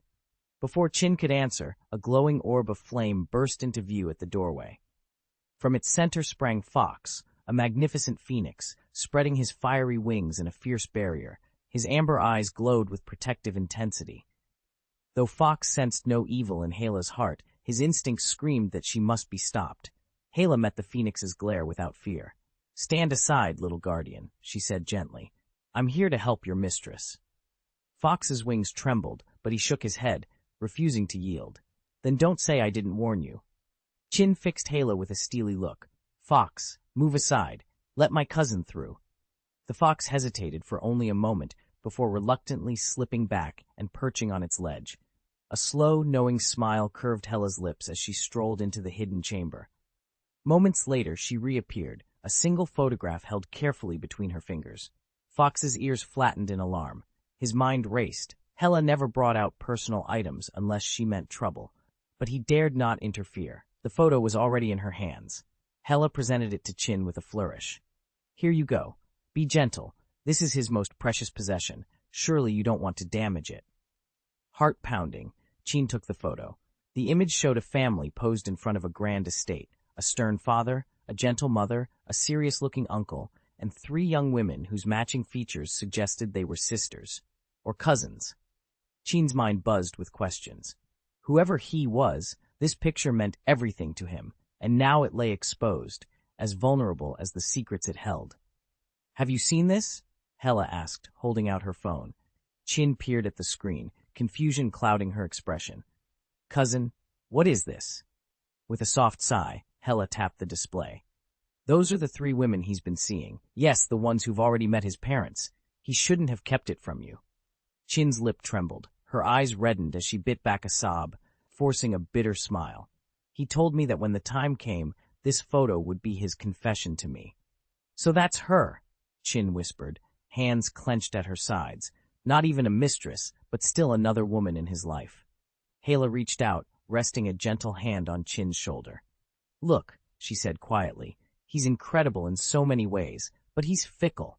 You're a good person, and if you truly decide he's the one, then I'll support you wholeheartedly. But before you make any choices, you deserve to know the whole truth. Chapter 844, The Goddess of Death's Sense of Justice, Attending the Wedding Half. Aaron stepped back into the divination room. Chin, lunch is ready, he announced. But he froze the moment his gaze fell on her. Chin's cheeks were streaked with tears, her eyes rimmed bright red. In the corner, Hala leaned casually against the wall, an amused glint in her eyes. Aaron's voice went cold. What did you do to her? Despite their contract, his patience for Hala was wearing thin. If she'd crossed a line this time, he swore he'd overturn every agreement between them. Hala raised her hands in a mock surrender. Honestly, I haven't laid a finger on her, nor did I insult or provoke her. If Chin's upset, it's because of you, your own fault entirely. Aaron's jaw clenched. What do you mean? With a lazy shrug, Hala gave him a sardonic smile. Go on, talk to her. I'm off to the east wing. She glided through the door on the right, leaving Aaron alone with Chin's sobs. His anger flared, but he forced himself to bend down and gently take her hand. Chin, he said softly, tell me what happened just now. Hala never bullied you. No, she didn't do anything to me, Chin sniffled. Then why are you crying? Aaron reached out and brushed away the tears that had collected at the corners of her eyes. Don't cry. You look hurt when you cry. Chin forced a tight smile and let out a hollow laugh. Okay, then be honest. What place do I hold in your heart? Without skipping a beat, Aaron answered, "You're my girlfriend, my lover, someone I'd do anything to protect." Chin's smile faltered. "Really? How many people are there like that in your heart?" Aaron's face went still. He hesitated, unable to find the right words. Chin's expression turned bitter. "Why won't you answer me?" "I don't want to lie," he admitted, voice low.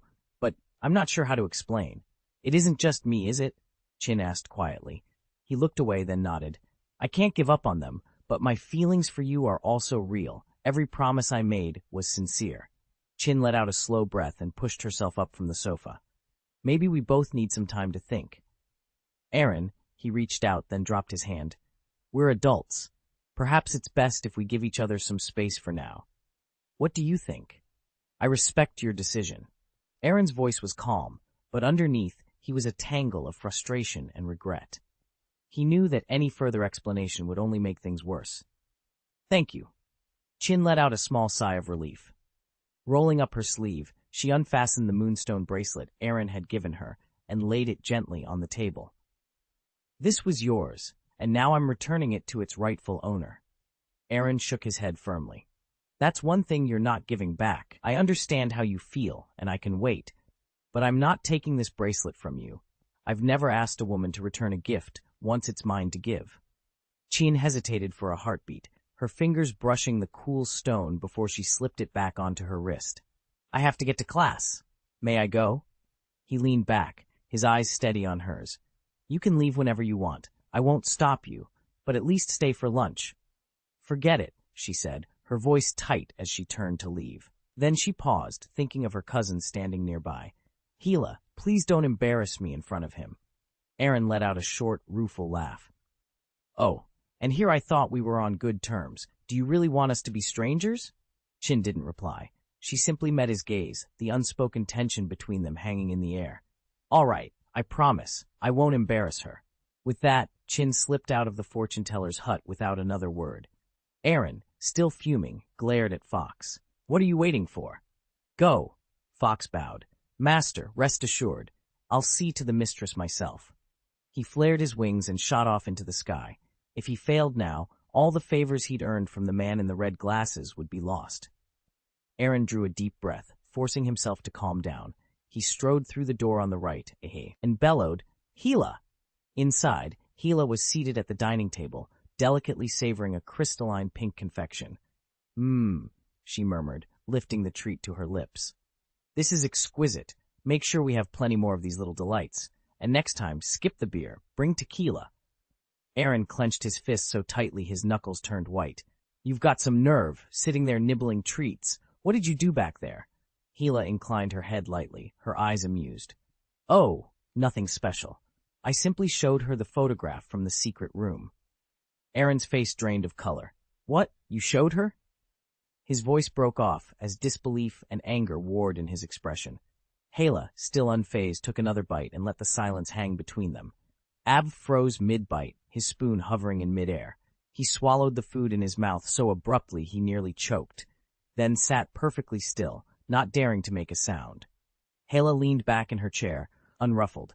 "Relax," she said lightly. "I put the photo in the secret room right after she saw it. It's completely intact, no damage whatsoever." You, Aaron pointed a shaking finger at her. "You've gone too far this time." "Oh, have I?" Hela's lips curved into a faint smile. "Tell me, did I break our contract? No, was it wrong for her to learn what she ought to know? Absolutely not." Aaron clenched his jaw. "I know you don't like me, but this is cruel." Hela shrugged. "Look, she would have discovered it sooner or later. Better now, so there won't be any ugly surprises down the road. And honestly, it's 100 times easier for me to handle than for you to fumble through the explanation." She paused, her smile sharpening. "You should be thanking me. At least you won't have to face an embarrassed, confused girl later on." Aaron's fist slammed against the table. Between their bickering and Hela's smugness, he felt more frustrated than ever, caught in a whirlwind of unnecessary conflict and blatant manipulation. Aaron's anger flared again, but he forced out a soft sigh. "I was planning to tell her today." Hela lifted an eyebrow. "Isn't that precisely what you did?" "There's a difference between choosing to reveal your hand and having your cards ripped out of it," he replied, regret heavy in his voice. "Anyway, She needs time to process everything. He took a steadying breath and changed the subject. Your Highness, however you felt about confiding in Chin, you've not broken our pact, but I don't want that scene repeating itself. Hela laughed softly, amusement dancing in her eyes. A repeat? You do know what honesty is, don't you? Aaron bristled. I never realized you had so much spare time to toy with me. Try it again, and don't blame me if I lose my temper. She tilted her head, expression cool. Fine. Feel free to be annoyed, but I've stayed within the letter of our agreement. You've no right to boss me around. He clenched his fists. Princess, to what end are you provoking me? Her smile turned impish. Oh, nothing, except a bit of fun. Aaron let out a short, humorless chuckle. Heh. You really are fit to be the goddess of death, relishing your happiness in other people's pain, Aaron sneered. Don't pretend you're all innocent, Hela shot back. You're nothing but a scumbag, and I won't stand by while you deceive women. Remember, the goddess of death is a woman too. The force of her words sent a surge of pain through Aaron's chest. He nearly spat blood. Gritting his teeth, he managed. What do you want? Nothing complicated, Hela said, her voice cool. Promise me you'll stay out of my affairs, and I promise I won't interfere in yours. He laughed bitterly. Impossible. I won't challenge the All-Father just to settle some petty dispute. That's a pity, she replied at once. But then don't you dare bring your girlfriend here again. I'll do what I must if you do. Despicable, Aaron spat. You've got no shame. I see a scumbag lecturing me on morality, Hela said with a mocking smile. How quaint. Aaron bristled. I'll remember this, Princess Hela. Just don't get too comfortable. Nobody stays on top forever. Then I only have to be proud more times than you, she replied, unshaken. Aaron fell silent. He knew he'd been stung, and he'd gained nothing from the exchange. Aaron squared his shoulders and stared at his reflection. The whispered warning echoed in his mind. When the contract expires, you must sever ties with her immediately. Otherwise, she'll turn on you. He smoothed the lapels of his dark gray pinstripe suit. The silky fabric clung to his frame like water, the sharp tailoring accentuating every line of his near-perfect physique. Beneath, he wore a black dress shirt that spoke of restrained elegance. How's the suit? He asked, turning to Hela. She glanced up from where she lounged on the chaise. It looks fine, she replied with a faint nod. Aaron bristled. He paused, then sighed. Abe, what do you think? A small dragon perched on the dresser. Abe blinked his golden eyes. Master, you look good in anything, he chirped. Aaron allowed himself a small smile. Honest as always. He patted the dragon's scaled head affectionately, then faced Hela again. Your Highness, are you really planning to show up to the wedding in that tracksuit? Hela lifted an eyebrow. Of course, she drawled. It'll make them happy, won't it? And you won't worry so much when I'm dressed down. Sister, Aaron said, exasperated. It's someone else's wedding. Wearing that, you'll steal the spotlight. Hela rolled her eyes. A soft green glow began to shimmer around her. In moments, the casual sportswear melted away, replaced by a stunning emerald gown that hugged her curves and cascaded to the floor in delicate folds. She gave a satisfied twirl. Aaron couldn't help but smile. That's more like it. Hela stood before the full-length mirror, the silk of her gown rippling around her like gentle waves. The skirt's soft folds accentuated every graceful curve, giving her an air of effortless nobility. She spun once and asked, How do I look? Aaron's brow shot up in surprise. Wow, Your Highness, this dress is perfect on you. It brings out your elegance completely. Hela raised an eyebrow. Is that what you really meant? His cheeks flushed. Sorry, I mean this dress highlights your beauty better than anything else. Forgive my clumsy wording. She gave him a sly smile. Noted. Now, shall we? He handed her a small folder. Just a reminder of our little agreement. Speak sparingly, do even less, and above all, let's keep this fun. Outside, Aaron steered a gleaming rented Volkswagen Jetta into the drive. Hela stopped short. This? Seriously? It's temporary, he said earnestly. When we arrive, staying low-key is vital. I do have a custom Rolls-Royce, but it's far too conspicuous. Honestly, if I were going solo, I'd ride my bike. Hela scoffed, but climbed into the passenger seat. They drove north into the misty woods of Washington. Eventually, the Jetta pulled up in front of a rustic cabin perched on a hillside just outside Forks. The air was cool and fragrant with pine. As they stepped out, the door swung open, and Alice greeted them with a warm smile. "Welcome," she said. "Come on in. The others are already here." Alice practically bounced out of the car and threw her arms around Hela the moment she stepped onto the mossy ground. "Oh, Hela, you look absolutely stunning." Hela smiled, brushing a strand of dark hair from her face. "You're not so bad yourself. I haven't seen anyone this radiant in thousands of years." Alice's eyes widened. "Thousands of years?" She glanced at Aaron, who was leaning against the car with an amused smirk. "Don't mind her," he teased, ruffling Alice's hair. "Remember, she just got out of the mental hospital." He winked conspiratorially at Hela. "Cousin, you'd better not disappoint me." Hela simply raised an elegant eyebrow and returned the wink in silence. "We're right on time," she said softly. "No, you're perfect," Alice replied, beaming. She took Hela's arm and beckoned toward a clearing ahead. "Come on, let me show you." They stepped into a natural cathedral of towering pines. Strands of white orchids draped from the branches overhead, and their petals covered the aisle like fresh fallen snow. On one side, members of the Cullen family in dress shoes and gowns chatted quietly. On the other, their vampire friends, all sleek in black. Humans and immortals alike exchanged curious glances, but the atmosphere was peaceful, almost reverent.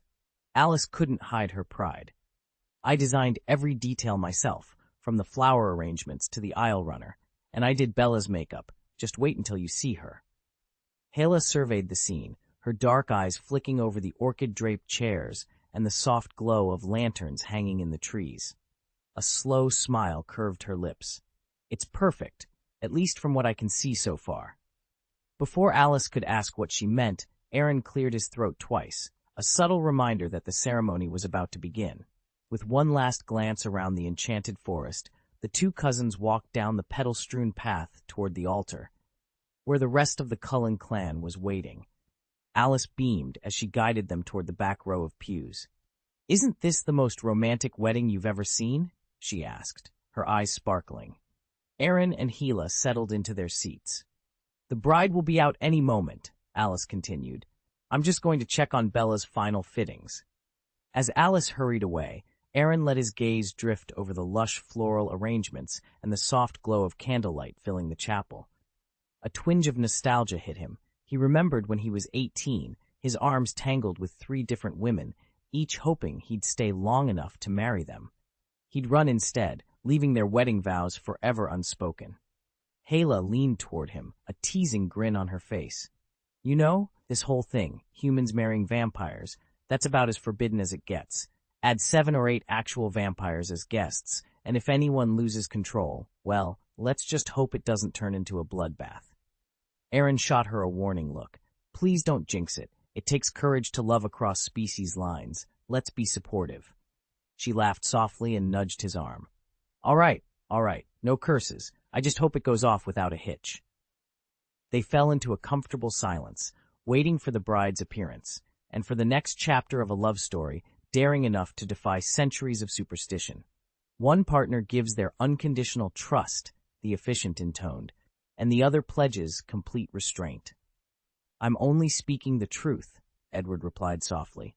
"Sometimes it's better to leave the truth unspoken," came the gentle admonition from beside him. At that moment, the music swelled. Every head turned as Charlie, pale with pride and nerves, slipped his arm through his daughter's. Together, they stepped onto the aisle, its runner scattered with delicate orchids. Bella, resplendent in a classic white gown, held her chin high. Her long chestnut hair was swept up and secured with a glittering sapphire pin, making her look almost ethereal. Neither father nor daughter was accustomed to formal footwear, and Bella's first few steps in high heels were tentative, even awkward. What should have been a short 20 meters felt endless under the weight of expectation. But the warmth in the eyes of every guest and the gentle reassurance of Edward's smile at the end of the aisle gave her courage. Step by careful step, Bella made her way forward, until at last she slipped her hand free of Charlie's and came to stand beside her handsome groom. The officiant lifted his arms, and the assembled friends and family sat, the hush in the chapel, promising that the heart of the ceremony, this union of trust and restraint, was about to begin. Friends and family, we are gathered here today to witness and celebrate the marriage of Edward Cullen and Bella Swan. The officiant turned to Edward with a warm smile. Edward, please repeat after me. Edward stepped forward, his gaze never leaving Bella's. I, Edward Cullen. I, Edward Cullen, he echoed, his voice steady. Take you, Bella Swan. Take you, Bella Swan. To be my lawfully wedded wife.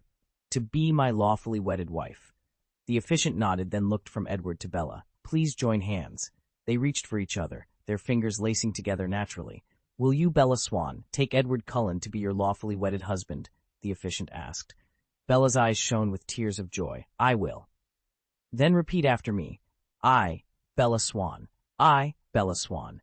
Take you, Edward Cullen. Take you, Edward Cullen. To be my lawfully wedded husband. To be my lawfully wedded husband. Do you promise to stand by each other, in joy and in sorrow, in plenty and in want, in sickness and in health, to love and to cherish one another for all the days of your lives? We do. By the power vested in me, I now pronounce you husband and wife. You may seal your vows with a kiss. Edward gently pulled Bella close, he pressing his lips to hers.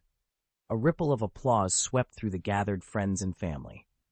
As they embraced, everyone rose to their feet, showering the newlyweds with cheers and congratulations. Chapter 845, Giving Away the Lucky Spirit Potion, truly the mark of a good person. Night had fully fallen, and dozens of lanterns strung among the trees cast the wedding venue in a warm, enchanting light. Aaron stepped forward to join Bella and Edward, offering a broad smile. Congratulations on your wedding, he said sincerely. We're honored you could come, Bella replied, her cheeks flushed with happiness. Edward inclined his head in greeting. There was a touch of hesitation in his voice as he added, In our world, a marriage between a vampire and a human is unconventional. You two must have thought it through very carefully. Bella gave a small nod, while Edward cleared his throat. Actually, I was hoping to delay the ceremony as long as possible. Bella turned to him in surprise.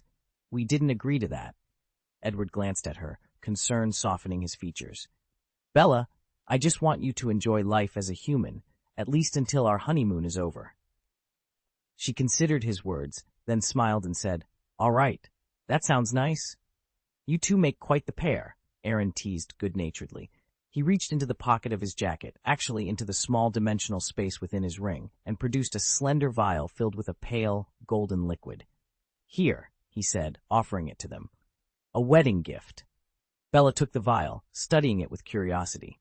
What is it? Aaron's eyes lit up. This is the elixir of fortune. Drink a little of it, and you'll have 12 hours of incredible luck. Just sip, don't gulp. It's notoriously difficult to brew, and my supply is very limited. Use it wisely. He handed the precious potion to Bella, whose excitement and gratitude shone just as brightly as the lanterns above. Aaron stepped forward and gently set a small glass vial into Bella's hand. This elixir would normally fetch up to $1 million in my shop, he said, his voice quiet with reverence. But today, it's not for sale. Bella's breath caught. That's far too generous. I don't fully understand how 12 hours of good luck work, but I do know what $1 million means. He gave her a warm smile. Your wedding made me think of my first love. Thank you for the reminder. And the bond you share between a vampire and a human is so rare. I'm honored to witness it. Bella looked at the delicate bottle as if seeing it for the first time. All right, I'll cherish it. Before she could tuck the vial away, Seth appeared, gently steering Billy's wheelchair beside them. Hi, he said, flashing Edward a broad grin. Great to meet you. I'm thrilled for you both. Edward clasped his hand. Thank you, Seth. Seth turned to Bella. Bella, I wish you every happiness. Billy, resting in his wheelchair, nodded. Congratulations, he added, his voice warm. Then he looked at Bella curiously. Any news from him? Bella leaned closer. Thanks, Billy. Have you heard anything about him? Seth glanced up, eyes bright. I'm certain Abu will send his blessings soon. At that moment, Charlie cleared his throat and held up a glass. All right, everyone, time to celebrate properly. There's champagne waiting at the bar. Billy's face lit up. Champagne, like sparkling firewater. Perfect. He gave Charlie's wheelchair a playful nudge, and Seth guided him toward the towering pyramid of flutes ready for toasting. Bella laughed, watching her father duck under an elbow. Dad really knows how to keep things lively. She turned to Edward, a mischievous glint in her eye. You know, Inviting a werewolf, especially one in a wheelchair, to our vampire-human wedding might be considered unconventional. Edward wrapped an arm around her. Then, we'll just have to make this the most unforgettable wedding they've ever attended. Together, surrounded by friends of all kinds, they moved toward the champagne, ready to toast to their future, where love truly knew no bounds. Isn't this a bit inappropriate? Aaron murmured, glancing at the two humans making their way across the room. Gila waved a hand dismissively. It's fine. They're all friends of mine.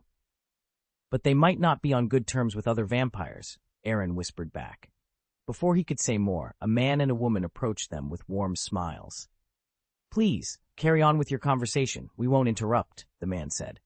Aaron forced a laugh, nodded in their direction, and turned toward Gila. She was seated at a small table, a flute of champagne in hand. An aura of cool detachment surrounded her, and every guest, human, vampire, or werewolf, kept their distance. Not bad, Aaron breathed out, relief flooding him. My cousin's entrance was far more dramatic than I expected. Gila sipped her champagne, serene. That was the idea, she said lightly, to make them fear me. Aaron's heart skipped. What exactly did you say? Gila met his gaze, a faint smile playing on her lips. I told them to get lost. Aaron's jaw dropped. Hearing such a blunt order from the goddess of death herself was shocking. How many people were there? 8, she replied offhandedly. 6 Midgardians, 1 vampire, and 1 werewolf. Aaron ran a hand through his hair. Perfect. I've just blown my cover. Let's finish dinner quickly and leave. This place isn't for us. Gila rolled her eyes and took another sip of champagne, offering no further comment. Emmett bounded onto the small stage with a mischievous grin, wrapped the microphone playfully, and cleared his throat. He was followed in quick succession by Alice, Esme, Charlie, and the rest, each offering a few heartfelt words and a swell of laughter. Finally, Edward stepped forward, champagne flute in hand. He paused, allowed the chatter to fade, then spoke, his voice drifting across the gathered friends and family. Finding someone who truly cares about you and accepts you for exactly who you are is no small feat. I have waited and waited, striving to outgrow my own doubts. With you, Bella, I've finally taken my first real steps forward. So here's to my beautiful bride. Our time together may never feel long enough, but may our love endure forever. Glasses clinked, champagne corks popped, and the air filled with joyful cheers. After the wedding festivities, Aaron escorted Hela back to the divination house.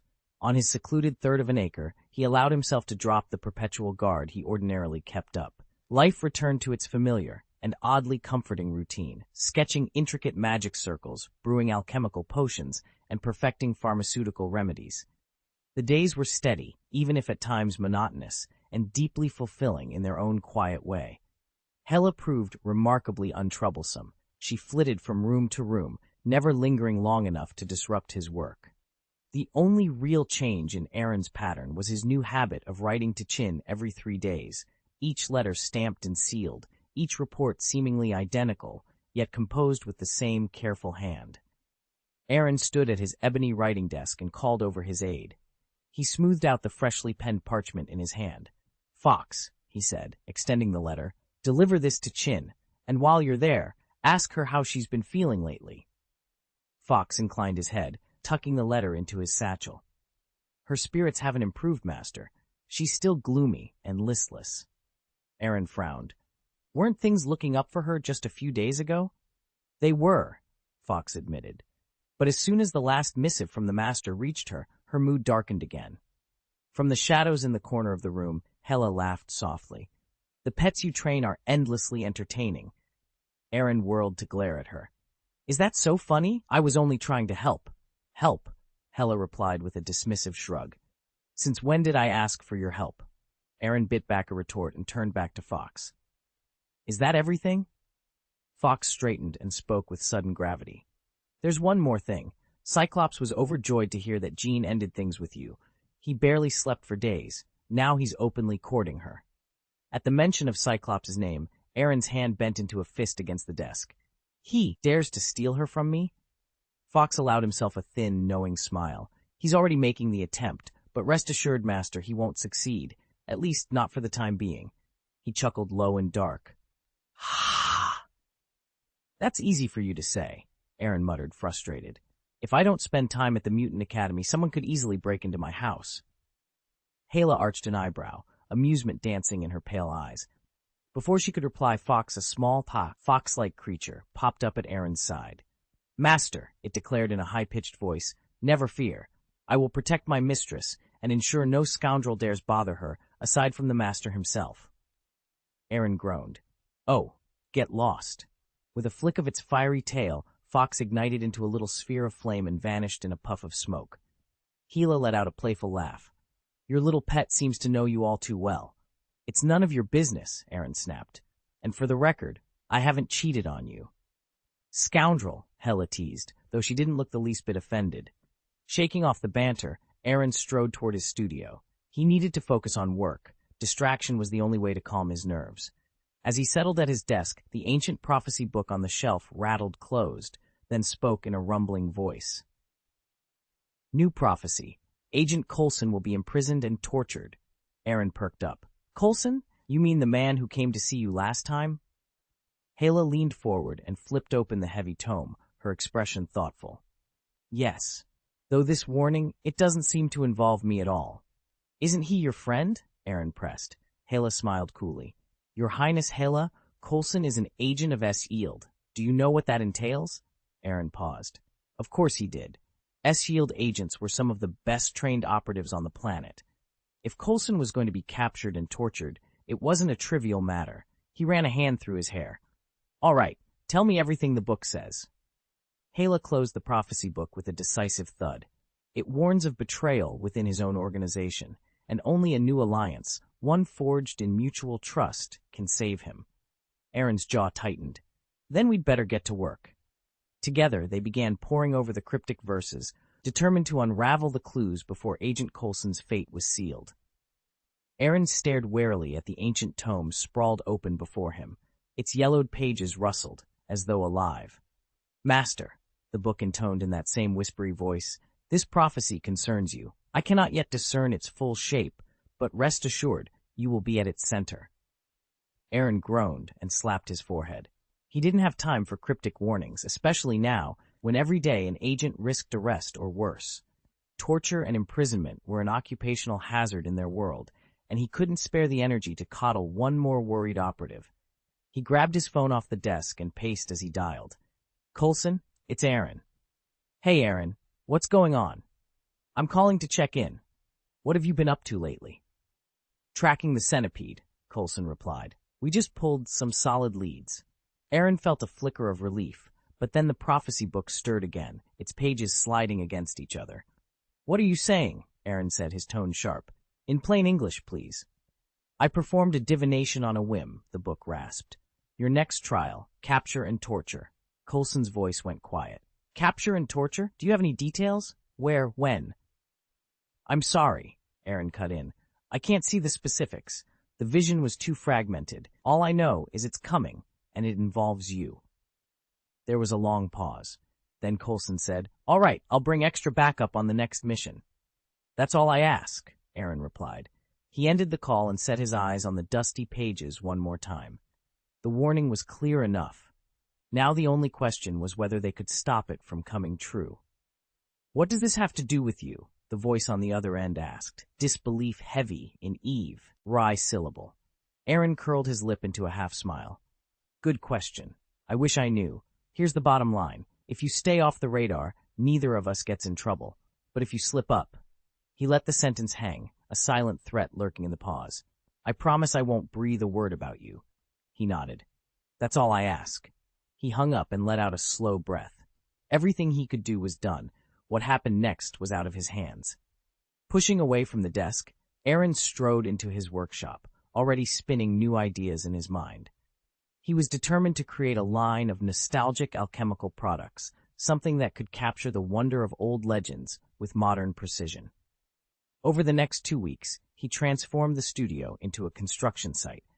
He hauled in planks of wood, stacks of stone blocks, steel beams, and pallets of cement.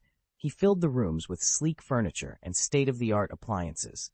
And in a move that drew more than a few startled looks, he even visited Tony Stark, convincing the genius inventor to part with a set of compact arc reactors.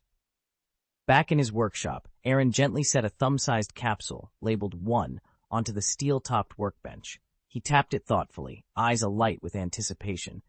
This was the first step, and he had a feeling it was just the beginning.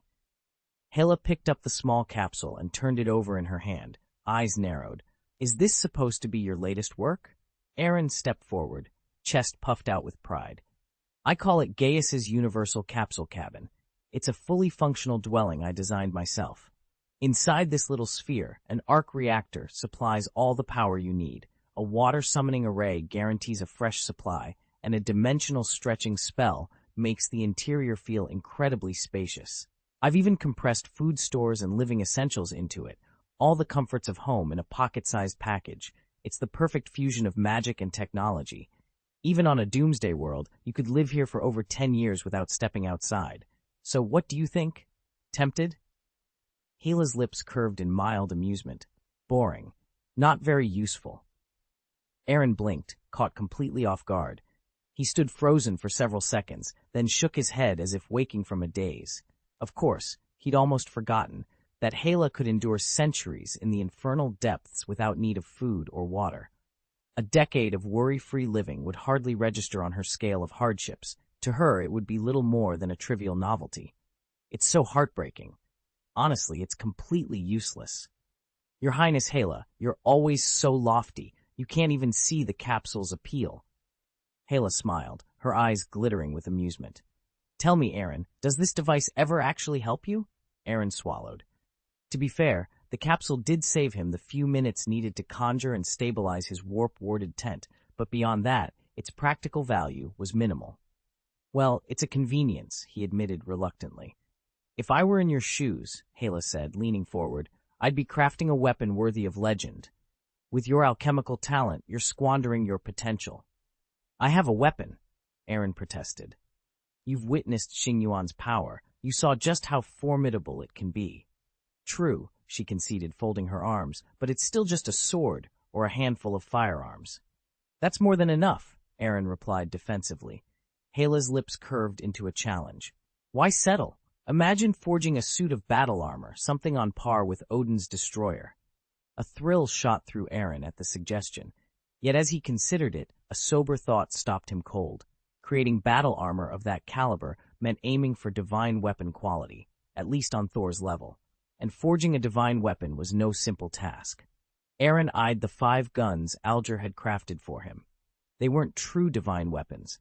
Only enchanted bullets gave them any real edge.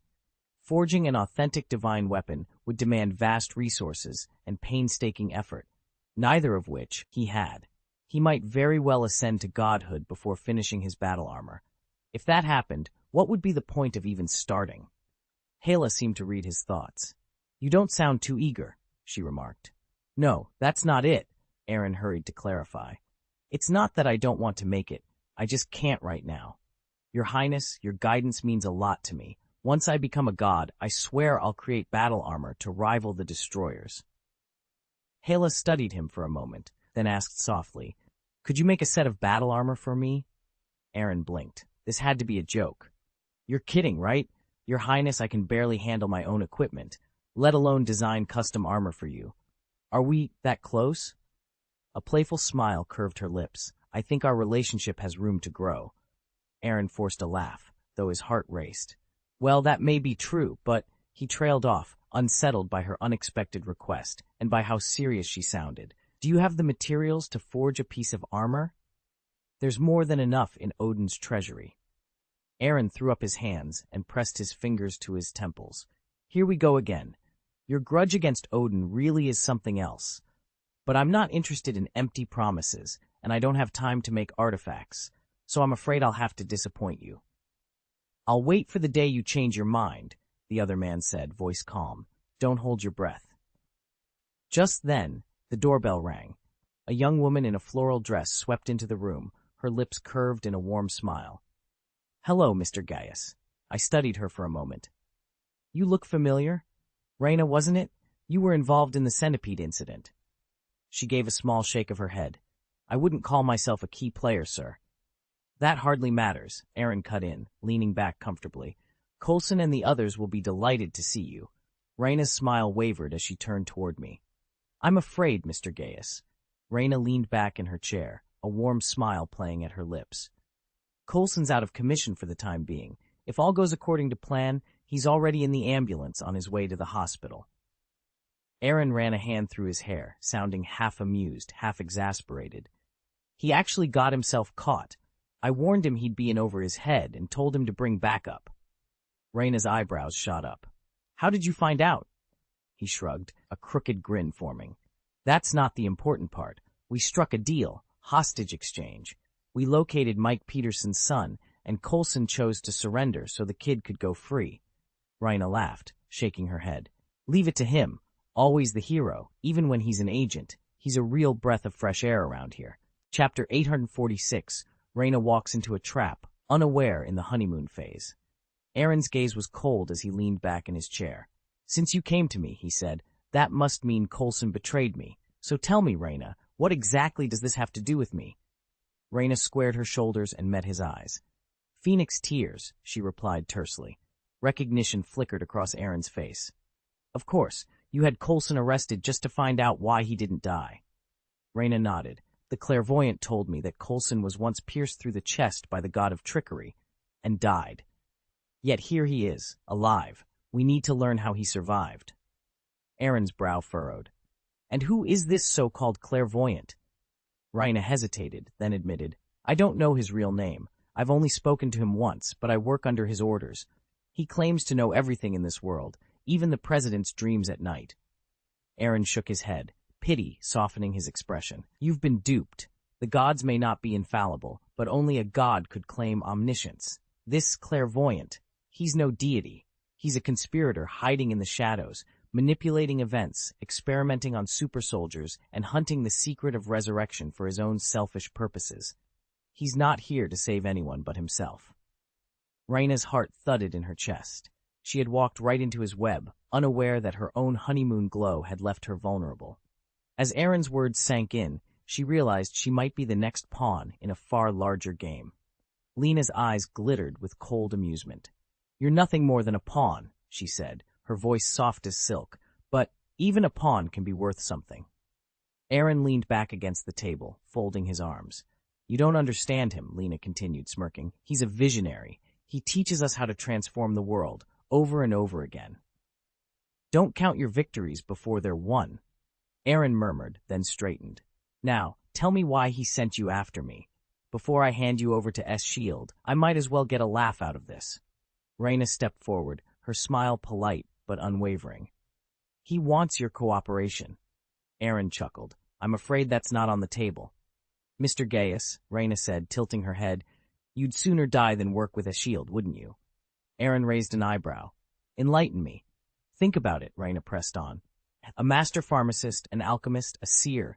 Talents like yours deserve power and prestige. They belong to you by right, yet S.H.I.E.L.D. has stripped them away. Doesn't that feel like an injustice? Join us and you'll reclaim your freedom, your authority, and all that you've lost. Hala, leaning against the wall, snorted. How utterly tempting, she drawled, rolling her eyes. Aaron studied them both, a slow, calculating smile forming. You make it sound so alluring, he said, but how exactly do you propose I sign on? Aaron's patience snapped. There's nothing of value in that big pie of yours, he said, voice low and clipped. He knew exactly how incentives worked, feed the horse to make it run, but what Lena was offering amounted to freeloading. She might as well have been insulting his intelligence. He picked up the phone again and pressed it to his ear. Anything else? If not, I'll have S.H.I.E.L.D. come pick up the parts themselves. On the other end, Raina's voice trembled with urgency. Mr. Gaius, are you absolutely certain clairvoyance could free you from S.H.I.E.L.D.'s control? Aaron cut her off with a short, humorless laugh.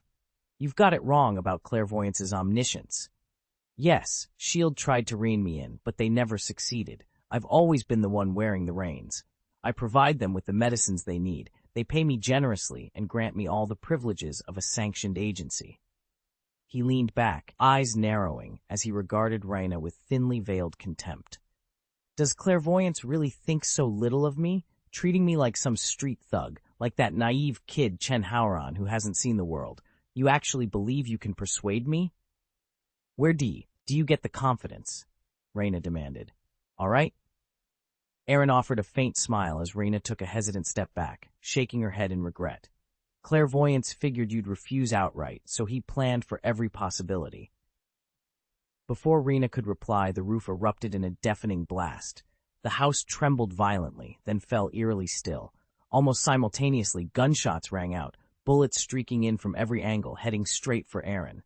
But each round pinged harmlessly off the reinforced glass, sending sparks dancing across the windows instead of tearing through them. How is that possible? Reyna's voice cracked, and for a moment, pure panic flitted across her eyes. Surprised? Aaron spread his arms and pushed himself up from the sofa. Honestly, I don't feel any safer than anyone else. I just didn't see the harm in fortifying my home a bit. Reyna's lips quivered. He can't seriously think that's all of it. They'd gathered extensive intelligence on Aaron Gaius. Even the Avengers would need careful planning to make a stronghold this resilient. The real objective behind this ambush was to catch them unawares. They'd even wired the roof with TNT, and yet Aaron was utterly unfazed. Reyna drew a sharp breath. Nothing about this made sense, except that Aaron had clearly anticipated everything. Now the question was whether she could stay one step ahead of him. Is this what you call a bit tougher? Hela asked, eyes glittering with amusement. Aaron opened a space ring, carefully withdrew a single red spider lily, and began loading the gun barrel with bullets. It can stop small arms fire and even artillery shells, but don't expect it to shrug off missiles or nuclear warheads, he replied evenly. Hela chuckled. Need some help? He forced a wry smile. Thanks, but I'm not sure I'd trust you not to tear down my place in the process. He glanced at Lena, who stood motionless but alert. Aren't you going to run? Lena shook her head. What's the point if there's nowhere to go? Aaron's eyes narrowed. Fair enough. If you'd tried to flee back there, I wouldn't have hesitated to send you straight to meet your maker. No more words were exchanged. In the next instant, 4 camouflaged soldiers burst through the door and sprung into action. 3 flanked Aaron from different angles, while the 4th raised his rifle and opened fire. Bang! Bang! Bang! Golden-hued alchemical rounds erupted from Aaron's pistol, colliding with the enemy bullets in midair. The impact shattered the incoming rounds, and his shots tore through the rifleman's chest without losing momentum. Aaron twisted his grip and fired 2 precise shots in rapid succession, each bullet finding its mark just above the eyebrows of the 2 soldiers rushing him. The room rang with the echo of gunfire, and a moment later, silence fell, broken only by the soft thud of bodies hitting the floor. Aaron let his opponents lie as he turned back to Lena and Hela, the red spider lily still poised in his hand, its petals almost glowing in the dim light. At that moment, the last soldier's punch was nothing more than a whisper of movement before Aaron's hand caught it squarely. Boom! His palm met flesh and bone with a crack like breaking ice. Out of the corner of his eye, he spotted the centipede-shaped device strapped to his wrist and raised an eyebrow. With a subtle twist of his grip, another bone snapped, and the soldier cried out in agony. Before the man could recover, Aaron leveled the cold barrel of his pistol between his eyebrows. Don't move. Please, no. Let me go. I swear I. The soldier's words tumbled out in terror, but he never finished. A single shot rang out. The man collapsed, lifeless, his right eye rolling back until only the white of the socket showed. Blood welled and trickled toward his temple. Dead, Hela said with a curl of her lip, turning away in disgust. How ghastly. Aaron gave her a surprised look. You're the goddess of death. Do you really care about this? She paused, gaze distant. He reminded me of someone. He crouched beside the fallen soldier and gently lifted the dead man's eyelid. The stark white of the eye beneath was unnerving. Right, Aaron murmured. Odin lost his right eye too. Clairvoyance, always watching. Standing again, he met Hela's eyes. Or perhaps you simply underestimated me. Aaron pressed his hand over the rogue soldier's brow, sliding his fingers down to snap the eyelid shut. In the dim light of the warehouse, the man's otherworldly enhancements, half-finished prototypes, really flickered. Aaron leaned in, his voice low and mocking. So these are your super soldiers? Not even finished, and they think they can take me? From the shadows, Reyna stepped forward. She'd never seen Aaron this irritable. He gave one of the soldiers a dismissive shove and thumbed his earpiece. Coulson, you there? Almost instantly, the call connected. Agent May, Phil Coulson's calm voice came over the line. What's your status? Sorry to spring this on you, Aaron shot back, but I'm not inclined to be polite. He glanced at the unconscious soldier. If you want those phoenix tears, it's easy. Just pay. I don't care who you are. But don't bother me with this attitude, or you'll get nothing. May, Coulson said, a note of pleading creeping into his tone. Spare me the apologies. Aaron cut him off. What do you expect me to do if you're sorry? You actually threw yourself in jail over a hostage situation? Rhina frowned. Why would he do that? Aaron swung his gaze to her. What's Mike Peterson's kid got to do with you? Helping him out of friendship is one thing. Your duty is quite another. If he's so important, why not just go rescue him yourself? A flicker of regret crossed Coulson's voice. Listen, there were 2 reasons I volunteered for that trade. 1, to secure Mike's son, and 2, to use myself as bait so they'd focus on me, not the boy. I made the call because I needed your help. Silence fell. The ticking of a far-off clock echoed around them. Rhina watched Aaron's expression soften ever so slightly. He still looked annoyed, but now there was something else under the surface. Understanding, maybe, or at least the spark of a plan. Aaron exhaled. All right, Coulson, you've got my attention. But if I do this, you follow my lead. No objections. Understood? There was a short pause before Coulson answered, quietly but firmly, understood. Agent Coulson cleared his throat as the data feed clicked off. The operation was a success. We've seized control of the majority of Centipede's experimental bases. Aaron leaned back, his expression unreadable.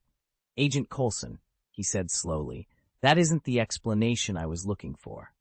Coulson shifted uneasily. I admit our methods were unconventional, but those scientists were targeting you because of the phoenix tears that bond to your DNA. They posed no real threat. We neutralized them before they could act. So? Aaron's tone grew sharp. Is that supposed to be reassuring? Coulson took a steadying breath. I realize you deserve more than a perfunctory apology. At the very least, allow me to compensate you. $500,000. Aaron's lips curled into a mocking smile. $500,000? That's barely covering the cost of the Berserker's cane I purchased. Coulson's shoulders slumped. The budget's been slashed. I'm stretched as far as I can go. Aaron waved a hand. Very well. Given your predicament, I won't push the issue. Now, where's the one you left alive? Bring her to me. He looked at Lena, who'd been standing quietly to one side. Lena, yes, the one in the floral skirt. Make sure she stays quiet. I suggest you remove her tongue before you lock her up. I'd hate for her to slip through our fingers. Lena's face went pale. She glanced at Coulson, then back at Aaron, torn between duty and horror as she realized the gruesome order he expected her to carry out. I'll think about it, Aaron said, ending the call. He exhaled slowly. 5 operatives lost and $500,000 credits spent, hardly a crippling blow. He glanced over at Rhina. Miss Lena, anything you'd like to add? Rhina steadied her voice, masking the rapid thud of her pulse. Perhaps the clairvoyant foresaw our every move, she ventured calmly. Tell me this, did he predict I'd shoot at you? If someone fires on you, would the bullet find your left leg or your right? Her gaze flicked away. Aaron watched her carefully, a faint half-smile playing at his lips. Rhaina's jaw clenched. She swallowed hard, then met his eyes again. Well? Aaron prompted. Rhina hesitated. I didn't guess. He gave her a single, slow nod. That's exactly right. Relief washed over Rhina, and she sagged against the wall. Aaron's smile deepened. Don't get me wrong, I'm not in the habit of humiliating women, but you led enemy agents into my home and tried to take me out. I can't just let that slide. He swept an arm toward the bodies sprawled across the polished marble. Now, clear the corpses out of here. Mop the floor spotless. Then find yourself a clean spot and kneel. Wait there until S.H.I.E.L.D. arrives to take everything and everyone else away. Understood? Rhina sucked in a breath, then nodded stiffly. She turned to the others, and together they began the grim work of hauling the bodies from the room, as Aaron watched with an unreadable expression until the last corpse was gone. Rhina inclined her head and dragged the body away without a word. Though fully conscious, the woman made no attempt to resist or flee. Her instinct warned her that any struggle would end in death. Hala watched her with raised eyebrows. Are you being too merciful?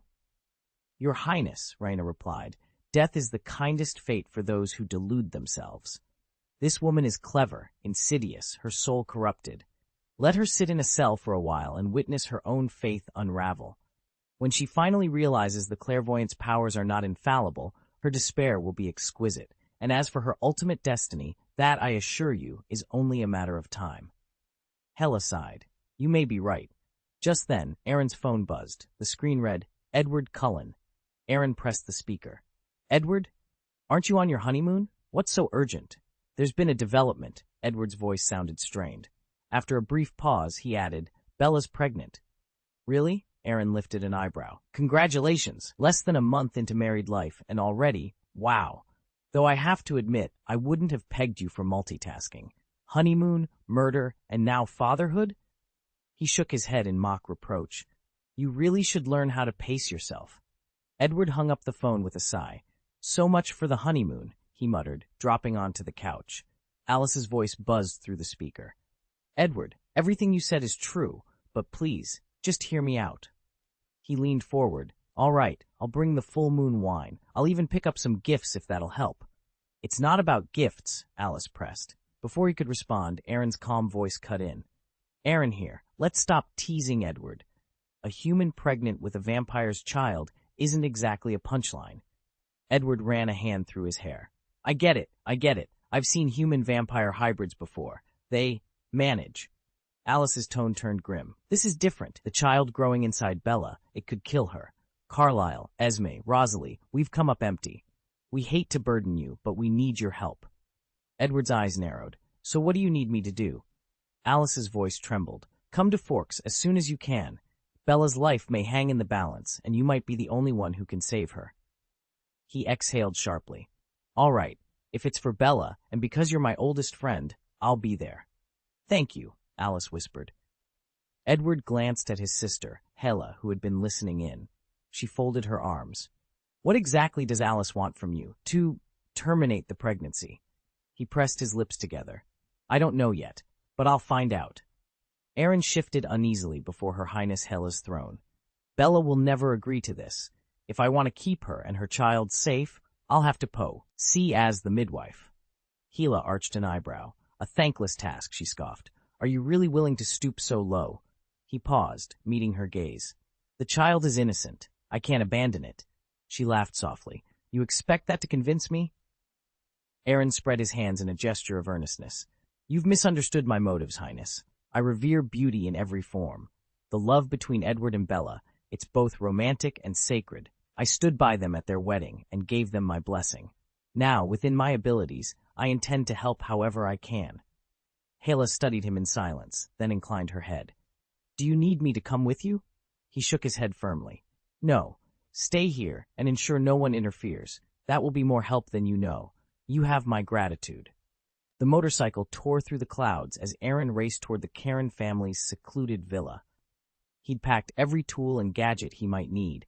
Beside him rode Jacob in his werewolf form. Jacob frowned as they finally stopped. How did you get here so fast? Alice invited me, Aaron replied. What about you? Jacob's face tightened.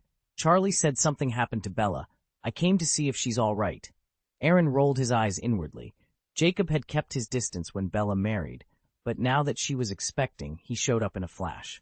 They strode up to the front door together, where Carlisle greeted them with a grave nod. Jacob, Aaron. He stepped aside to let them in. Jacob cut straight to the point. Where is she? Tell me what's really going on. Before Carlisle could answer, a fragile voice drifted down the hallway. Abu, is that you? Jacob's ears pricked. She's here? Carlisle's expression grew even more solemn. She returned 2 weeks ago. Without another word, Jacob bounded up the stairs. Aaron paused downstairs, as if testing the silence, then turned back to Carlisle. He still doesn't know about the pregnancy? No, Carlisle said quietly. The fewer people who know, the better. No vampire or werewolf will allow a vampire baby to be born, Gaius said flatly.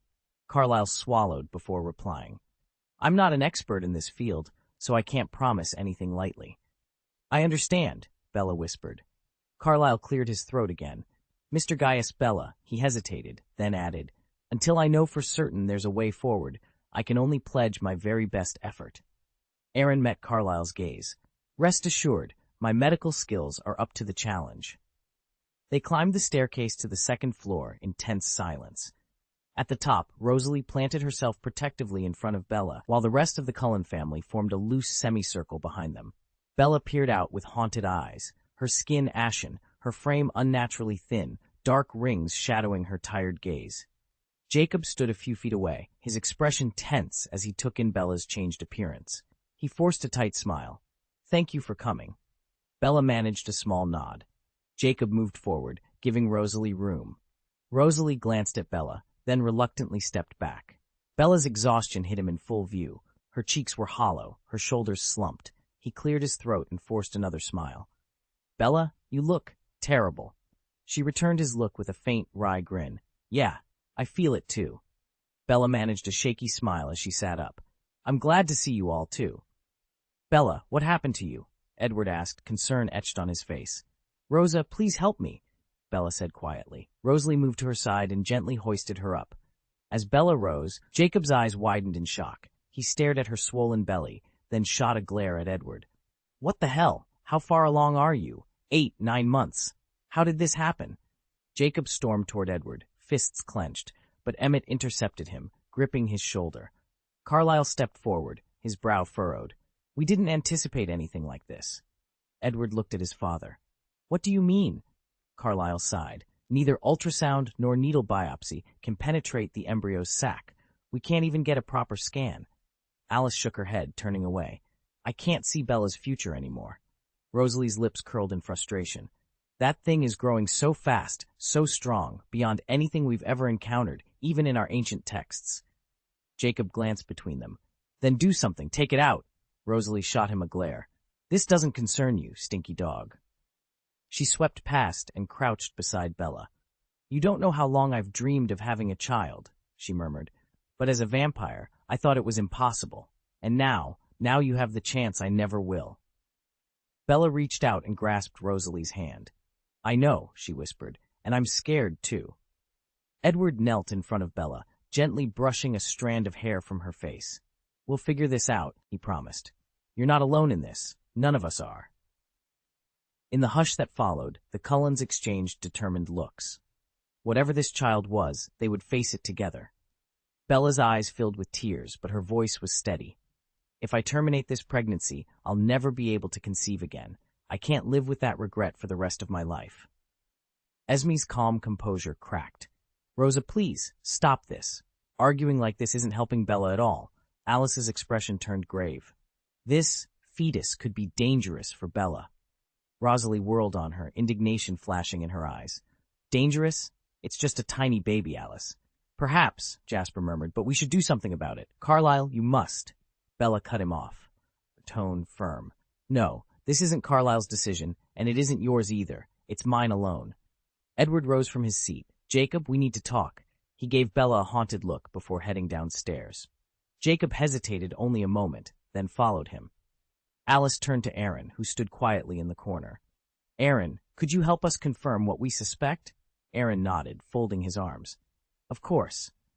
But first, why is everyone so anxious about the baby in Bella's womb?" A heavy silence settled over the living room. Carlyle cleared his throat, the weight of his words hanging in the air. "There's something you all need to understand. If a vampire is transformed before the age of 10, the result is not a normal child. It's what we call a bloodthirsty demon child. Such a being has no restraint, no adherence to our codes. Their moods can shift violently, and they're driven purely by instinct." Esme gasped, her hand flying to her mouth. Rosalie's eyes widened, and even Jasper looked unsettled. Bella stood, summoning every ounce of courage she had left. "I know you're worried, but this is my life, and my child. Whatever happens, I will protect them." Edward and Jacob reappeared in the doorway. Edward's expression was torn between relief and concern. Jacob hovered behind him, silent but watchful. Aaron approached Bella gently. "I'll do what I can. We need to know exactly what we're dealing with." He offered her a reassuring glance. "You won't be alone in this." Bella nodded, her heart pounding. Surrounded by family, some fearful, some supportive, she braced herself for what would come next. The line between human and vampire, safety and peril, had never felt so fragile, but she would face it head-on for her unborn child. and for herself. Alice's voice was quiet but urgent. The moment a half-vampire child shows the slightest hunger for blood, it goes on a rampage, blowing the secrecy of our kind to bits. Neither the Volturi nor the werewolves would tolerate it. They'd move immediately to destroy that child. She glanced around, her pale eyes serious. And if word ever reached the Volturi that Bella was carrying a vampire baby, they'd have all the excuse they'd ever need to declare war. The Cullens wouldn't stand a chance. Remember the Drina Coven's experiment? They created a bloodthirsty whelp and paid dearly for it. Edward frowned. But Bella's baby isn't some engineered monster. It's a living, human-vampire hybrid conceived naturally. It's not the same as that demon child. Alice shook her head, pinching the bridge of her nose. Precisely because it's unprecedented, we have no precedent, no way to forecast its nature or control it. And have you seen Bella lately? She's deteriorating faster than any normal pregnancy. I'm genuinely afraid for her life. At that moment, Edward and Jacob emerged onto the lawn. Jacob's jaw clenched. He shot Edward a venomous look. I knew you'd ruin her, he spat. Edward's words came softly, but carried an urgency that made Jacob's hackles rise. She's hoping Carlyle can turn her at the last moment, Edward explained, voice tight. Just as he did for Esme and for me. Jacob's brow furrowed. He can do that? Edward hesitated. It's slim. Once her heart stops. He didn't finish the sentence, but the implication was clear. Jacob, I need you to do something for me. Jacob snorted, bristling with indignation. For her? Edward met his glare without flinching. There's a bond between you and Bella, he said. I don't understand it, but it's there. If even Gaius can't save her, maybe you can reach her, convince her to fight, to give Carlyle the chance to turn her. Jacob's golden eyes narrowed as he considered the request. After a moment, he asked the question Edward both dreaded and expected. And if I can't? Edward's face grew cold. If she dies, you'll have my permission to kill me. Silence stretched between them. Then Edward stepped back, gathering himself, while Jacob stared at the pale moonlight filtering through the window. New mission. Objective. Protect mother and child. Ensure Bella Swan successfully gives birth to a human-vampire hybrid. Reward, 600 magic points. Failure penalty none. Except, Aaron sat slumped on his grandfather's old leather couch, the mission prompt hovering in midair before him. 600 magic points, a hefty sum for someone whose balance barely reached triple digits. He ran a hand through his hair, contemplating the weight of the task, and the life that now depended entirely on his success. Dr. Aaron pressed a weary hand to his forehead as Edward and Jacob hurried back into the room. He studied Bella's pale, drawn features and then glanced at Edward's worried face, so much like Cedric's it was startling, and sighed. Look, he said, running a hand through his hair, assisting women through childbirth and keeping both mother and baby safe isn't as simple as I first thought. When I agreed to come here, I assumed I'd just do a routine exam and offer some advice. I never imagined I'd end up playing nursemaid. Edward bit his lip. Jacob folded his arms, concern etched into every line of his face. So what do we do? Edward asked. Aaron closed his eyes for a moment, gathering his thoughts. I know the theory back to front, but to understand Bella's specific condition, I need to conduct a proper examination. Jacob's brow rose. What kind of examination? Good question. Aaron snapped his fingers, then opened a small silver box he'd pulled from his space ring. Inside, an array of gleaming scalpels and fine surgical instruments lay neatly aligned. Carlyle, who had just entered behind Edward and Jacob, stared at the box, his expression a mixture of astonishment and mild alarm. Scalpels, he said quietly. Aaron offered a wry smile.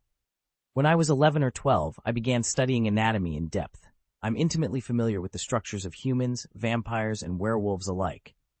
Of course, each species has its own peculiarities. Jacob's eyes went wide. Are you planning surgery on Bella? Not unless it's absolutely necessary, Aaron replied, carefully closing the case. But a more thorough internal scan, some minor, minimally invasive tests, will give me the information we need. Practice makes perfect, and I'm confident in my skills. He set the box down on a nearby table and turned back to Bella, who lay resting on the bed. Edward knelt beside her, brushing a strand of hair from her forehead. Jacob hovered at the foot of the bed, uneasy but trusting Aaron's expertise. Carlyle moved to stand beside the doctor, ready to assist. All right, Aaron said in a steady voice. First, I'll start with an ultrasound to check on the baby's position and vitals. Then we'll proceed from there. Everyone, please give me some space. As Edward and Jacob softened back into their chairs and Carlisle prepared his instruments, a hush fell over the room. Despite the tension, there was a shared determination in the air. They would do whatever it took to protect both Bella and her unborn child. Aaron took a deep breath, picked up the transducer, and gently placed it on Bella's abdomen. Okay, Bella, he said softly. Let's see how our little one is doing. With a special potion, I'm about 80% sure I can save her, and the baby she's carrying, Aaron said, his voice calm but urgent. Edwa, RD's expression hardened. No, I won't let you turn Bella into an experiment. She's a living person, not a test subject. Aaron met his stare. Edward, I promise you, this is the simplest and most direct solution I can offer. Jacob frowned, stepping closer. But you're a wizard. Can't you just use magic instead? Aaron hesitated, glancing at the others gathered around Bella's bedside. Finally, he nodded. All right, one exception. But nobody must ever know I tapped into magic. If my brethren find out. Alice's eyes were bright with concern. It won't hurt Bella? Trust me, Aaron sighed, rolling his eyes at her worry. Then he reached out, gently touching Bella's forehead. Open your mind to me. A moment later, an unseen wave pulsed outward from Aaron's fingertip. He closed his eyes, letting the enchantment reveal Bella's condition in vivid detail. Every sluggish heartbeat, every organ straining under the child's demand. Her blood flowed almost entirely to nourish the life in her womb, leaving her dangerously depleted. Yet the magic also confirmed what everyone quietly hoped. This was no alien entity, but a human girl, curled safely within her mother. Aaron withdrew his hand, turning to face Edward. Her life and the baby's hang in the balance. But now we know exactly what we're up against. Aaron withdrew his fingers and met the anxious, expectant faces gathered around him. Clearing his throat, he said, I have good news and bad news. Who wants the good news first? Good news, Edward and Jacob shouted together, tension visible in their voices. They desperately needed a reason to hope. Aaron nodded. The good news is that there really is a baby in Bella's womb, not some sort of monster. I'm almost certain it's a girl, and her vital signs are completely normal. Drawing on my experience dissecting countless alien species, I can say with confidence she isn't a bloodthirsty demon spawn. Quite the opposite, she seems to combine the best traits of humans and vampires, with no apparent defects. Rosalie frowned, leaning forward. What do you mean, combining human and vampire traits? She'll inherit a vampire's longevity, speed, strength, even supernatural abilities, Aaron explained. Yet she can tolerate sunlight, won't need blood to survive, and can sustain herself by eating ordinary food, or just like any human child. Bella and Rosalie exchanged relieved smiles. Around the room, shoulders eased, and nervous tension melted into cautious optimism. As long as the baby wasn't a ravenous abomination, they could breathe a little easier. Alice tilted her head, curiosity shining in her eyes. Okay, fantastic so far, but what about the bad news? Aaron's expression hardened. That's exactly the problem. The baby is developing so rapidly she's siphoning off Bella's nutrients, and soon it could cost her mother's life. If Bella's lucky and strong enough, she might hold on until the birth, but she'd emerge utterly depleted, and in the worst case, she might not survive the delivery, meaning we'd lose them both. Jacob's jaw clenched. So you're saying that at least one of them, Bella or her daughter, will die? Is there really no way around this? Aaron looked each of them in the eye. There was a perfect solution, he admitted quietly, but Bella refused it. Alice's violet eyes brimmed with fear. Isn't it too late to change her mind? Bella and we'd do anything. We'll be the ones to sacrifice ourselves. Aaron shook his head regretfully. I'm afraid the horse has already bolted. I gave you every chance. You chose not to act. Edward stepped forward, desperation in his voice. Then tell us, surely there must be another option? Aaron paused, then nodded, meeting Edward's gaze. There is one more way. Carlisle rubbed his temples, exhaustion etched into his pale features. Waiting until after the baby's born, and then turning Bella into a vampire, the odds are almost non-existent. If what we suspect is true, Bella's body will be as fragile as a corpse's once the child comes out. She simply wouldn't survive the change. I can't turn a dead person. Edward's hands curled into fists at his sides. His voice wavered with desperation. Then if we terminate the pregnancy now, she has a chance to live, right? Bella's eyes flashed with fierce determination. For the first time in days, she found her voice. No, absolutely not, Edward. She's my daughter, our daughter. Edward's face went ashen. He stared at Bella, brows knitted in anguish. But what choice do we have? If you're gone, Bella, what's left for me? Aaron shifted uneasily in the doorway, clearing his throat. I hate to interrupt, but honestly, there isn't a perfect solution here. Jacob's impatience flared. He stepped forward, voice low but urgent. Then tell us what you found. Don't leave us in limbo. Before Aaron could speak again, Bella reached out, placing a steadying hand on Edward's arm. Enough, she whispered. We make no more decisions out of fear. We fight for her, together. The room fell silent, save for the quiet hum of the old ceiling fan. Each of them braced for the next blow, unwilling to surrender hope. Watch your tone, Aaron snapped, his eyes flashing with anger. Just because I'm approachable doesn't mean our statuses are the same. Show some respect. Jacob's jaw twitched as he fought the urge to curse. He forced a tight smile and said, I'm sorry. Aaron gave a dismissive cough. I know you don't mean it. Insignificant people tend to blurt out whatever they think, but I won't hold a grudge. You're forgiven. He straightened, folding his arms. Now, to the real issue. We must preserve Bella's health throughout her pregnancy. It's simple. She needs far more nourishment. Rosalie knit her brows in frustration. Is that your grand plan? We've already arranged every possible nutrient package for her. Carlyle himself has formulated specialized solutions, and still, she's deteriorating. I hate to admit it, but our supplements can't keep up with her body's demands. Silence settled over the room as each person contemplated Rosalie's words. The question hung in the air. How could they bridge the widening gap between the nutrients Bella needed and what they could provide? Chapter 848, Nutritional Supplementation Made Easy, Thirst for Blood, Part 1. Of course ordinary food won't do, Aaron said, folding his arms. But the dream-grade ingredients I've brought can fully meet Bella's nutritional needs during her pregnancy. Alice shot him a dubious look. Dream ingredients? Our family's knowledge of exotic compounds hasn't advanced since the last century, especially things that don't even exist on Earth, much less anywhere else in the universe. Aaron chuckled. Fair enough, I'll just show you.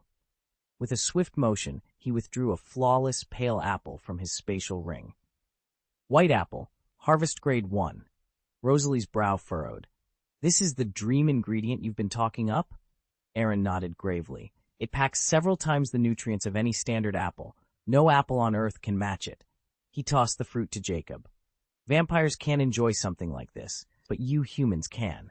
Give it a try. Jacob caught the apple, eyed it warily, then sank his teeth into the crisp flesh. Immediately, a wave of sweet, invigorating freshness flooded his mouth and coursed down his throat, as soothing as a spring breeze across an open meadow. Carlyle leaned forward, keenly observant. Well? He asked. Jacob paused, savoring the lingering flavor. It's incredible, he breathed. I've never tasted anything like it. Aaron smiled. Exactly. With just a few of these each day, Bella will have all the vitamins and trace elements she needs, minus anything harmful to her or the baby. Alice exchanged glances with Rosalie. I admit, that was impressive. Rosalie nodded slowly, still holding her doubts. But where on Earth, or in the universe, do you find these? Aaron's grin turned mysterious. Let's just say I have my connections. And believe me, this is only the beginning. Bella closed her eyes, savoring the gentle warmth. It feels good, but I can't quite describe it. Edward gave a slow nod. I feel it too, but we can't rely only on those white apples. Alice crossed her arms. Exactly. They might ease your discomfort for a bit, but they won't fix the root problem. What you really need now are proper supplements, nutrients that will support the baby and help your body recover. She looked to Aaron. You know how to handle this, right? Aaron offered a reassuring smile. Of course, and since I'm here, I'll make sure everything's safe. He then turned to Bella. Do you have any dietary restrictions? Allergies? As a chef, I take my clients' needs seriously, even if I've been more relaxed when running my side gigs. Bella forced a tired smile. Honestly, I'm not picky. Whatever you think is best. Perfect. Aaron brightened. I'll need to borrow your kitchen then. Right this way. Edward slipped an arm around Bella's shoulders and led them through the hall. A few minutes later, they stepped into Karen's kitchen. Aaron paused, taking in the spotless countertops and neatly arranged utensils, his eyebrows arching in genuine appreciation. Edward frowned at the petite slab of fish before him. It's smaller than I expected, but not bad. Are we ready to begin? Edward's voice stayed as calm as he could manage. Bella shouldn't wait too long. Aaron grinned and swept his hand across the console.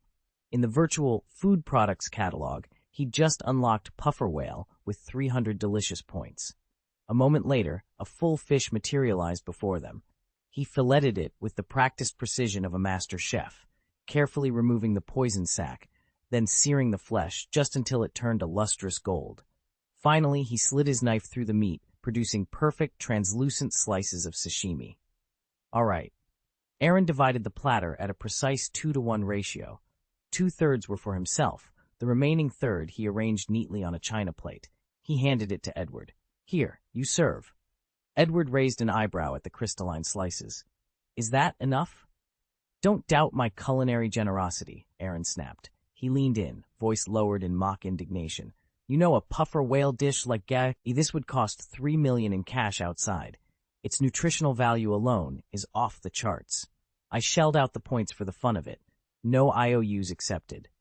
Edward said nothing, simply shouldering the plate and crossing the room to Bella's side. She perked up, her eyes bright with anticipation. Gently, Edward lifted one slice with a gleaming silver fork. Bella, here, try this first. He brought the sashimi to her lips. Bella's heart fluttered as she leaned forward, trusting Edward completely. The room was hushed, each of them hanging on that single, fragile moment. Katana-thin fish, a shared secret, and the promise of something extraordinary to come. Bella closed her eyes and braced herself before taking a tentative bite. The sweet, rich flavor of the meat spread across her tongue, joined by an almost indescribable aroma that made her heart flutter.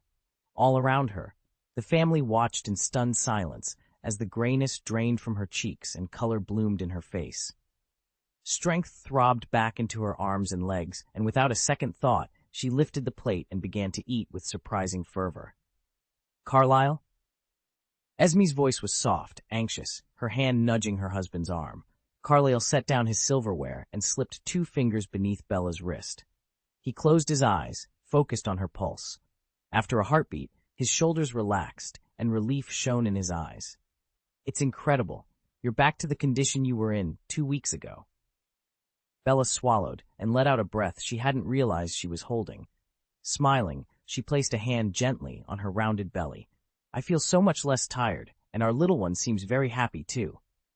Just then, Aaron reappeared, carrying a larger platter of the same meat. He offered it to Bella with a reassuring nod. Puffer whale flesh is known for its immediate restorative properties, especially beneficial for pregnant women. Bella's eyes glistened as gratitude swept across her features. Thank you, she whispered. A gentle hush settled around the table. The Cullens exchanged warm glances, each silently celebrating this unexpected but welcome turn of events. Edward pushed the last few slices of sashimi around his plate, unease tightening his voice. Aaron, can you actually do it? Aaron rolled his eyes. No, Ed, she's not my patient, let alone my dependent. You should consider yourself lucky I'm even helping. Don't ask for more than I can give. Rosalie's brow furrowed with worry. Then how long can Bella hold on in her condition? All eyes fixed on Aaron. He took a steady breath. Conservatively, 6 hours. 6 hours. Edward's face went pale. You mean in 6 hours she'll... Or worse, Aaron finished for him, shrugging. If I fully restore her now, your unborn daughter will immediately start siphoning off nutrients.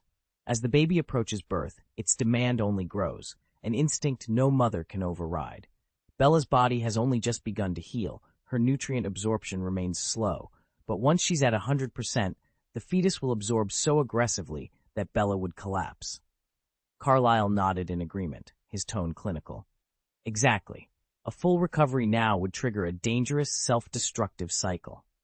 Aaron turned to Carlyle with an almost teasing grin. See? That's why you're the doctor and I'm not. Even if it's only a remote possibility, we can't afford to take that chance.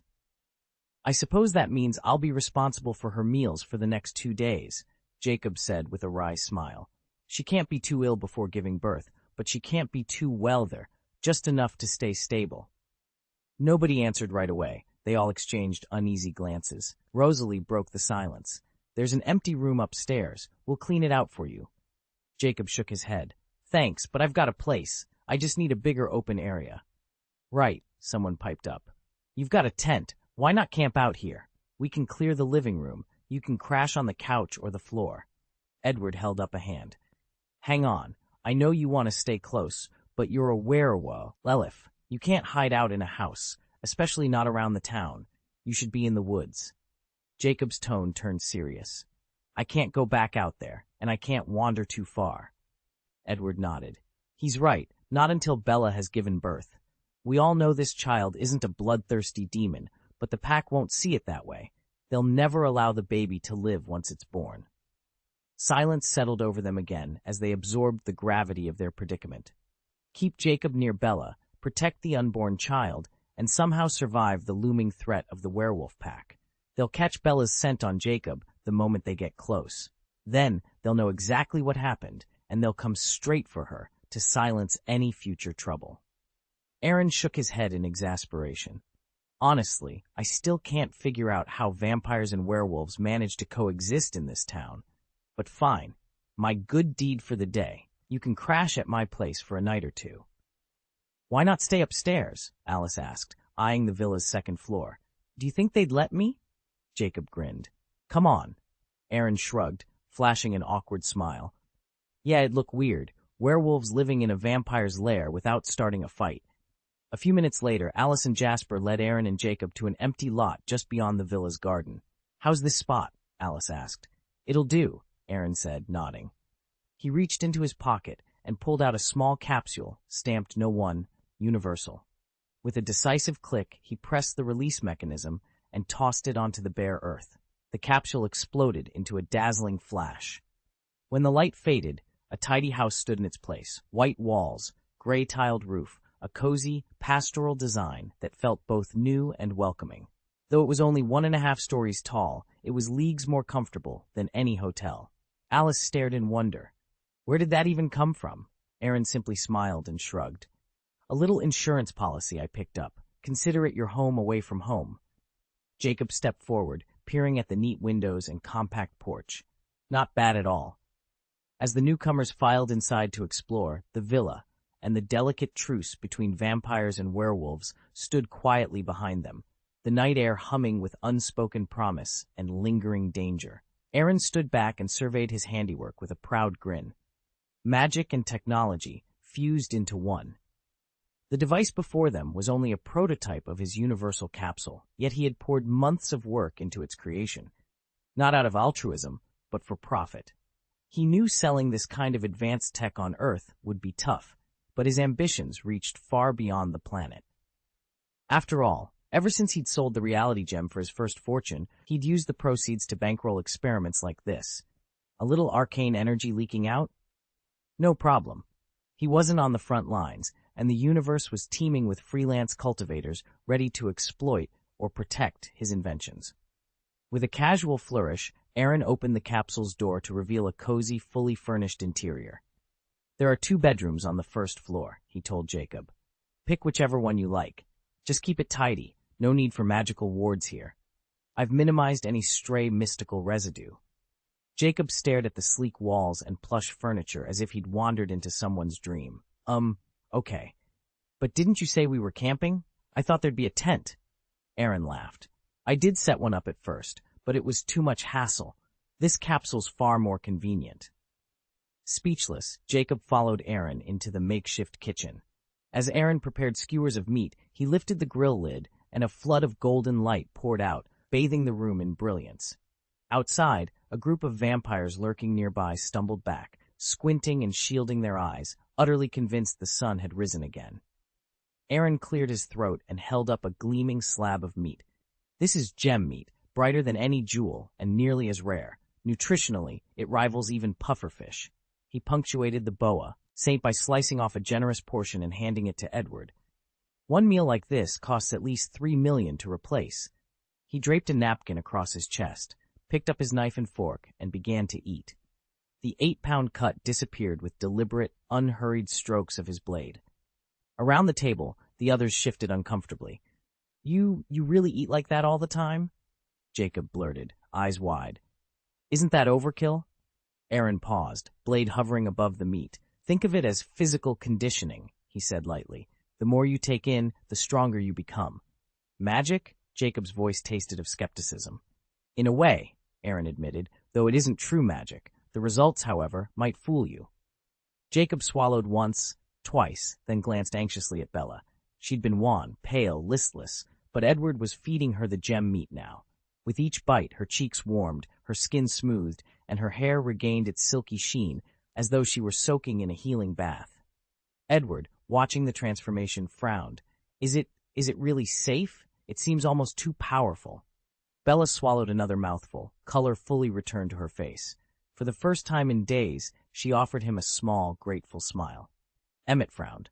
What about the fetus? Aaron waved a hand, unconcerned. Relax. The gemstone meat only works on the surface. It enhances her skin and restores her beauty. You're only seeing its cosmetic effects. Emmett hesitated, then raised a hand gingerly. But if Bella's body has genuinely returned to normal, wouldn't that accelerate the fetus's nutrient absorption? Aaron cocked an eyebrow. And? I just want to make sure the baby won't be drawing nutrients faster than Bella can replenish them, Emmett explained.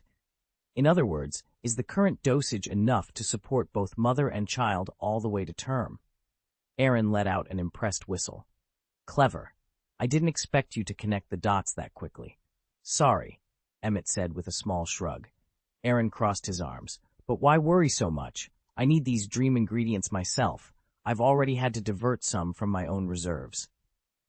If Bella had sworn fealty to Aaron, she would be under his protection, and he could have simply shared his own life energy to keep her and the baby safe.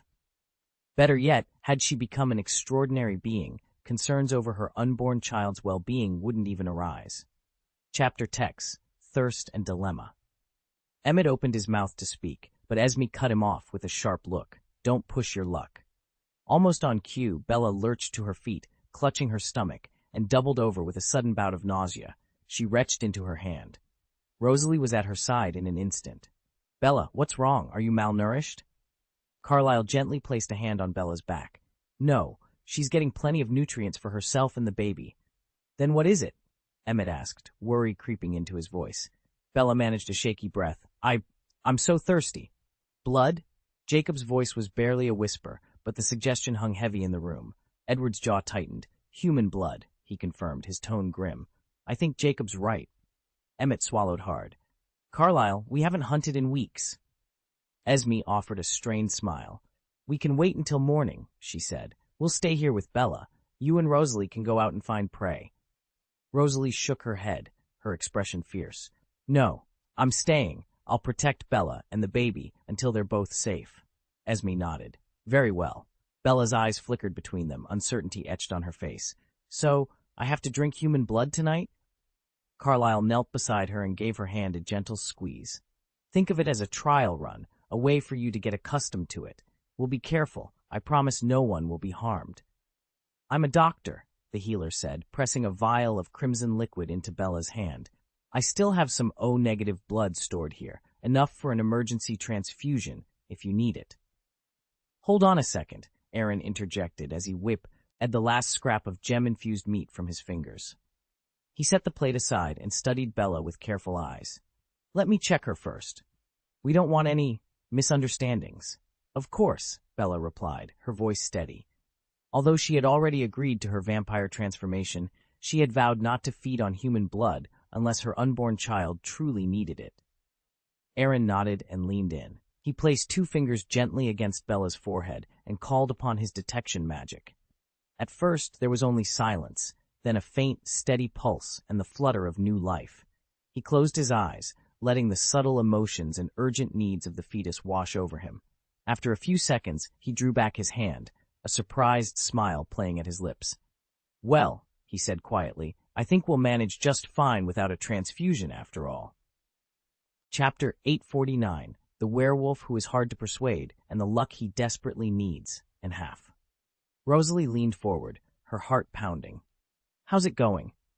Aaron sat up, his eyes alight with excitement. Incredible. Absolutely incredible. The child just demonstrated her needs, and I suspect that's part of her innate power. She's already exhibiting abilities before birth. You could call her a vampire-human hybrid, and she's remarkably gifted. Emmett's mouth fell open. If I hadn't already settled on my candidate, she'd be my first choice, the next angel of the moon path. Bella frowned. What kind of needs are we talking about? Aaron glanced at her thoughtfully. She's thirsty. She craves something highly nutritious. Blood would be ideal. It doesn't have to be human. Any animal blood will satisfy her. Emmett sprang to his feet and looked at Carlyle. Carlyle, you don't happen to have any animal blood stored, do you? Carlyle shook his head apologetically. No, I'm afraid not. Looks like someone's going hunting early this morning. I'll go now, Emmett volunteered, heading toward the door. Wait, Aaron called, gently catching Emmett's arm. You might not need to hunt. I have some fresh blood here. Emmett paused, surprised. You do? Aaron offered a small, wry smile. As a pharmacist, I collect samples from a few rare creatures, so I'm prepared for emergencies like this. Emmett exhaled, relief washing over him. Thank you. That will save us a lot of time and keep our little hybrid more comfortable. Sometimes, when I need dream ingredients, I don't just buy cuts of meat. I summon an entire living animal, like a pig or a cow. That way I get everything, the prime cuts, the bones for broth, and yes, the blood too. The blood comes from them as well? Jasper asked. Of course, Aaron said, snapping his fingers. Once the creature appears, you two can help with butchering and collecting the blood. Jasper and Emmett exchanged a glance, then fell in step behind Aaron as he led them outside. Don't worry, he shrugged. It'll be over in no time. Out in the yard, the two looked at Aaron, braced for action. He waved a hand. Relax. I'm not going to go overboard today. He opened his culinary guide, tapped a few options, and after a moment chose pork belly. With another snap of his fingers and the payment of 5 magic points, there was a bright flash, and a large pig, easily over a meter long, materialized before them. Startled by its unfamiliar surroundings, the pig hesitated, blinking in confusion, then wandered off toward the edge of the woods. Before it could go far, Aaron stepped forward. With a quiet pft, he fired his point gun at its jaw. The pig rolled its eyes once, then collapsed into the grass. Jasper and Emmett moved in immediately, wetting their knives in the pig's blood as Aaron watched calmly. The ingredients for tonight's dream feast were secured. Is this all right? Emmett's throat tightened, his hidden hunger for blood making him stiffen at the edge of the clearing. He gazed longingly at the 2 silver basins, brimming with freshly drawn pig's blood. Something in his instincts whispered that it might even surpass human blood in flavor. Aaron raised an eyebrow. I admit, Emmett, I'm impressed you've managed to hold back so well. Vampires rarely exhibit such restraint. He paused, stepping closer to inspect the contents. But these are my ingredients. I can't let you ruin them before I finish my work. Emmett bristled, his crimson eyes flashing. Well, if you're too busy to protect them yourself, fetch a container. Aaron rolled his eyes, frustration prickling at his voice. Without another word, Emmett vanished in a blur of motion. Within moments he returned, balancing 2 heavy, polished iron basins in his arms. Perfect, Aaron muttered, nodding his approval. He moved with practiced efficiency, a swift, precise cut to each pig's throat, a steady flow of dark blood that pooled into the basins. He chopped the pork belly into large slabs and slipped them into his spatty, all ring for safekeeping. In total, they collected over 20 kilograms of blood. Meanwhile, Jasper collected the discarded bones, shouldering them in a burlap sack. He slipped away into the forest and a short time later returned, his task completed with solemn diligence. Emmett surveyed the full basins, his grin broadening until it threatened to split his face. He looked every bit the excited child, unable to hide his delight.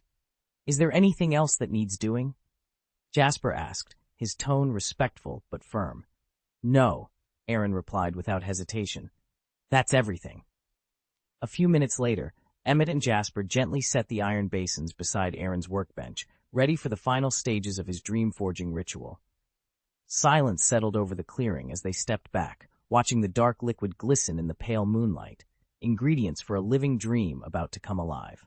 The metallic tang of fresh blood filled the room, yet there was none of the usual fishy undertone.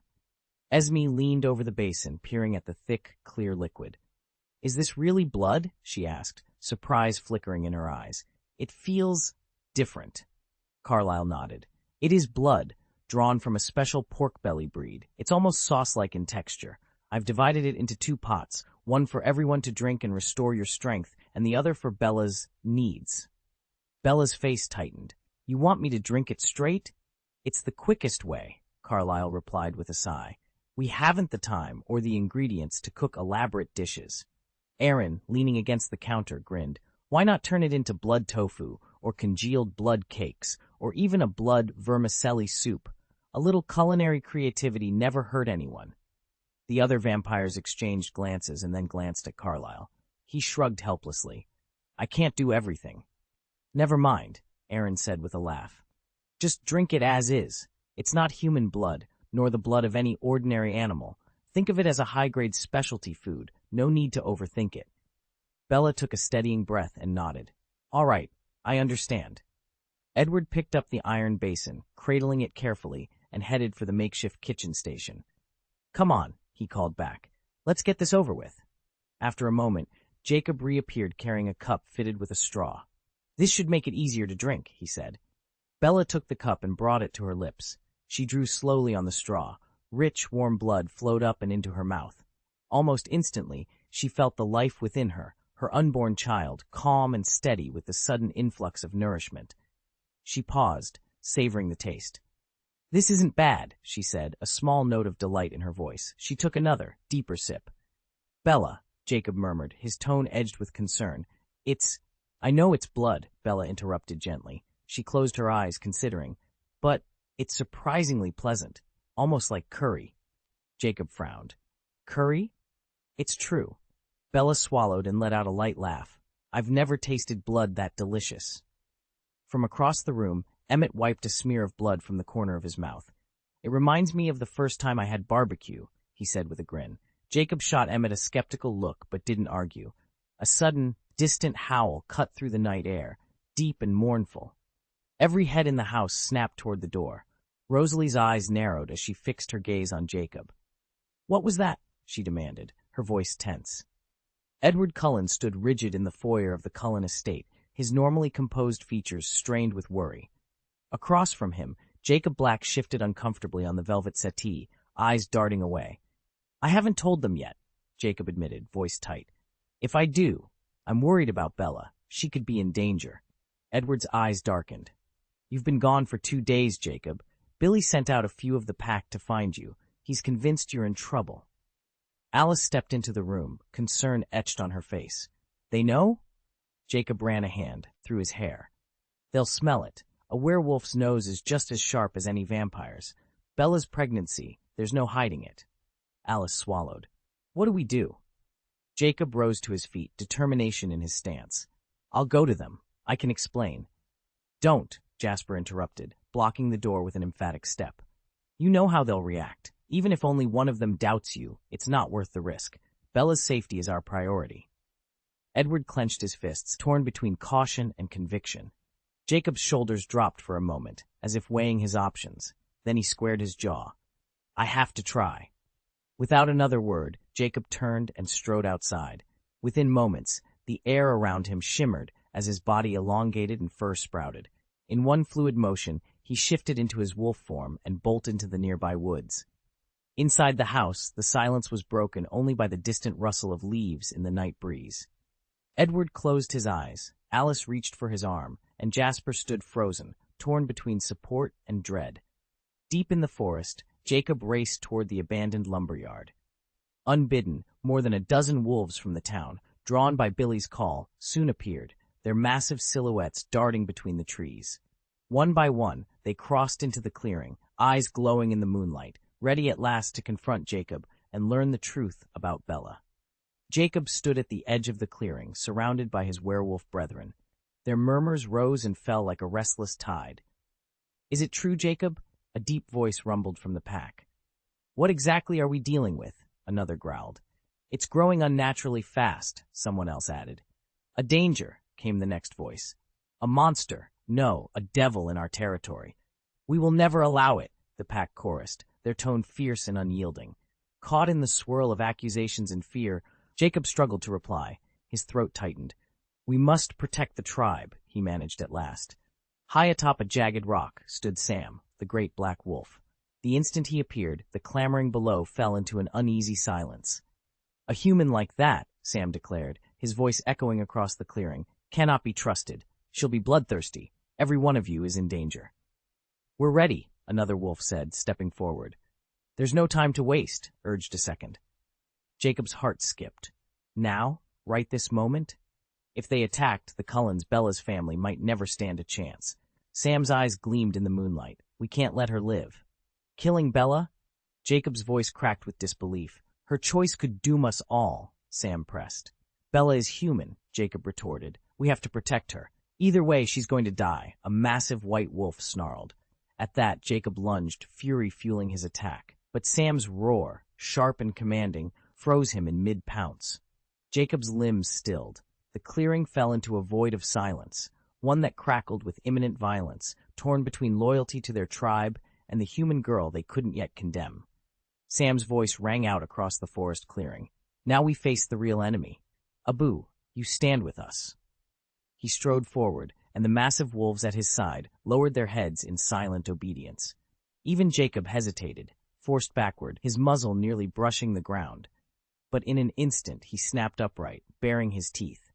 "I will not," he roared. "I am the grandson of Ephraim Black, alpha of 10,000 wolves. I was born to lead, not to follow." With that, Jacob lunged. He knocked Sam off his feet with a powerful shoulder strike and darted into the underbrush. Later, Jacob returned to Cullen House, his fur still bristling. Edward and Jasper were waiting by the hearth. "It looks like you didn't win them over," Jasper observed coolly. Jacob sank onto a low stone bench, scowling. "Only 2 joined me, Seth and his sister Leah." "Just 2? Jasper raised an eyebrow. Jacob ran a weary hand through his hair. "Honestly, I'd prefer to handle this on my own. I don't want to ag them into a war." Edward folded his arms. "It doesn't matter. What can 2 wolves really change?" Jacob's lips curved into a grim smile. "Sam won't dare attack while he's outnumbered. He won't risk a head-on fight." He exhaled, tension slowly easing from his shoulders. "We've bought ourselves some time." They spread out around the clearing, moving into position under the cover of dusk.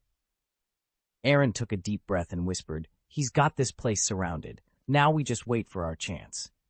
Carlyle glanced at him, concern etched into his face. "When Bella goes into labor," Aaron continued, "that's our moment to strike. She'll have at least 2 guardians at her side, distracted, vulnerable." Emmett's brow furrowed. "It won't be easy. The werewolves outnumber us 2 to 1. "We can't start a war," Carlisle said firmly. "We have a treaty with the pack. Breaking it invites catastrophe." Sam shifted uncomfortably. "I'm not so sure that treaty holds anymore," he muttered under his breath. Esme touched Sam's arm gently. "We stand by the treaty," she said. Turning to Aaron, she added, "So what do we do?" Alice stepped forward, her silver eyes bright with determination. "Aaron, you must have a plan." Aaron shrugged, as if the whole thing were trivial. With a small flourish, he withdrew a sleek black rifle from his pocket, its barrel inlaid with alchemical runes that glowed faintly in the twilight. "Demon Hunter," he said, almost casually. "Gaius family design, alchemical bullets, 1 shot, 1 kill." "No way," Jacob protested, stepping between Aaron and the rifle. "I'm not letting you fire that thing." Rosalie's voice cut through the tension. "Aaron's a wizard. Couldn't you just use a spell?" He shook his head. "Once you rely on magic, you become predictable. Worse, I refuse to reveal my true abilities in front of so many. If word gets out that there's a wizard in our midst, everything falls apart." Silence fell for a heartbeat as everyone absorbed that. Then Carlyle nodded, steeling himself. "Very well, we move on Aaron's terms, but remember, no rash moves. We honor the treaty, until we can't." Aaron slipped the rifle into the shadow of a pine, his expression unreadable. "Patience," he murmured. "We wait for the birth." And so they settled into the dark woods, each of them bracing for the storm that would come with the first cry of Bella's newborn. Aaron gave me a calm smile. "Believe me, I wouldn't hesitate to kill someone if it meant protecting this secret." Then, as if to reassure me, he added, "But don't worry, I'll only step in when you truly can't manage on your own. After all, I'm very invested in this little life, It's my job to keep both mother and child safe. Jacob frowned. Just promise me one thing. No guns, no violence against them. Aaron shrugged. It'll be tricky, but not impossible. That afternoon, Bella lay curled up on the bed, every breath sending waves of pain through her. Carlyle stood by the portable X-ray machine, studying the images with a grave expression. The film showed a perfectly normal human skeleton from the chest up, but below her ribs, the image blurred into an inky darkness, and both her pelvic bones were clearly fractured. Carlyle tapped the screen. She's broken several ribs, but there are no splinters. The lungs and other organs are intact. Edward hovered at his shoulder. We can't wait much longer. Aaron drew a small vial from his space ring pouch. Bone creation elixir, he announced. 1 dose will regenerate her bones. Carlyle's eyes narrowed. I'd advise against it. Yes, the current fractures aren't endangering her organs, but there's no guarantee that newly formed bone won't tear something on its way in. Aaron uncapped the vial, the golden liquid shimmering in the light. Bella moaned softly, her hand reaching out. Carlyle glanced from the vial to Bella, then back at Aaron, weighing the risk. Silence filled the room as the decision loomed. Aaron exhaled, rubbing the back of his neck. I shouldn't have rushed ahead without thinking, he admitted, preening his hands in apology. Then he turned to Bella with concern. Are you sure you can hold on until tomorrow? Bella placed a steady hand on her swelling belly and met his gaze. I'm fine, she said, her voice resolute. Really? Aaron nodded. Tomorrow, you go into labor. We have to be absolutely prepared. No nutrients, no blood, not even a drop of vampire venom can be left unattended. Edward, already striding toward the stairs, glanced back. I'll get the venom ready. He drew a deep breath, then paused on the bottom step. You know, he added, I suddenly admire you. At 18, you're 2 years younger than me, and yet here you are, carrying a child under these extreme circumstances. Bella smiled, brushing a lock of hair behind her ear. This isn't suffering, she said softly. It's my greatest blessing. If I'd been turned into a vampire, I'd never have been able to conceive. But now I'm going to have a daughter, my daughter, and I will do whatever it takes to bring her into the world safely. Aaron returned her smile with a wistful look. I wish you luck, he said. Then, pausing, he frowned in thought. Speaking of luck, Bella, I gave you a bottle of Felixir a while back. Have you thought about using it? Bella's eyes brightened at the reminder. You did, she said. Thank you, Aaron. It might make all the difference. Edward disappeared up the stairs, leaving Aaron and Bella alone in the quiet of the room. Bella tightened her grip on her belly and took a steadying breath, ready to face whatever tomorrow would bring. You mean?